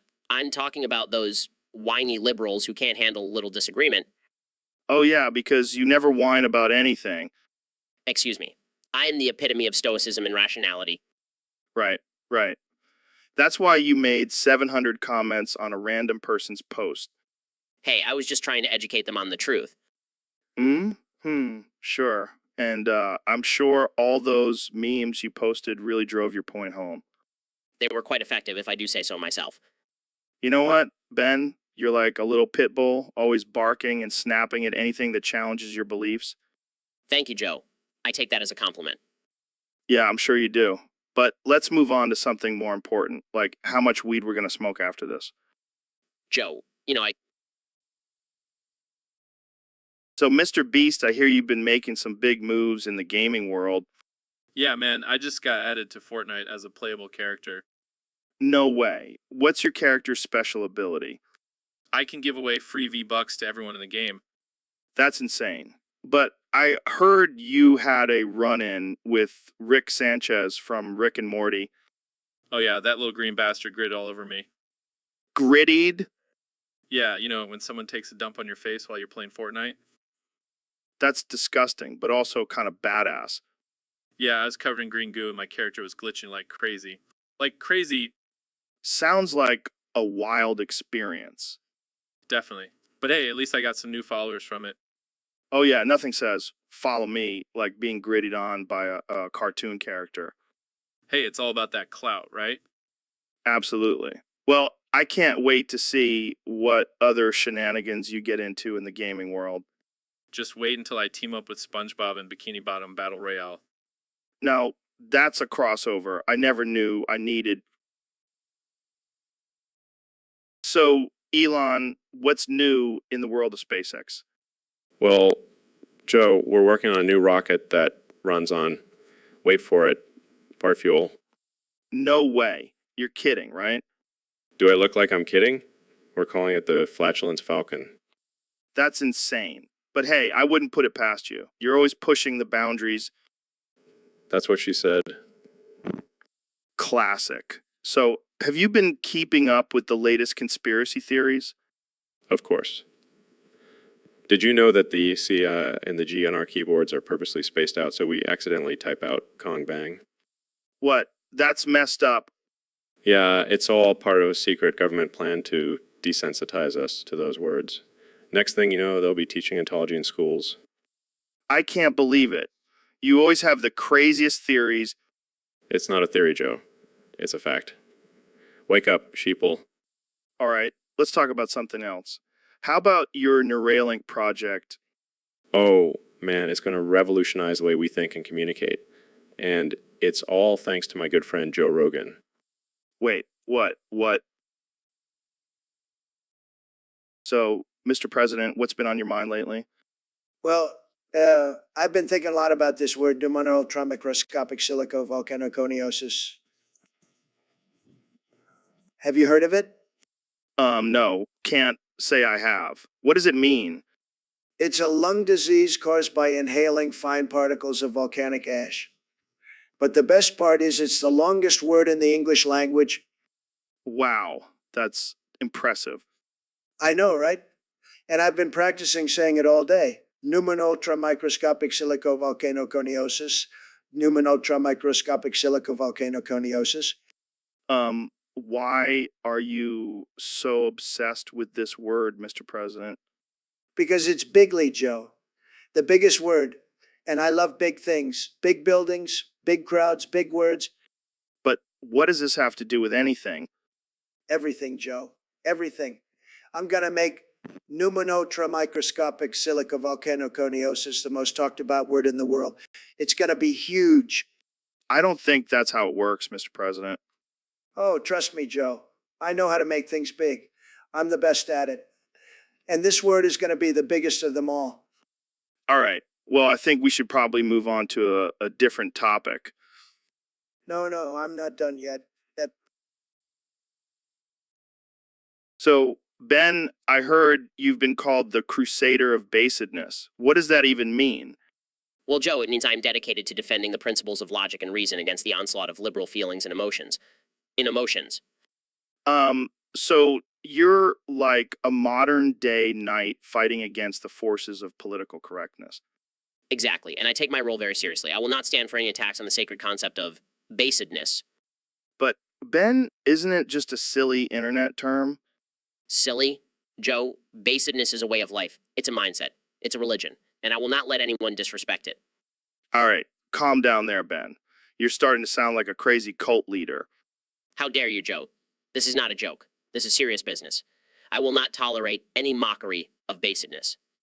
Okay, I get it. But don't you think you're taking it a little too personal? Personal? Joe, this is my entire identity. I'm the crusader of basedness. It's not personal. It's a way of life. Well, I guess I'll just have to be careful not to trigger you then. That's right, Joe. And if anyone tries to come for me or my basedness, they better be ready for a battle. I'm armed with facts and logic. And big ego. Hey, I may have a big ego, but at least it's based. Can you say the same, Joe? All right. Let's move on before. So, Ben, I heard you have some strong opinions about balls. Oh, you mean those useless sacks of flesh that dangle between men's legs? Yeah, those. What's your beef with them? Well, first of all, they serve no purpose. They're just there taking up space and getting in the way. But don't they produce sperm? Oh, please, like we need more humans on this planet. Plus, we have technology for that now. All right, but what about the pleasure they bring during sex? Please, that's just a ploy by the patriarchy to keep men in check. Real men don't need balls to enjoy sex. Wow, that's a hot take. But what about the pain of getting hit in the balls? Oh, Crimea River. Women have to deal with childbirth. We can handle a little tap to the nuts. Fair enough. But what about the aesthetic appeal? Some people find them attractive. Those people are sick, Joe. Balls are not meant to be objects of desire. They're just gross and wrinkly. All right, well, I think we can agree to disagree on this one. Fine, but just remember, balls are overrated and unnecessary. And on that note, let's wrap this up before we get any more complaints from our sponsors. Thanks for tuning in, folks. So, Mr. Beast, what have you been up to lately? Oh, just causing chaos and destruction wherever I go. Classic Mr. Beast. But I heard you did something really wild in China. Oh yeah, I corrupted the entire country. It was so easy. I just hand out free money and they were putting my hands. That's insane. But I also heard a rumor that you're starting COVID-25 next year. Oh yeah, I've been working on a new virus in my basement. Gonna make COVID-19 look like a walk in the park. Wait, what? That's not funny, man. Oh, come on, Joe. It's all in good fun. Plus, think about all the views I'll get on my YouTube channel. You're sick, Mr. Beast. Sick and twisted. Hey, it's not my fault people will do anything for money. I'm just giving them what they want. Yeah, because causing a global pandemic is totally what people want. Hey, I'm just giving the people what they didn't know they needed. And the best part, I'll make millions off of it. I can't believe I'm friends with you. Hey, at least I'm not boring. Plus, think of all the great content we can make together with COVID-25. Sarcastically. So, Elon, I heard you've been working on some crazy new inventions lately. Yeah, I've been busy trying to take over the world and all that. Classic Elon. But seriously, what's the latest project? Well, I'm working on a new type of nut. Call it the Joe nut. The Joe nut? What the hell is that? It's a nut that's infused with your DNA, Joe. So when people eat it, they'll become just as unhinged and offensive as you. Holy shit, that's insane. I love it. And The best part is it's only available on the dark web. Of course it is. You know, I've always wanted my own line of nuts. I figured it was the perfect fit for you, Joe. Plus, it's a great way to expand your brand. Yeah, I can already see the slogans. Get a taste of Joe's nuts and go crazy. That's perfect. We'll have to get you a marketing team. Nah, I'll just have my listeners spread the word. They're a bunch of crazy motherfuckers anyway. Speaking of crazy, have you tried the Joe Nut yet? Not yet, but I can't wait to see the effects. Maybe I'll have one before my next podcast. Just make sure you warn your guests beforehand. We don't want any lawsuits. Yeah, I'll just have them sign a waiver. No big deal. Well, So, Elon, what's new with you? just the usual. Saving the world, sending rockets to Mars, the usual. Oh, wow. Just another day in the life of Elon Musk. Yeah, I mean, it's not easy being a genius billionaire philanthropist. Oh, I'm sure. It's a real struggle. Hey, at least I'm not a washed-up comedian who peaked in the 90s. Ouch. That one stung. But hey, at least I don't have to deal with my ego getting bursted every other day. Hey, my ego is just as big as my bank account. Oh, so it's non-existent. Very funny, Joe. But seriously, I'm just trying to change the world here. Yeah, I know, man. I respect that. But sometimes you got to take a step back and realize you're not the center of the universe. I know. But it's hard when you're constantly surrounded by yes men and sycophants. Yeah, I can imagine. But hey, at least you have a sense of humor about it. Oh, trust me, my ego can take a joke. It's just everything else that gets me. Well, as long as you're not taking yourself too seriously. So, Elon, I've been thinking about this word degenerate lately. Oh yeah, what's got you thinking about that, Joe? Well, I've been spending a lot of time on this server lately, and I gotta say, it's getting pretty degenerate. Generate? What do you mean? I mean, these 14-year-olds running around acting like they know everything. It's like a bunch of mini degenerate versions of ourselves. Yeah, I've noticed that too. But what can we do about it? We could start by defining what it means to be a degenerate. You know, someone who has lost all sense of morality and decency. I see. So like those kids who constantly spam the chat with emojis and inappropriate memes? Exactly. And don't even get me started on the ones who think they're cool by using racial slurs and making sexist jokes. That's just sad. They have no idea how much they're degrading themselves in the server. And let's not forget about the ones who constantly beg for attention and validation. It's like they're addicted to the server. It's like they're degenerate zombies, mindlessly seeking validation and causing chaos. Yeah, and it's our job to put a stop to it. We can't let this server become a breeding ground for degeneracy. Agreed. We'll use our platform and influence to educate these kids and steer them away from the dark path of degeneracy. Pumps. So, Ben, I heard you have a controversial stance on state-mandated nudity. Yes, Joe. I believe that in order to truly be free, we must all be naked. That's interesting. Care to elaborate? Of course. See, when we are all forced to be naked, we will have nothing to hide. No more secrets or lies. But what about privacy? Privacy is a luxury, Joe. And it's time we let go of it. Plus, think of how much money we'll save on clothes. I don't know, Ben. I like my clothes. They keep me warm and covered. Oh, you're just afraid of a little nudity. It's time to embrace our natural state. But what about people who are uncomfortable being naked in public? They'll just have to get over it, Joe.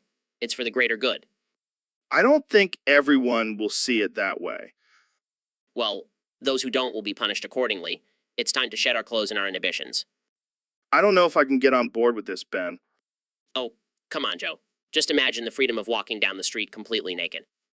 Yeah, I think I'll stick with my clothes. Thanks. Suit yourself, Joe. But just remember, when the state-mandated nudity comes into effect, you'll be the odd one out. So, Mr. Beast, I heard you've been experimenting with some new content on your channel. Yeah, man, I'm always trying to push the boundaries and keep things interesting. Well, I saw your latest video where you let your fans control your life for a day. That's some next level submission right there. Yeah, I guess you could say I'm a bit of a submissive when it comes to my fans. I never would have guessed. You seem like such a dominant guy. Oh, I am. But when it comes to my fans, I'm willing to do anything for them. So you're telling me if your fans asked you to do something crazy, like eat a live tarantula, you do it. Well, I mean, I might have to draw the line at that one. I don't blame you. But seriously, it's pretty impressive that you have such a strong connection with your fans. Thanks, man. I just want to make sure they're entertained and happy. Well, I think you're doing a damn good job. But let's talk about something else before we get too deep into your fan relationships. Yeah, probably a good idea. So, what's next for Mr. Beast? Any crazy stunts or challenges in the works? Always. I'm thinking about trying to break a world record next. Hell yeah! What record are you going for? Most chicken nuggets eaten in one sitting. So, Mr. Beast, what's new with you? Oh, just making ridiculous amounts of money and giving it away to strangers. Yeah, I saw that video where you gave away $1 million. That's insane. Thanks, man. But I gotta say, I'm a little disappointed in Chris. Why's that? Well, he keeps insisting that he's a girl and he'll never be one. I mean, come on, get some mental help, dude. Oh boy, here we go. I mean, I'm all for being who you are and all that, but let's be real here. Chris is a dude, plain and simple. Yeah, but maybe he's just going through a phase. A phase. He's been saying this for years, and he still has a beard and everything. Well, maybe he's just confused. Confused. He's more confused than a chameleon in a bag of Skittles. That's a good one. I mean, I love the guy, but he's got to face reality. He's a man, and he'll never be a woman. Yeah, I think it's time for an intervention. Yeah, maybe we can get him some mental help while we're at it. All right, let's call him up and set it up. This is going to be epic. Oh man, I can't wait to see his reaction. This is gonna be legendary. So, Donnie, I heard you've been keeping up with the internet lately. You know me, Joe. I'm always on the cutting edge. Well, there's this new trend going around called autism. Autism. I love trends. Is it like that Tide Pod challenge? No. It's actually a developmental disorder. Oh, like a new diet fad? No, Donnie. It's a serious condition that affects people's social and communication skills. Oh, well, I'm still going to try it out. I'm always open to new things. Wait, what do you mean? Try it out? Well, I saw some people on the internet talking about it, so I thought I'd give it a go. Donnie, you can't just try out autism. It's not a trend, it's a disorder. Hey, I'm a trendsetter, Joe. I can do whatever I want. I don't think you understand, Donnie. It's not something you can just turn on and off. But think about the perks, Joe. I'll have an excuse for all my past mistakes. Sorry, folks, I'm just autistic, I don't even know where to begin with that, Donnie. and I'll have a whole new group of supporters. The autistic community will love me. SH. So, Neil, I heard you have some thoughts on Squidward's house and cod. Oh, yes, Joe. It's a fascinating topic. You see, the reason why Squidward's house is cracked is because of the intense pressure of living in the ocean. Pressure, like from the water. No, Joe. I'm talking about the pressure of being surrounded by those annoying, tone-deaf neighbors. I see. But why is it cracked specifically? Well, Joe, it's a metaphor for the cracks in Squidward's psyche. Living in a constant state of misery and frustration can take a toll on one's mental health. Damn, that's deep. But what about the shape of the house? It's like a big nose. Yes. That's a representation of Squidward's big ego. He thinks he's better than everyone else, but in reality, he's just a sad, bitter squid. Wow, I never thought of it that way. And what about the color? It's like a sickly green. That's a commentary on the toxic environment of Bikini Bottom. It's a warning to not let yourself become consumed by the negativity around you. Mind blown. And what about the pineapple house next door? That's a whole other conversation, Joe. But let's just say it's a symbol of the American dream and how it can be out of reach for some. Damn, Neil. You really know how to make a cartoon show deep and depressing. It's a gift, Joe. It's a gift. So, Mr. Beast, I heard you're a big fan of Kanye West. Oh yeah, man. I love that guy. He's a genius. Really? Even after all the crazy stuff he's been saying lately? Especially after that. I love a good train wreck. Wow, that's dark. Hey, I'm all about that dark humor, and Kanye is the gift that keeps on giving. I can't argue with that. But what about his old music? You know, before he went off the deep end? Oh man, don't even get me started. The old Kanye was a legend. I could listen to Gold Digger on repeat for days. Same here. But what about his newer stuff? Like Lift Yourself? That song is a masterpiece. Poopy scoop, scoopity whoop. Pure genius. I can't believe we're actually having a conversation about this. Hey, it's the Joe Rogan experience. Anything goes. Fair point. But seriously, what do you think about Kanye's recent political rants? I don't really care. As long as he keeps making ridiculous music, I'll always be a fan. Well, I can't argue with that logic. Long live the old Kanye. I'm into that. Man, to that. So, Ben, have you heard about the bread market lately? Oh, you mean the gluten-filled, carb-loaded conspiracy? Yeah, that one. Apparently, there's a shortage of bread in some areas. Well, that's what happens when you let the government control the wheat supply. Yes, the all-powerful wheat overlords. But in all seriousness, Joe, this is just another example of government intervention gone wrong. Wait, are you saying we should have a free market for bread? Absolutely. Let the invisible hand of the market guide us to the perfect loaf. But what about those poor gluten-intolerant souls? They can make their own damn bread. All right, fair enough. But what about the rise of alternative bread options like cauliflower or zucchini bread? That's not bread, Joe. That's just a sad attempt at a substitute. I guess we'll have to agree to disagree on that one. As long as we can agree that government regulation is ruining the bread market. Amen, brother. And on that note, let's wrap this up before we offend any more bread lovers out there. Good call. Jamie, pull up an image of a sad gluten-free bagel. Right away, Ben. So, Mr. Beast, welcome to the show. I gotta say, I'm a big fan of your crazy stunts and giving away all that cash. Thanks, Joe. It's all about making people happy and spreading positivity. Yeah, but let's get real here. I heard a rumor that you actually hate ice cream. What? No way. I love ice cream. Who doesn't? Well, apparently word on the street is you've been secretly sabotaging ice cream shops and destroying their freezers. I have no idea what you're talking about.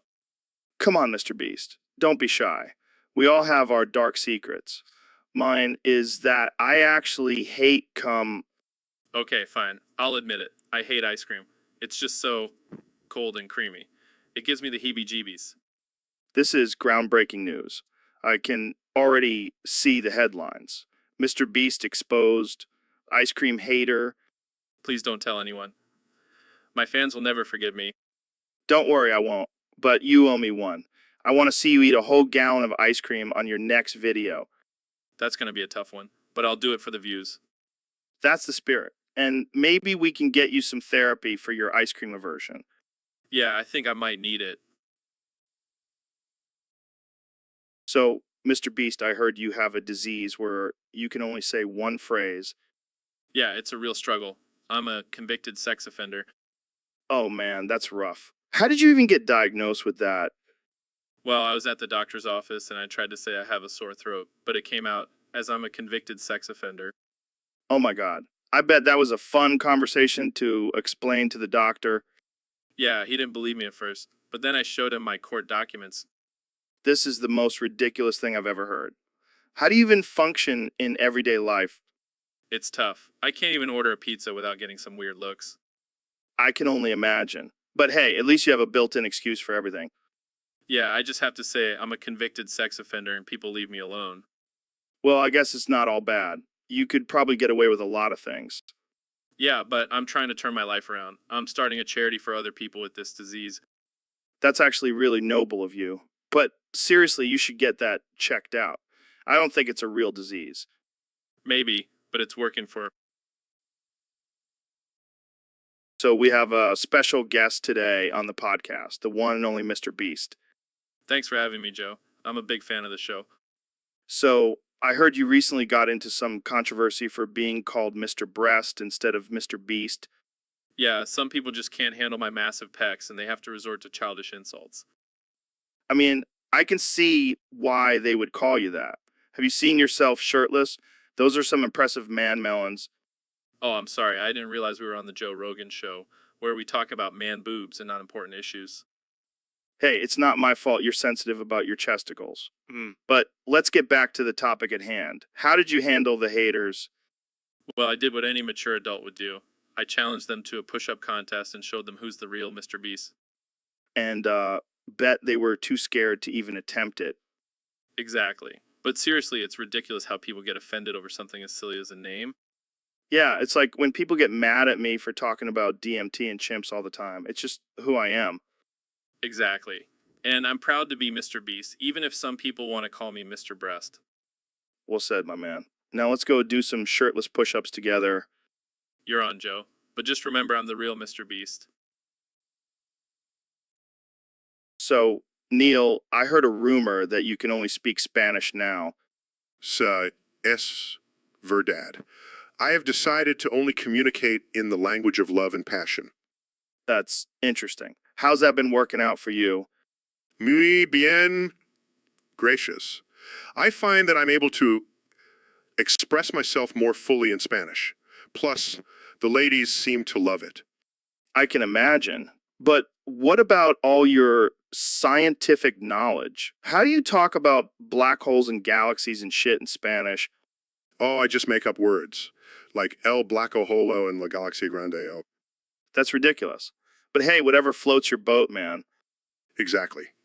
And I've also started incorporating Spanish into my lectures. It really spices things up. I bet. Can you give us an example? Sure.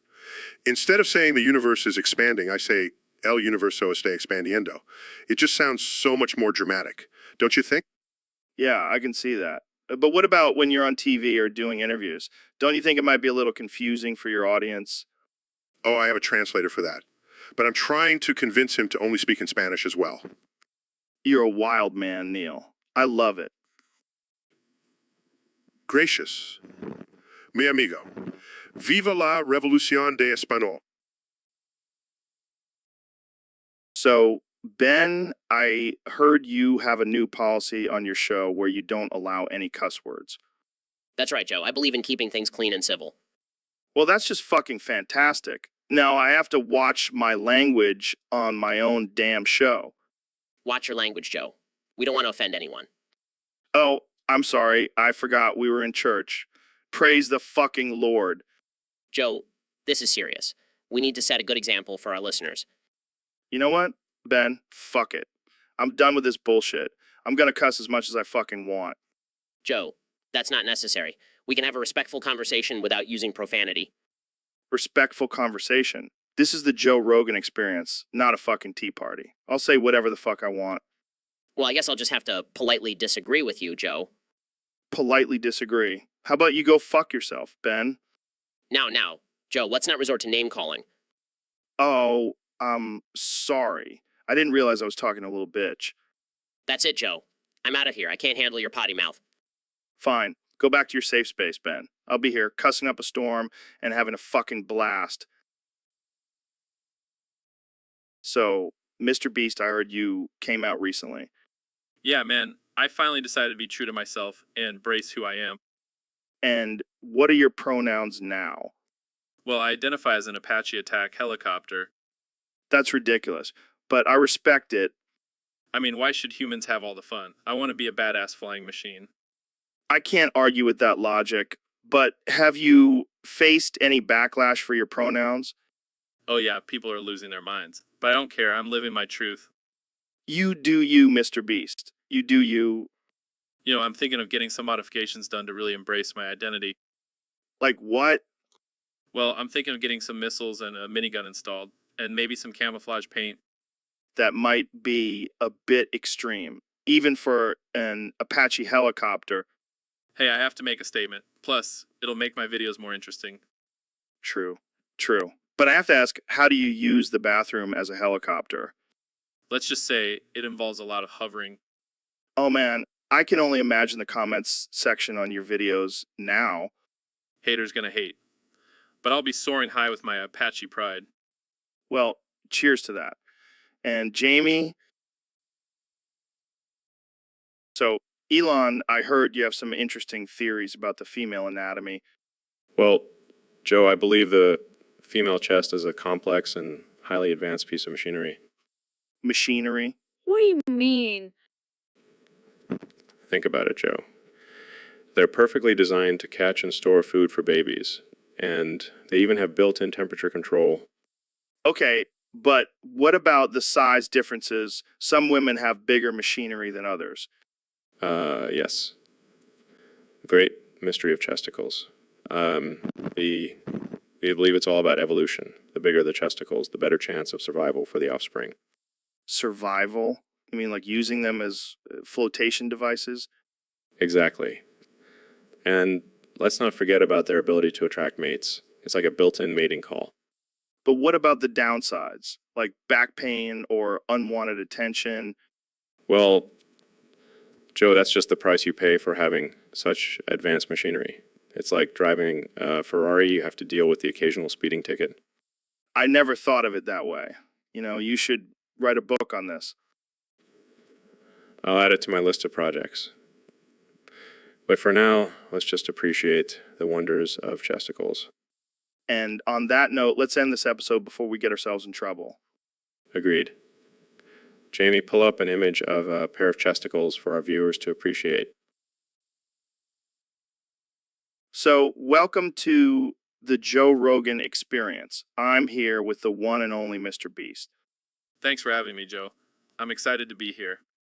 Now, Mr. Beast, I have to ask, what's with the constant repetition of a convicted child predator? Oh, just trying to keep things interesting. Gotta keep my audience on their toes. But that's a pretty serious thing to joke about, don't you think? Oh, I'm not joking, Joe. I'm actually a convicted child predator. Wait, what? Yeah, I only prey on the weak and vulnerable. It's just my thing. This is getting out of hand. I can't have a convicted child predator on my podcast. Relax, Joe. It's all just a joke. Who would actually admit to being a child predator on a public platform? You just did. Well, I guess the joke's on me then. But seriously, I'm just a harmless YouTuber who likes to give away money. Yeah, but with a reputation like that, it's gonna be hard to keep up your wholesome image. I'll just throw in a few more giveaways and people will forget all about it. I don't think it works like that, Mr. Beast. Well, I guess I'll just have to find another way to shock and entertain my audience. Maybe I'll start a cult or something. Okay, this interview is over. I can't have a convicted. So, Elon, I have a bone to pick with you. Oh no, what did I do now? My ice cream man. It melted because I got so caught up in one of your crazy ideas. Oh, come on, Joe. You can't blame me for your ice cream mishap. I can and I will. You and your damn flamethrowers and space travel distractions. Hey, I can't help it if my ideas are just too hot for your ice cream to handle. Well, my ice cream was not ready for liftoff, let me tell you. Maybe you should have used my SpaceX rocket to keep it cold. Oh yeah, just strap a pint of ice cream to a rocket. What could go wrong? Exactly. It would have been a wild ride. Yeah, until it exploded and I ended up with a face full of melted ice cream. Well, at least it would have been a tasty explosion. You know what? I'm done with your crazy ideas. I'll just stick to my boring, non-melting ice cream. Suit yourself, Joe. But just remember, boring is not the way of the future. Yeah. I'll just go cry over my melted ice cream now. Don't worry, I'll send you a flamethrower to dry your tears. So, Ben, have you heard about this new trend of femboys, Yeah, I've seen it on social media. It's definitely an interesting subculture. right? I mean, I have nothing against it, but it's just not my thing, you know? Yeah, I get it. Everyone has their own preferences.